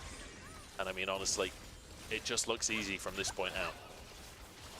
There is just not a very easy way for AL to play the team fights for them because Top Esports' composition doesn't necessarily fully commit. You've got Lucian dashing in, poking you out, that's it. You have to leave the fight, you have to go back to the fountain, recharge your HP, and then come back again.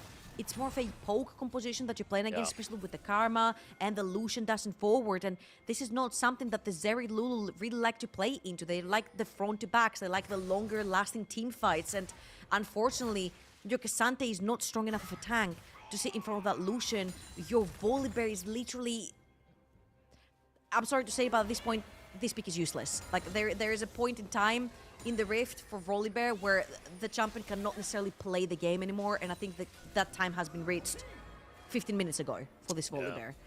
Especially with how strong the Lucian is. So, unfortunately for Croco, there is just not much he can do to help his team on a more everlasting fight to try and help Zeri prolong those so she can win 13 fighting. Top Esports just slowly, Mako nearly dying to the tower there. He'll be okay, he's got the red buff for regen. There's damage coming on through. Remember, AL, They need this win to stay in the race for playoffs, and they won Game 1 against Top Esports. Game 1 that nobody was expecting. And now in Game 3, after such a close series, it feels like Top Esports are just slowly walking. This competition is so oppressive. It's such a sad way for the AL story to end after such a promising start to the split. Here we go, wall coming in. Can they find it? Jackie Love potentially found, but the tidal wave comes out. The culling is there as well. Huge. The goal difference is just too massive. In they go into the base. Cream flashing forwards for more as well. He might just die for his trouble, but it will not matter at all. Wind becomes lightning. And AL, with that, will be knocked out of playoff contention. Top Esports can finish this last inhib, they can walk the minions in, and they can push themselves into contention for second place. There's one hope left for AL, and it's in the name. One Zeri, one hope, one last man standing. 4 members of Top Esports, no towers left. Mako died to the tower. He lost all his health to the tower, and he died to a different tower. But the Nexus will fall, and Top Esports knock AL out of playoffs and continue their run up the standings, snagging second place from JDG. We'll see if JDG can contend that later on. Honestly, huge right here for Top Esports. We criticized them heavily. Game 1, Game 2, so freaking uncoordinated. Game 3, they got everything together. And we're not trigger fingers, they were not playing over aggressive, they were not getting caught, they were playing them up properly. You can see it on their faces, they're not necessarily too ecstatic to have won that series. This should have been a 2-0 clean stomp. And it wasn't. It took us all the way to Game 3. It was a little bit closer than I think any Top Esports fans would have liked out of a series between 3rd and 11th place teams. But at the end of the day, it's a close enough one for AL to feel hope, but unfortunately, it's enough for them to be knocked out of playoffs. We're going to jump into a break, and we're going to try and catch up with the 3rd series. Top Esports won their series. Can JDG do it? We'll find out after this.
Welcome back, everybody, to the LPL. We head into our third and final game of the day, or series of the day, I should say. JDG versus EDG.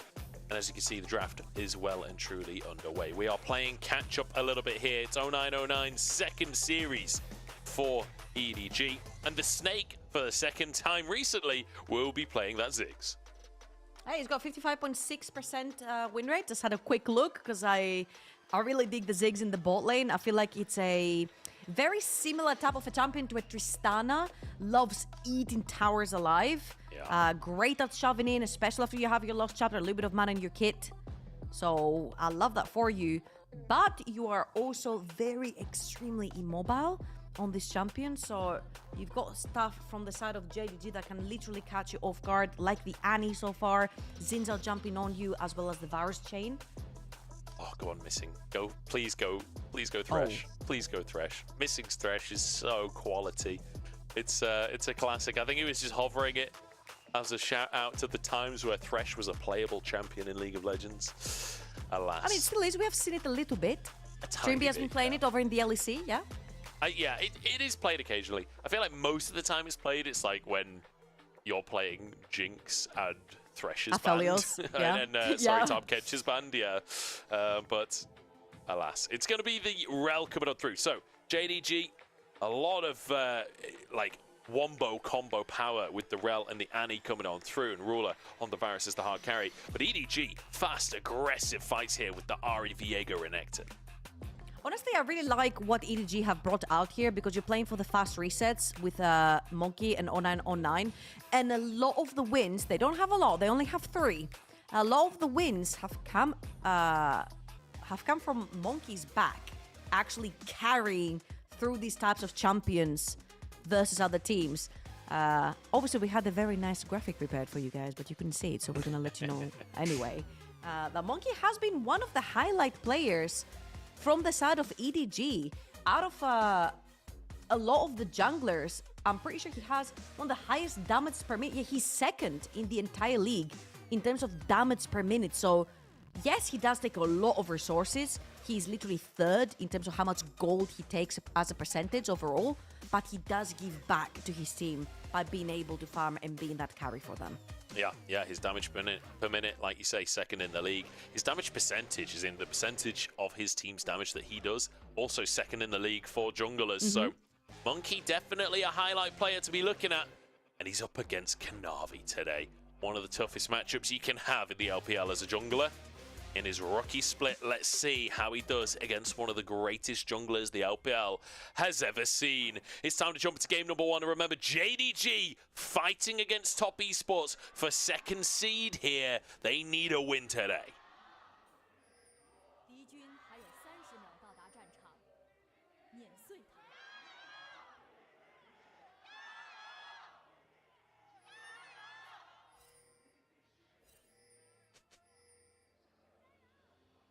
Okay, there were people that put their hearts and souls into these chants, okay? They were feeling it. I'm loving this. Yeah, it felt a little up and down on the chants. Like, I'm not sure if all of the mics were turned on. It felt like people were shouting from a long way away. Remember, we're going to be in Beijing for this one in JDG's arena. It's a big old arena. I think it's like 5,000 seats or something. So wow. It often is packed out, and this will be a fan favorite matchup. Even though EDG are low in the standings, they've still got a lot of faithful fans out there. And JDG, obviously, home crowd advantage. You anticipate a lot of their fans, especially after their performance internationally last year. This is one of the most popular teams in the LPL right now. Absolutely. Ooh. And for EDG, a little bit of a fall from grace, I want to say. I mean, I don't mean to keep hitting on the same thing, but it's been said over and over again. Doing so well, and then 3-12, barely picking up victories. The victories you do end up picking are off of the back of 1 or 2 individuals that are going monster mode. Vampire's had enough of Missing. He's gonna just bonk him away. That's fair enough. I mean, this is just laning against Halo Blade's Varus in a nutshell at level 1. Like, what can you do? The amount of damage And he playing brings out. Alistar, Exactly. level 1. You're literally not a champion. And I mean, Ziggs, to be honest, like, Ziggs is not exactly bringing a lot to the table at level 1. It's Takes a little while before he starts to get However, into he's things. cosplaying Gnar. He does look a little bit like Gnar on this one. Yeah, true. Has that little mask on. But yeah, slow and steady wins the race here for JDG. Just building that advantage for themselves, and will slowly but surely shove this wave in. Oh, nice knock-up coming on through. Vampire taking some big damage from Ruler there. And I mean, Ruler even gets back in time to get the cannon. So, although he lost 2 melees, so was it worth it sending Vampire back to lane, back to base? Probably. He didn't. Probably still worth He didn't it. send him back to base, and he still missed two minions. How about that one? Yeah. It was a loss-loss scenario. I will say though, Obviously, it's 18 Yeah. to 5 on the CS. This is going to be tough. Zig's early levels not the greatest at Oh, CSing oh, under oh. tower. Speaking of under tower, Ala pulled under. And to be honest, this top lane matchup is a bit of a banger. Sheer has been showing that he's an exceptionally competent top laner, especially on this K'Sante. He was able to weather the 369 storm up there on the K'Sante. We'll see if Ala can do any better up against JDG's new top. it is, however, not the best matchup in terms of seeing the skill expression between the two, because it's a very subdued matchup, if you will. That's a little back and forth. Both kind of tanky, both can sustain into the lane. I think a lot of the fights are going to break out around that level 6 mark. Maybe around Void Grabs when you have resets on the side of EDG. You've got the Ari, you've got the Viego. Level 6 onto the Renekton, very, very huge as well. Loves playing around these little skirmishes and objectives. Monkey has found himself towards that bot side of the map, making sure that EDG's bot lane is actually safe to hold their wave where they want it, which is going to be quite in range of their tower, so they can keep safe their Ziggs. This is usually the time where you can very easily also back your support, send the support over the top side of the map and try to contest for those Void Grabs, especially since you have set up the wave in a way where it really does benefit the Ziggs sticking under tower. However, Ruler right here is matching the teleport, so it was a very, very quick reset for the bot lane of JDG. So that was a little bit of a dream, trying to keep the wave where you wanted it. Yeah, and this is the thing. It's like you run the TP on the Ziggs, so you can get back, get a tier early, get back into lane and not fall behind too far. Well, Ruler's playing Lethality Virus. You can essentially just do the exact same thing. So he's gone back, got a tier, TP back to lane as well, and can continue to put that pressure on. We're talking about Monkey versus Kanavi in the jungle here. Kanavi, level advantage right now, but 0909 trying to move in. Level 6 hit, and Kanavi's in trouble. Okay, the flash away from the charm. 0909 not quite ready for that summoner. Again, we mentioned how level 6 was going to be a spike that you definitely want to fight around if you're EDG. Level 6 onto Ale, level 6 onto 0909. Instantly moving into Riva, trying to catch Kanavi off guard, taking his flash as well. Pretty big move right there from the side of EDG. A very great start. Allows also Monkey to take every single Void Grab, knowing that he's even in CS, he's even in levels with Kanavi, so he can actually afford to do that. However, they were looking for a dive. Really quick cleave down onto the minion wave is going to stop any attempt from JDG on to dive in the snake on the Ziggs down bot lane. However, they're going to be happy enough to take the first, the second neutral objective on the map, which is going to be the first dragon. So, Drake 1, going the way of JDG. So far, so good for them. Let's kind of take a second to step back, talk big win conditions here. We talked about the level 6 spike for EDG. It's not really worked out for them. With the Ziggs, it does kind of change the way you've got to play the game. Oh, Monkey. Okay, well, missing won't find the stun. Kanavi should be able to finish this. Okay, there we go. Monkey desperate to contest for that crab. I don't think a fight is actually going to kick off as much as missing makes you want to believe it. But yeah, overall, Ziggs can change the way you've got to play the map here. What do you expect from EDG? Now that the level 6 spike didn't really lead to anything significant, what's the port of call? I feel like it's very easy to sort of keep your Ziggs later on in the game in a lane perma wave clearing, which allows you to sort of never have pressure, let's say, in the mid lane. And then you've got two very able split pushes. You've got the Ari and you've got the Renekton, very self-sufficient. You've got a lot of ability to 1v2 and outplay, if you will, but also a lot of ability to evade ganks with that. And also having Monkey onto something like the Viego, one reset will be all it takes for you to snowball fight. So I feel like they have a pretty solid 1-3-1 if they want to play towards that. But I really like their team fight potential right here, because you've got Alistar to start the team fights for you, but also there's a lot of jump forward. Now, saying this doesn't make it very easy for Ziggs to play these fights, because when everyone jumps in, someone gets left behind and could potentially get flanked. So I think it's all going to be on the positioning of the Snake to try and stay as safe as possible while his entire team literally dives forward. EDG moving into the jungle there. Wasn't sure if maybe that would turn into a bit of a scrap, but... Oh, Tibers. Oh, bit of a miss. Bit of a miss from Yagao. He's had a pretty awkward end to his split, honestly, Yagao. It's not been the greatest few games we've ever seen from him. Maybe taking it easy before playoffs kicks in. That's me giving him relaxing a little bit, you know? That's me giving him the benefit of the doubt there.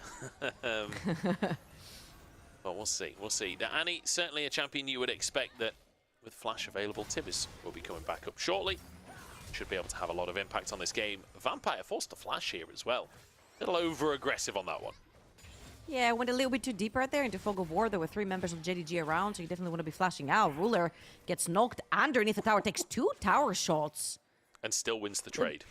And still wins the trade. There is no TP on the Snake, so he needs to stay under tower. Therefore, support is being called towards the bottom of the map. But so is the entirety of JDG. Kanavi's moving, Missing is moving, Yagao was moving for a second as well.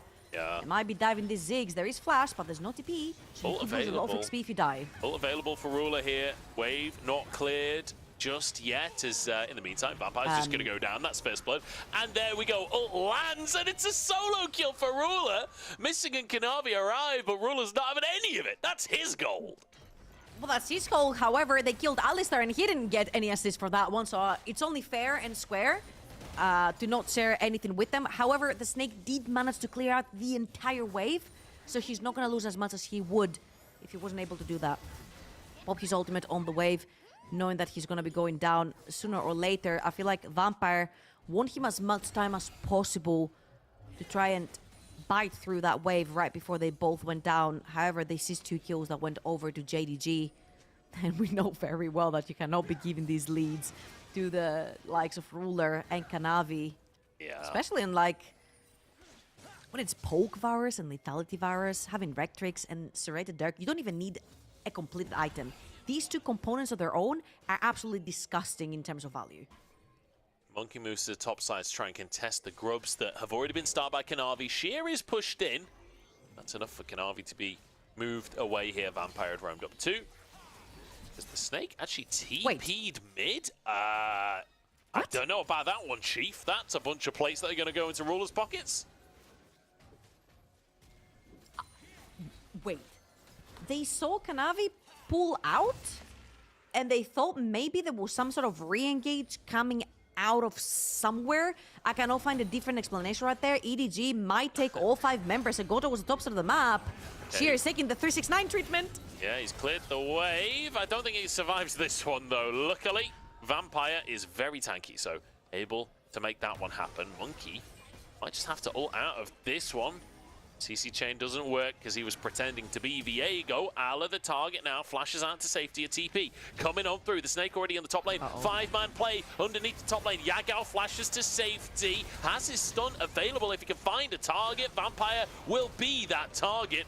And there's a kill as Ruler has TP'd in and looking for a little bit more, waiting for the Q. And a double kill for Ruler.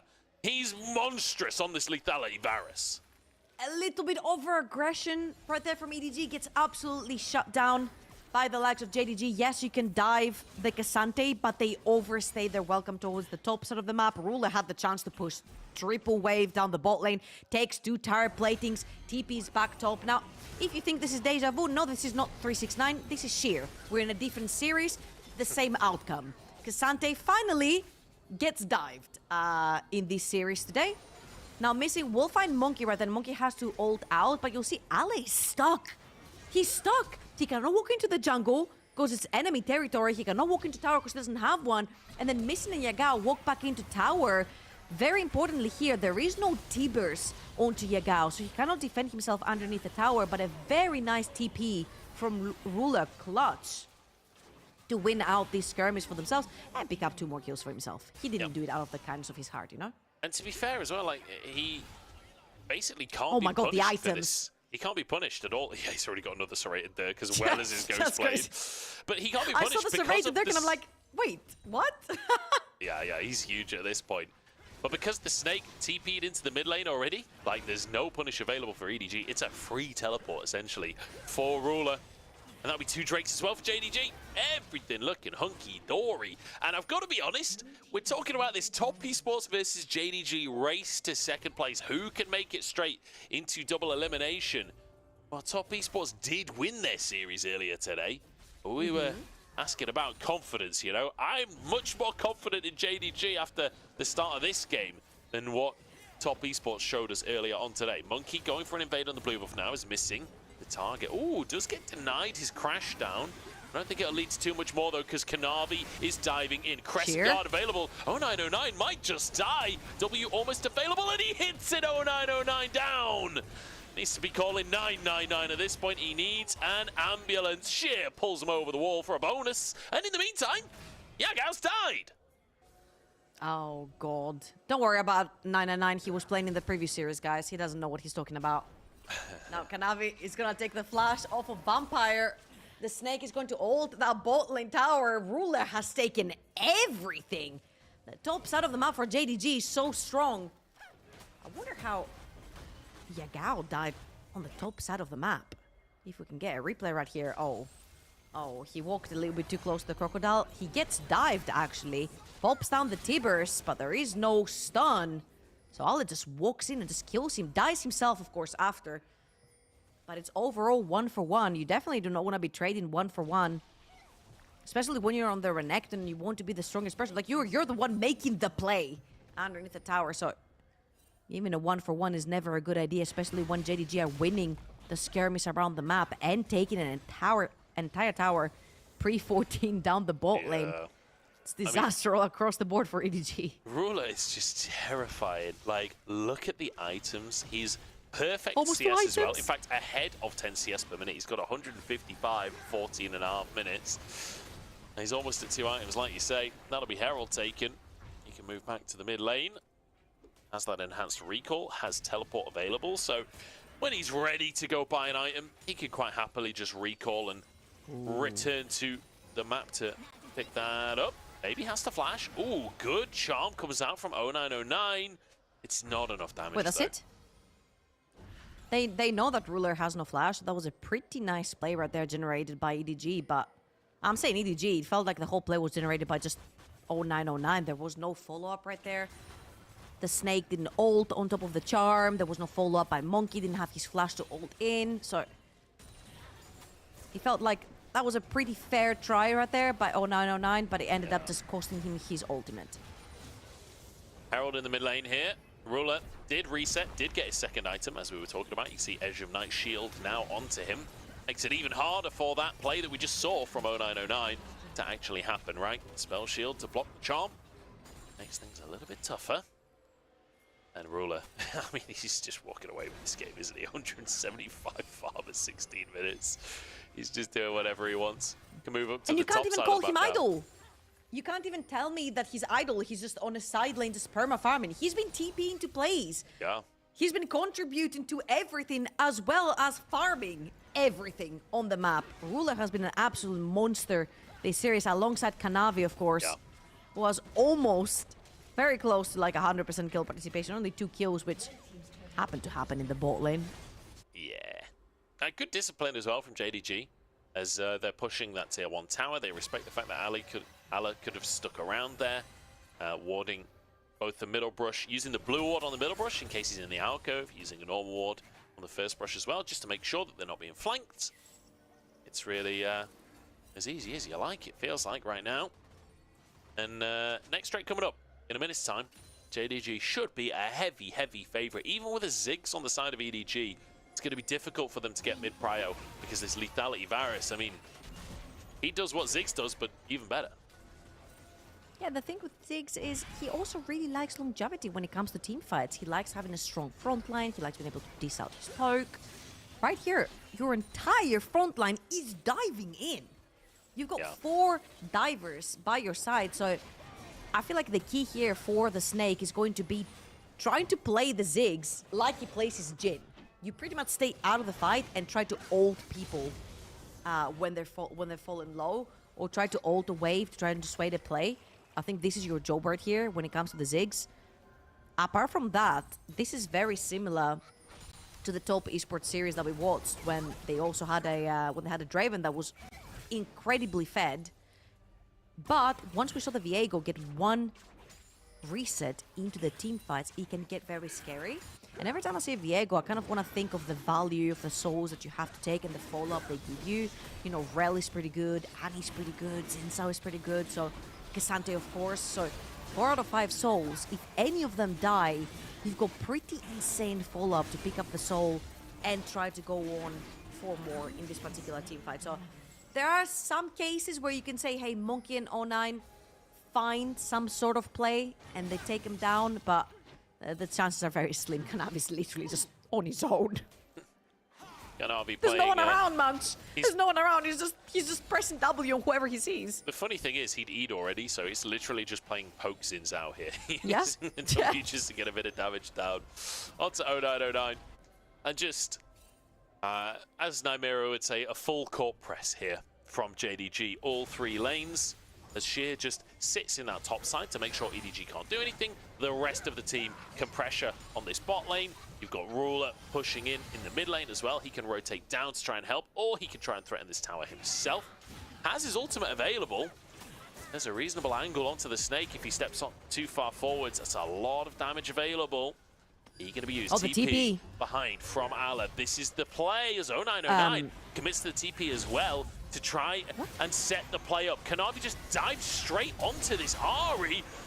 You can't find the play if you're the one being played onto. 0909 kites away, though. Kanavi goes down. Reset for Monkey, and maybe a chance. 0909 barely survives the play. Is missing, trying to kite away once again. Ruler still strong, but he's basically 3v5 at this point. Make it even less than that. Monkey goes down, though, and Ala trying to escape. Auto down by Ruler. The Q, max range, and it's not quite enough, but the Q3 from Sheer is plenty.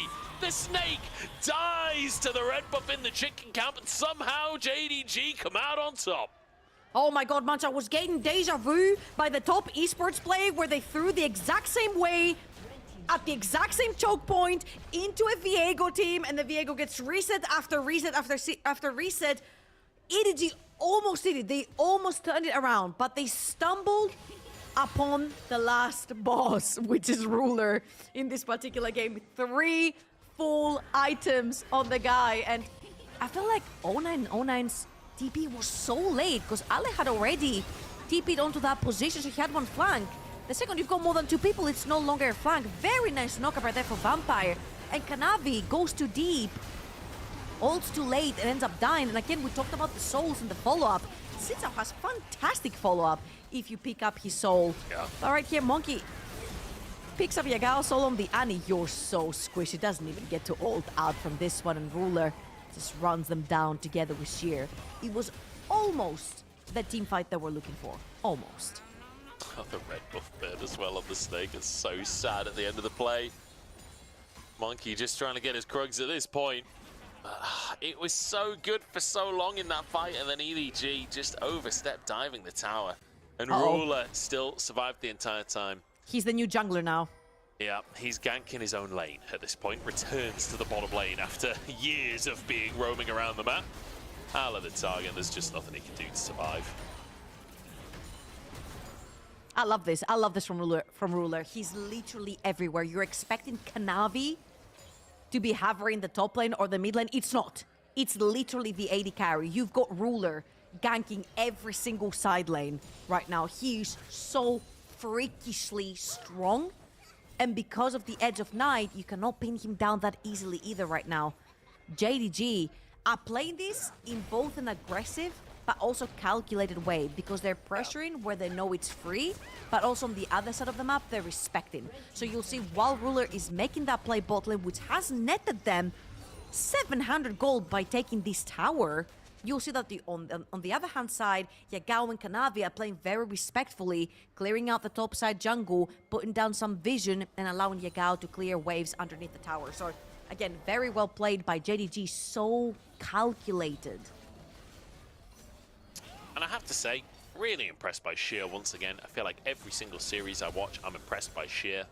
Sheer's come out of nowhere, replaced Flandre, and honestly, I'm kind of passively in my head, Sheer's worked his way into the conversation of the great top laners in LPL right now. I feel like he's performing so consistently well. Now, granted, he's always on that K'Sante, but here we go. Kanavi gets the blue buff, and then suddenly Tibbers is down. Ala down to half HP, trying to get onto Kanavi and force the fight, but the Crescent Guard is just too much. 0909 following up. Kanavi is still at half HP. They've used everything EDG had, and it's just nowhere near enough. That's 4-0. EDG getting obliterated by JDG. Another incredible fight coming out here from JDG. They're gonna take the 4th dragon, which is gonna mean soul for themselves. They're gonna most likely sprint it towards the Baron as well. The death time is like 20 seconds long. There are double teleports right here. Triple teleports, if you will, from the set of EDG, if they so wish to pull them. But there are no major ultimates for none of them.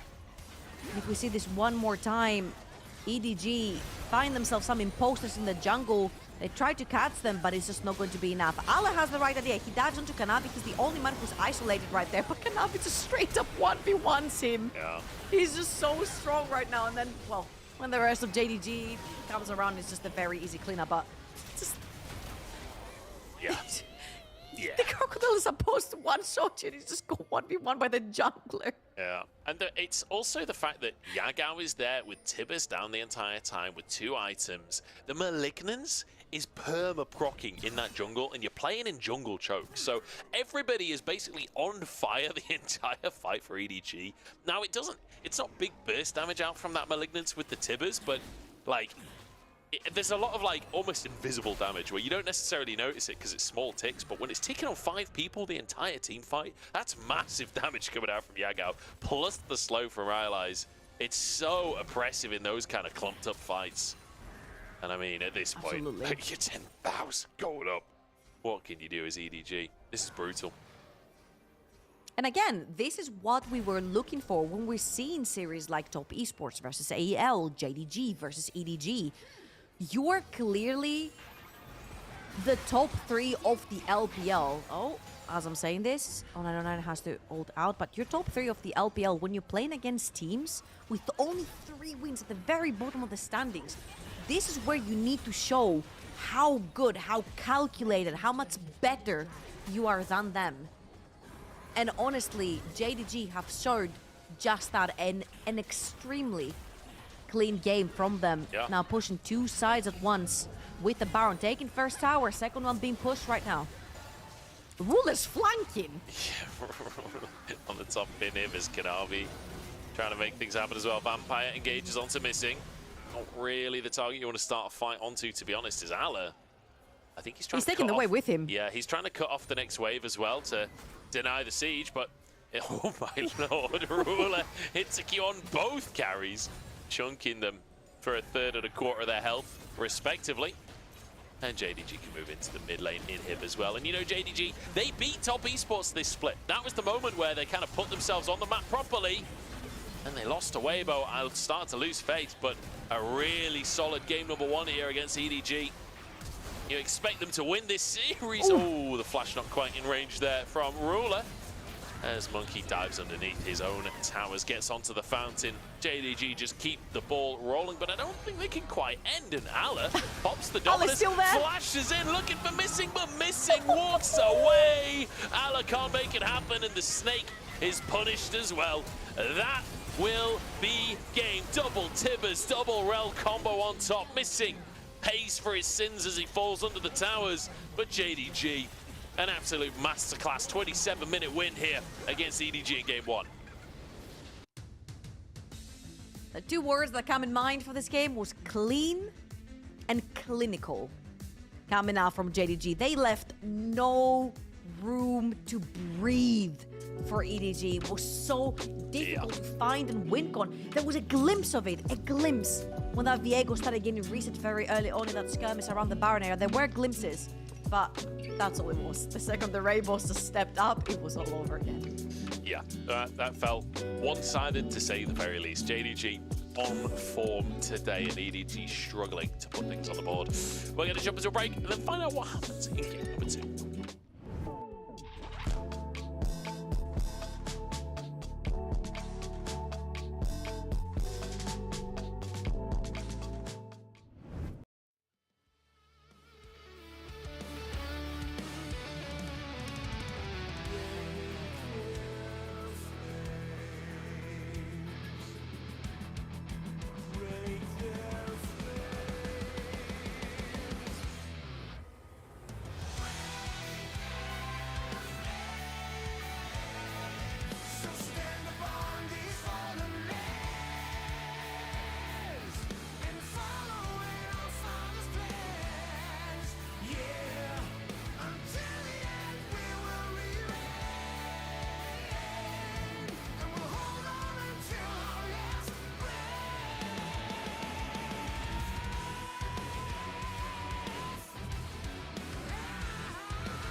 redemption on the other side. We're standing on the burning ride. Alright, 'cause we are timeless. Our future knows not your pain. Our past knows only victory. So we still remain.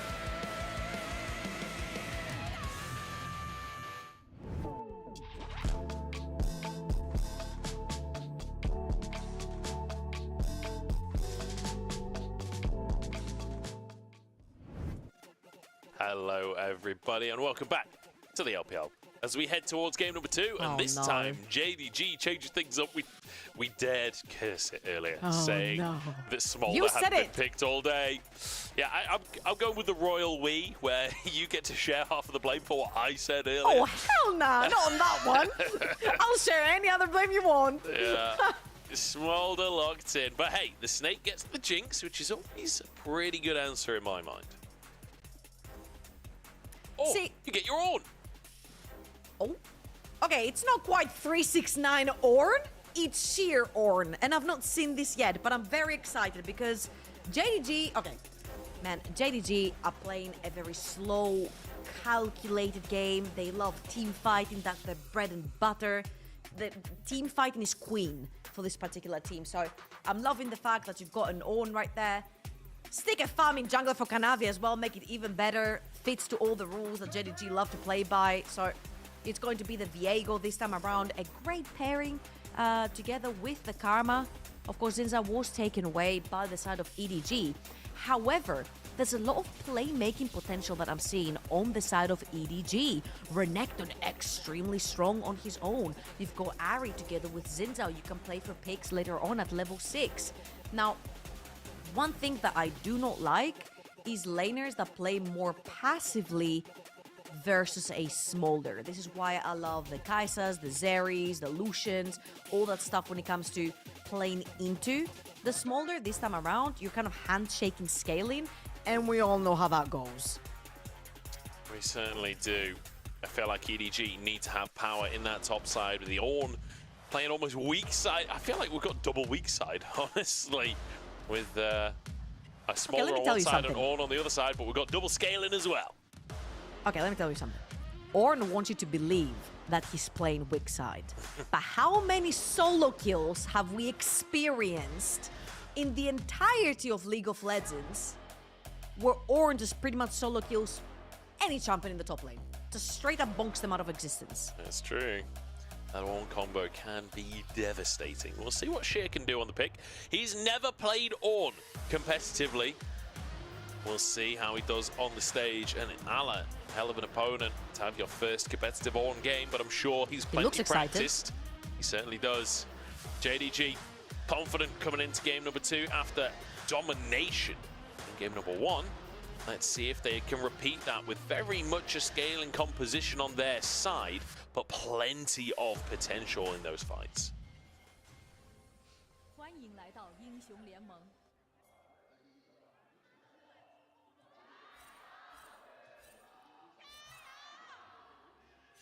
敌军还有30秒到达战场，野性。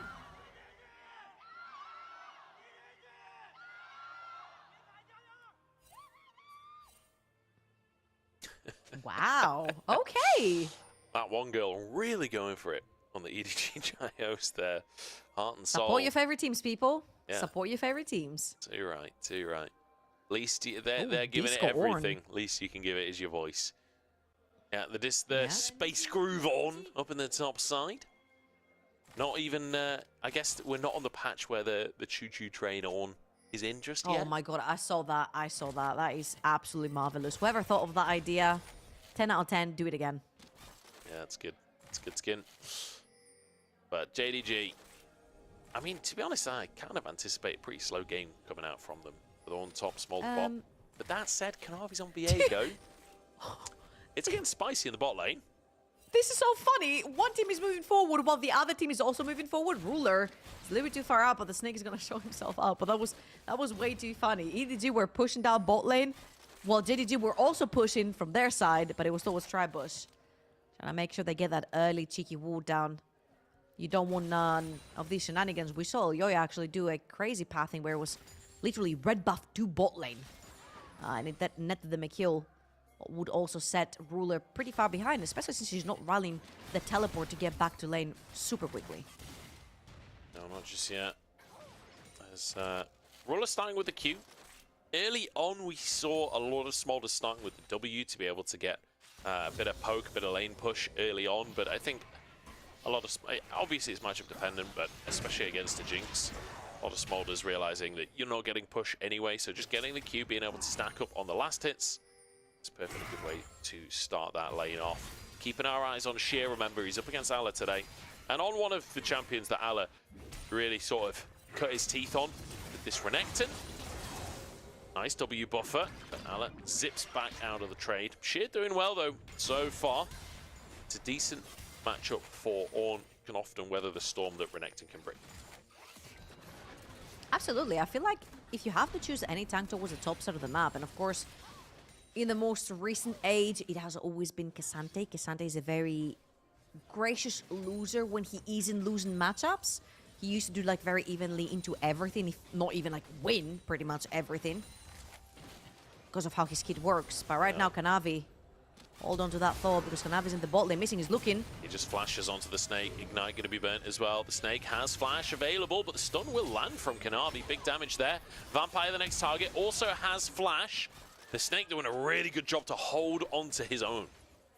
Very miscoordinated right there from JDG. Missing is going onto Vampire, but then Kanavi focused the Snake, who also had flash, but no one else could reach the Snake.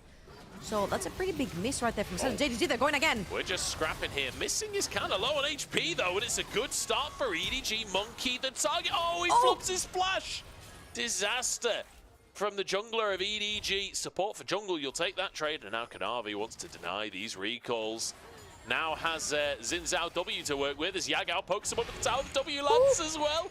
Shield from Yagao, but they can just keep them here. There's no way to reset. Ruler is so slow at pushing this wave, but it's fast enough. The Snake flashed on by Kanavi. He grabs himself a double kill, and you couldn't be happier than that. 0909 is heading towards that bot side of the map as well. Monkey and 0909. It has been the name of the game for these two, but it's not going to be the case this time around. It is just to soak up that wave towards the bot side so the experience doesn't go to waste. And oh my god. I mean, I'm telling you, this champion is just not fair. You guys thought K'Sante is OP? Nah. It's always been about Ornn. Ornn has been the OG OP tank at the top lane. Bullies every bruiser of the face of League of Legends. And again, missing. And Kanavi at it again. I'll say Ruler was pretty far away from this exchange, and had he not come as fast, this could have gone very, very south from JDG, but unfortunately right here from Monkey, does miss the flash. He face checks onto the wall, and then Ruler, I feel like if Yagao could have potentially helped Ruler pressure that a little bit longer, it could have been a little bit of a faster exchange right here, but EDG have nowhere to run but backwards. Kanavi's over there, so they pretty much like pick their poison, right? Do you want to give the kills to Ruler, or do you want to give the kills to Kanavi? I would say both are pretty equally bad, but hey, choose the lesser evil, I guess. I was going to say, it's... I'm quite happy if I'm JDG getting early kills on the Viego. Like, Smolder's going to do damage no matter what early on. No, later on, sorry. Once he's got those stacks, it doesn't really matter that much if he's got a bunch of extra gold. Whereas the Viego can take control of this game with this kind of gold lead.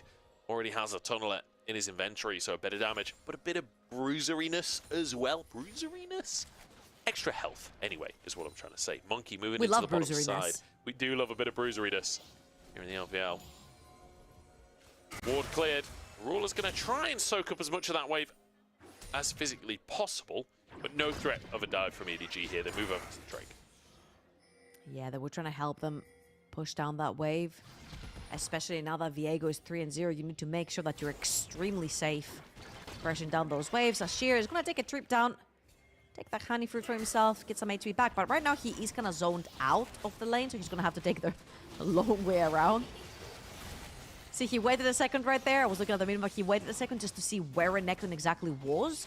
And the second that Renekton walked into the map, he took the shorter route to his top lane.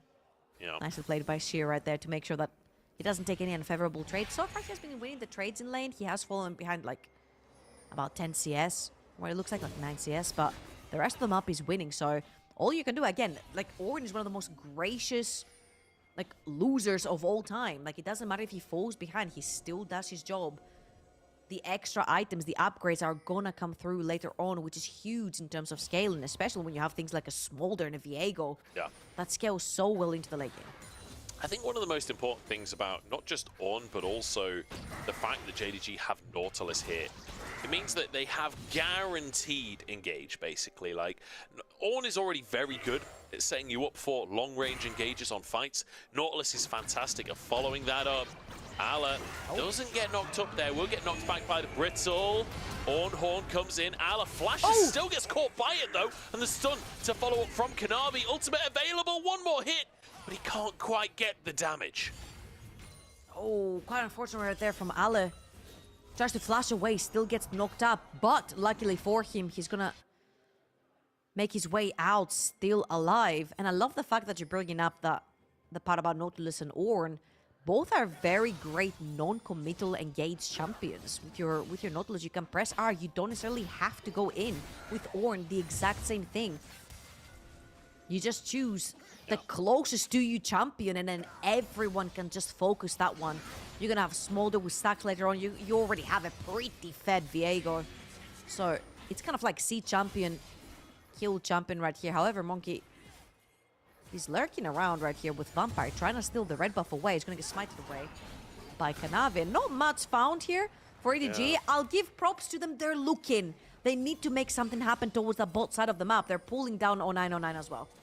I don't know if this is a dive that can work with Kanavi in the wings, but let's find out. Ultimate comes out from Ruler, flashes back, but 0909 chases it. Missing next target, but Monkey still under the tower. Flashes to safety. Yagao has to sweep this one up, and sweep it up he will. Kill onto Monkey, 1-for-1 here, but Ruler lost a few minions.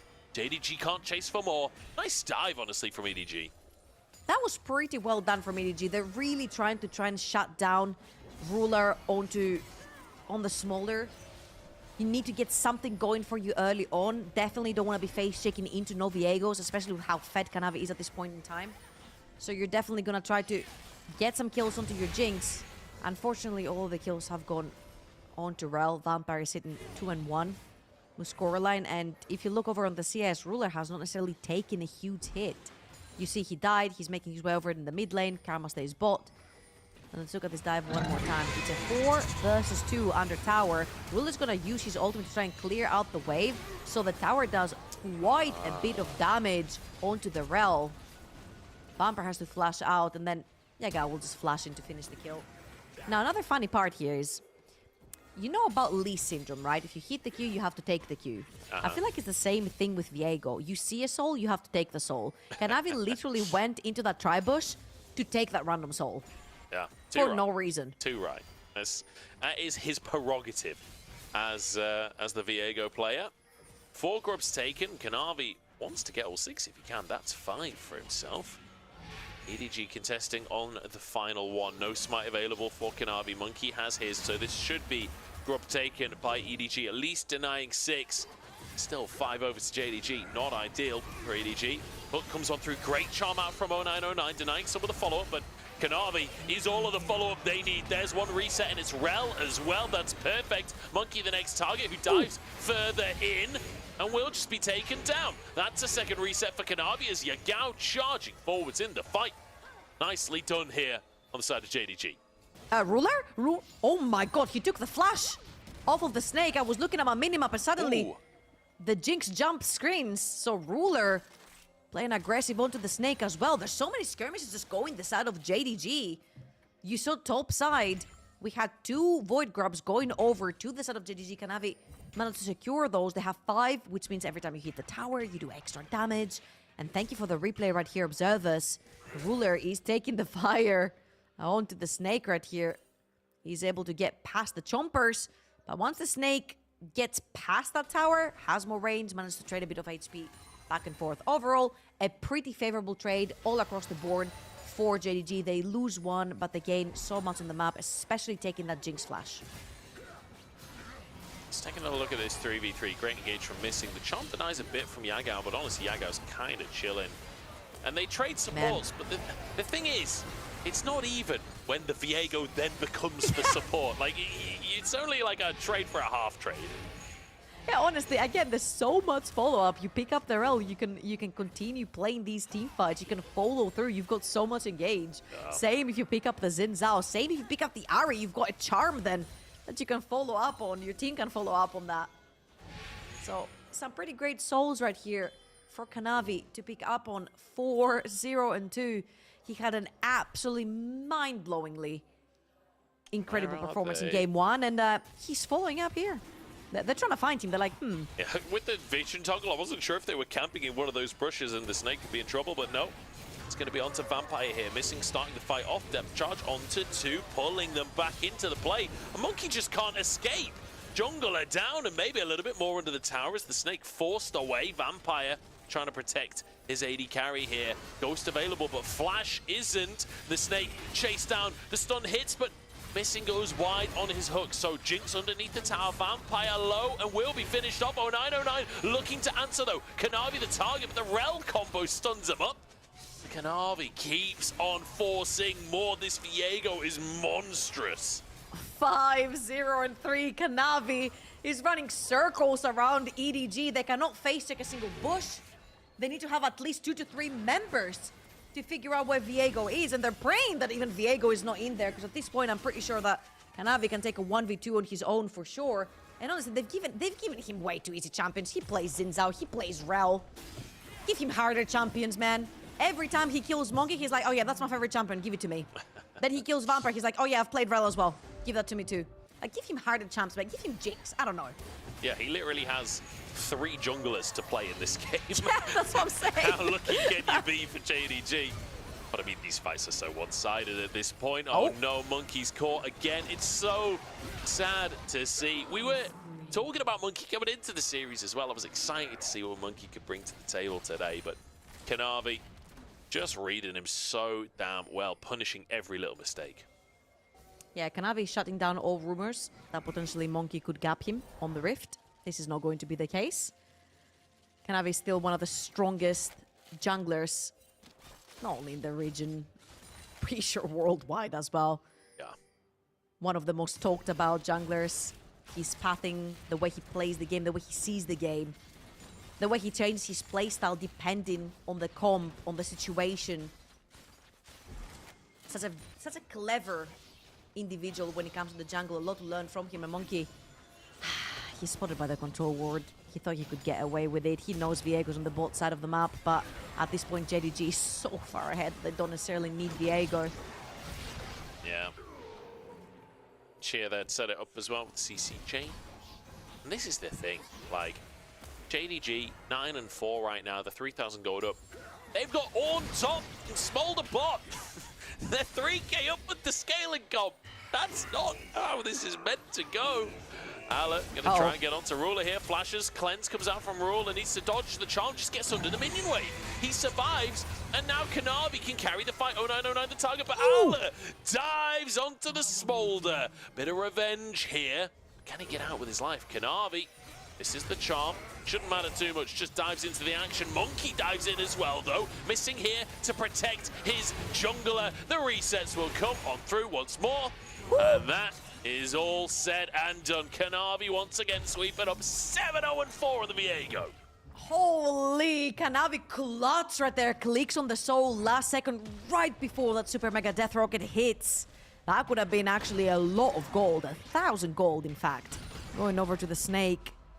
And potentially maybe a swing in the way that skirmishes and fights are going if this gold goes over to the Jinx that has been quite starved. Yeah.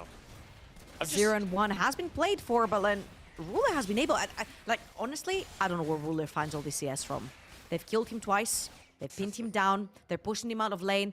This man just finds creeps. He just finds CS. Like, fair enough. Yeah, he's doing a good job. One thing I will say as well, the fact that we've got a Shears Ornn stacking up armor here, who the hell is going to kill this Ornn later on? Like, realistically, 0909 ain't exactly a tank shredder. Herald going to be used as a He's team using it to fight. engage. Engage onto Vampire. Double knockup though. Ala on the flank. This could be good for EDG. The Renekton behind dead. enemy lines. Kanavi somehow surviving for the time being. Doesn't have flash though. Shut down for Ala. And Sheer trying to kite away. Great charm comes out to missing. JDG way overstep. The snake is low, so is Monkey Ruler still here and has his ultimate available. The slow is there, followed by his mummy. Ruler eats him alive. Somehow, JDG pulled this back. Kanavi, a little bit overconfident. I mean, fair enough. You're 7-0-4. Fair enough. You're overconfident. Takes that Rifter. He's like, Jukes. I wasn't going to hit it on the tower. I'm actually using it as an engage tool. Kind of works out in the end because they get some pressure in the mid lane. They get to push some waves. However, you do get a big fat shutdown to 0909's Ari, and you see, uses it as an engage tool, knocks up Vampire, perfect, but then he's all alone and isolated. Ruler has to play over the wall, Sheer is not there, Yagao can't really follow him up, and honestly, if you're playing that Viego, you want at least your Karma around, you know? You want your utility bot to be there to shield you, to slow people down for you, to poke for you. And it wasn't really the case. It just went a little too far. Do you know, the funny thing as well is Sheer completely whiffed his ultimate, didn't get the second proc on it. Everyone was stacked up for EDG on Kanavi, and Vampire was super low. If the knockup hits from Sheer, I think Kanavi maybe gets the reset onto Vampire, and then Rel combos everyone, and maybe it turns into a turbo disaster for EDG. You know I what, think Munch? slightly lucky, That's a honestly, great to get point. away with that. You know what? That's a great point. This is something that you could bring up in review if you're Kanavi and say, hey, it wasn't me overextending. Hey, bro. It wasn't me. It wasn't me inting. If you could please hit your ult next time, we get away with a quadra kill here. I mean, I don't 100% know they get away with it. I don't know. I've seen JDG team fight before, though. I feel like they probably do. Yeah. 13-7. That'll be a second Drake as well. Yagao, by the way, quietly carrying here. 4-0-6. 8 stacks on his Medjais now. Doing huge damage during these fights with that Malignance. I love that he's got Medjais before going for the Horizon focus as well. He's looking to snowball today. There's a very happy Namera somewhere. The Malignance into the Medjais. Oh, Ruler, a little bit too far forward right here. Ooh, he even gets the big chicken, but he might have to flash here. 0909 charm. Oh, the charm! Ruler, just ice in the veins there. Doesn't even juke, just walks in a straight line expecting 0909 to predict the juke. Some ankles were broken that day. Ruler, however, does lose his flash. That's huge. The only thing that was committed to this play was that ultimate from 0909, and we all know how low that cooldown is with the presence of Malignance. Yeah. So, as you can see, on the right side of your screens, look at Ari, look at the little circle above her portrait. It's almost back up! It's almost back up! Vampire, what? Goes for a combo here. EDG want themselves a 4v4. Both TPs coming on through as Sheer gets the knockup this time. And that'll be 2 kills already. Ala, no flank to work with. Just going to be in a front to back. Gets away from the hook from missing. But ultimately, that's JDG starting strong here. With Baron on the map, they can immediately turn their gaze. Absolutely. No jungler, no problem. 0909 is looking for potentially a pick onto Ruler. I think the best thing that EDG can actually do here is push that Midland wave and just pray. Just go to the sides, pressure out these waves. You see the Renekton is already on his way down. 0909 all the way on his way up. Try to push out these waves, try to delay the inevitable. There is no jungler, so there's no sign of a steal right here. Maybe if there was Super Mega Death Rocket, sure, but this is also on cooldown, so JDG, fantastic fight yet again. I mean, if Vampire tries to engage into this, I feel like it can only go south for the side of EDG. They're so far ahead. JDG can just literally melt them down. And as you can see again, Vampire, he just is missing. He just is missing and he just engages once Kanavi shows. But look at Kanavi's HP bar. He goes down a little bit, but then he puts out so much damage, picks up the soul, heals through it.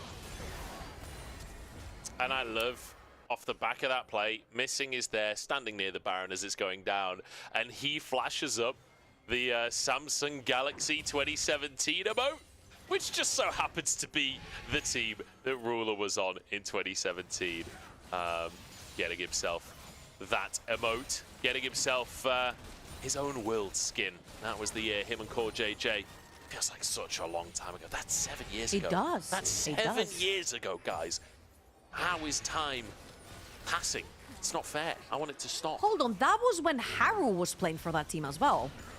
Yeah.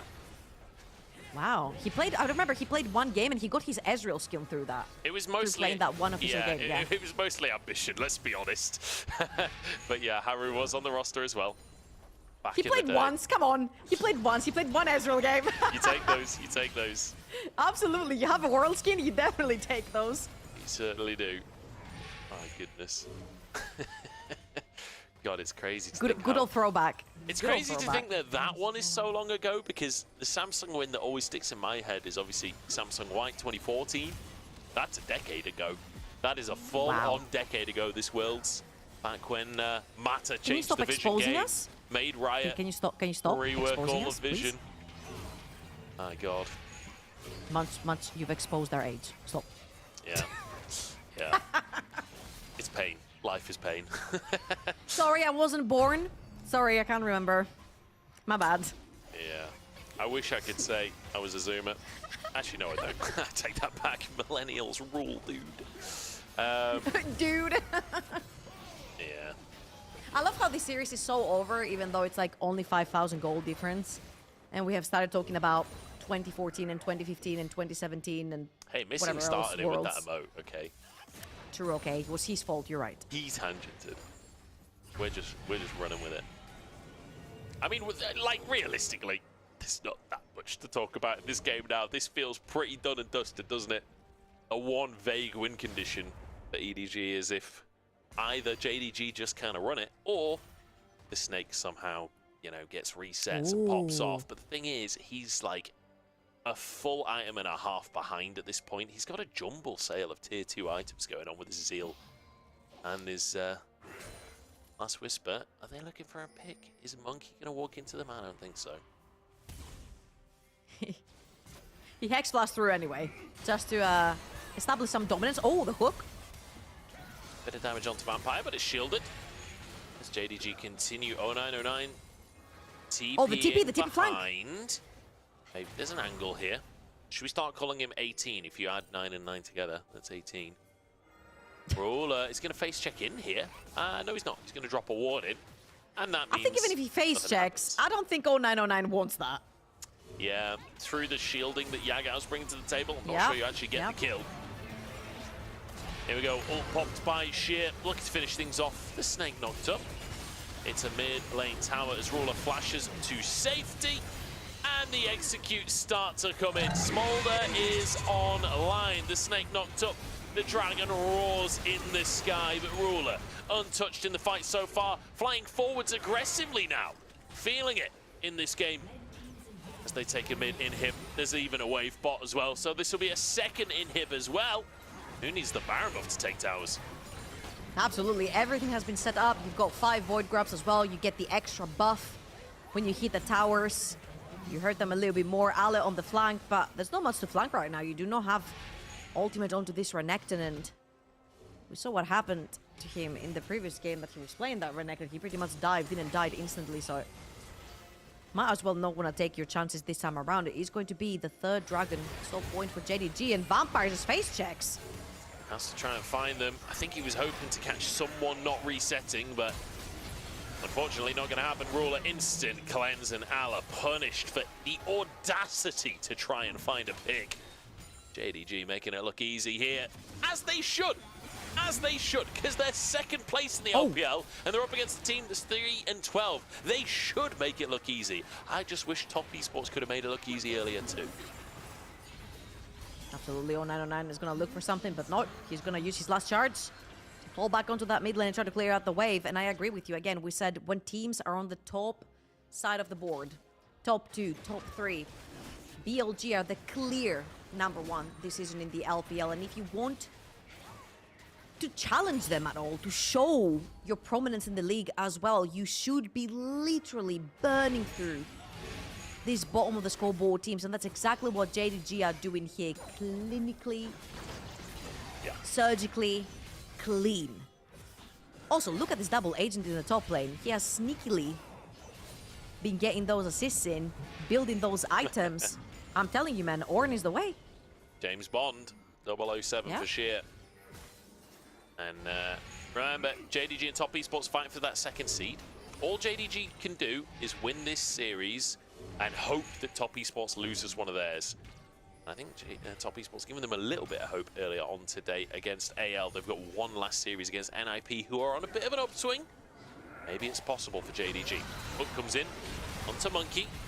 Good little lawn combo to get their knockups going. Monkey just cannot escape. There's nothing he can do. Once he's in the fight, he's in. JDG happy to punish that. Yeah, very awkward fight right there. You had your two Paris split towards the bot side of the screen. Then you had Vampire and Monkey on the other side of the screen. That's supposed to be your front line when you're playing front to back. Ale does have teleport, but he didn't want to pull it for that particular one. He knows that they're not going to be able to contest for that one. They do not have their jungle, they do not have a smite, they don't have a chance to steal that. Maybe a super mega death rocket to try. It's not going to even be an attempt there from the Snake. And honestly, slow methodical game right here from JDG. That's all they need, one Baron. There's only one lane left for the Yeah. side of EDG. And other than that, there's just Nexus Tower standing still. And EDG, this could be their last game of the split unless they get some kind of miracle. And I think half the players may be happy about that one after how this split has gone. I'll be glad to finally stop getting yelled at by Clear Love. Here we go. Deep TP from Ala, but he's spotted on a ward. So now full information for JDG. As they move in to look for a third inhibitor, Vampire just absolutely chunked as Ruler has just been free firing for so long at this point. He's got to be on multiple hundreds of stacks. We've seen his execute online for a long time at this stage. As 0909 looks for a charm and only finds fire. Burnt to a crisp, and JDG continue their siege. Yeah, even if you hit the charm right there, your team is literally waiting at the Nexus Tower. It's a little bit of miscommunication right there. But honestly, for EDG, this game has been over for so long that you're trying to make some desperate plays right there. Yagao even flashing onto Ale. Maybe a chance on the Gets back the line. solo kill. Ruler's low, but the heal comes out from his ultimate, and Vampire can't finish the kill. It looked okay for a second. That's all we've got, though, unfortunately, for EDG. It's 2-0, one kill away from making it 24-7, just like the action in the LPL. But it's a 2-0 here for JDG over EDG. A confident win to finish out the regular split for JDG. Yep, exactly how you want it. When you're playing against a team that is 3-12, sitting very comfortably at the very bottom of the table. JDG, very dominant in every single lane. I feel like Yagao looked much better in this particular series, but I feel like that's also because Kanavi looked absolutely monstrous Yeah. this series. And I will say, Yagao missed his first Tibbers, so is it enough? Is it enough he missed one ultimate? That's enough for me to go onto Reddit and type out a comment. Yeah, definitely looking a little bit better. The question is, like, how does he look when he goes up against, like, Knight, when he goes up against these other big mid laners in the LPL when we get into playoffs? Because honestly, playoffs is looking real exciting now. We've got a few teams towards the top that are starting to pull things together a little bit. We've got other teams that, like FBX, for example, that had a really, really hot middle of the split, and then towards the end, they've had a couple of losses. It feels like teams are starting to work them out a little bit. So I'm really excited for playoffs. I'm hoping, like you say, Yagao can keep things smooth as they go into these best of fives. And realistically, historically, that's always been when he comes out his strongest, is during those best of fives. And I'd love to see that. I feel like with the addition of Sheer, JDG have looked definitely stronger. This guy has played the more aggressive picks, like the Renekton, the Aatrox. He's falling back on Ornn. That was his first official game onto Ornn. He did fantastically well. He was taking the trades onto the Renekton. A few misses when it came to the ultimates, but it's fine. We're going to be a little bit more forgiving when it comes to that particular one. And of course, Ruler's Ruler. Like every pick that you give him, he's gonna come back. He was like a raid boss on the Varus in game 1, and then in game 2 he knew his job. He's like, I'm just gonna chill back, I'm gonna scale, you guys take the lead, and Kanavi was like, say no more. Yeah, absolutely. Let's take a look at the damage coming out of that last game there. As you can imagine, Ruler tops it on the Smolder, slowly and surely pushing that one to a win. It's a Okay, but look at the Ornn 13,000 damage. gold lead, by the way, at the end of a 29-minute game. That is absurd. But look at the Ornn damage, right? 14,000. That's a full tank. 14,000. Your Jigs had 15,000. The Renekton had 15,000. Yeah. I'm telling you, man. I'm telling you, Ornn is the way. If Ornn doesn't get MVP, I don't know. I've got bad I'm news obviously for you. kidding. 'Cause I'm he's obviously not gonna kidding. I get know it's gonna be MVP. Kanavi. Yeah, 7-1 and 12. That was a monster performance from Kanavi. It He was. died one time, and that was when he like full dived 5 people, and maybe could have got away with it if shit hit the ult. Again, maybe not. I don't know, but definitely, go. definitely a confident Blame game the from Ornn. Kanavi. Fine.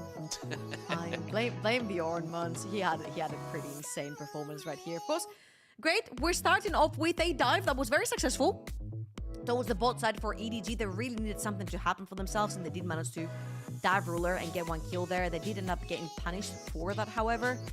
There was always a turnaround in all these team fights, especially when you look at skirmishes like that. When Kanavi is around, right here, this Viego on your screens is not a regular Viego. That is a 4-0 Viego. So even if it's a 3v4, even if it's a 1v3 like it is right now for him, he'll always be able to get at least one reset and keep going in these fights.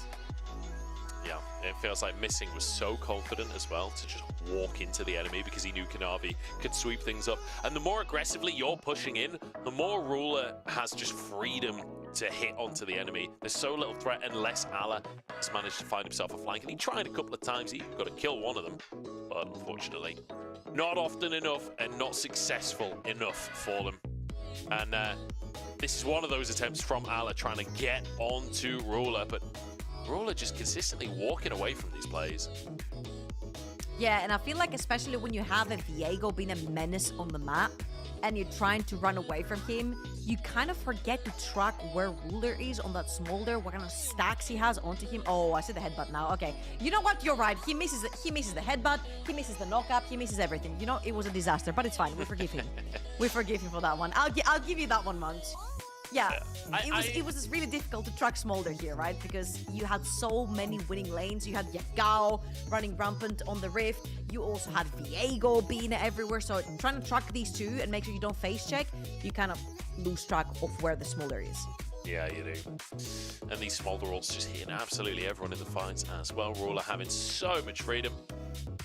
And yeah, like you said, I don't know if the order would have changed it, but it doesn't really matter in the grand scheme of things. It was, even if it was maybe salvageable, it was still a very aggressive play. But Allah doing his best in the backside of the fights here, trying to get onto Yagao, but Yagao's just so fed at that point that the game is basically over already. And JDG, fantastic way to finish things out. As you would expect, you know, JDG should be a heavy favorite in this series, but looking like the heavy favorite, and it's a good final series for them heading into playoffs. Yeah, absolutely. I feel like it was very clean. It's exactly what we want to see. And every time I watch JDG, it's like they're aggressive, but they're like not your typical aggressive. They're always calculated with the aggressive way that they play through the map. It's not every single lane at the same time. It's always, hey, we're gonna play safe top side of the map. Let Ruler be the boss. He was ganking over in game 1. Then it was like, hey, let Ruler on the side lane. Then we're gonna play aggressive through our jungler. So props to them. Yeah, fantastic stuff coming out from them. Let's take a look at our results though, as we finish things out here today. Only getting 7 games in the end. AL surprisingly managing to get a game off of Top Esports, a way closer series than you'd expect. Really, really good first 2 games from AL, but not quite enough, and they are now knocked out of playoffs. 2-0 to LGD early on. Fantastic start from them. And JDG, we just witnessed destroying EDG to round us out. So that can push us to our standings, which at this point now, JDG in second place, but you can see the game difference very heavily in favor of Top Esports. If they win their final series, they will snag that second place away from JDG. I'm telling you right now, JDG are the biggest fans of NIP, because NIP are going to be the last team to ever face, well, at least for regular season, Top Esports. And if Top Esports manages to grab that one win, they'll grab that second place off of JDG. Certainly will. Let's take a look at the schedule for Wednesday. They'll be coming your way. It's going to be R8 versus LNG and NIP versus Top Esports. That last series going to be so crucial. This will be the last broadcast that we have here I believe that's Mazel and Nightmare taking that cast for the last one. Top Esports versus NIP, that will be the decider on whether or not Top Esports managed to get themselves that second seed. And I believe it's also a decider between NIP and FunPlus Phoenix on who gets into the top 4. So we'll have to wait and see how that one finishes out. But that's going to be it from us. Georgia, thanks so much for casting with me today. I've been Munch, that's been Trouble Inc. It's been a pleasure casting these games for you. We will see you tomorrow on the Coast streams for our last 3 days of LPL. But until then, we'll see you in Champ Select.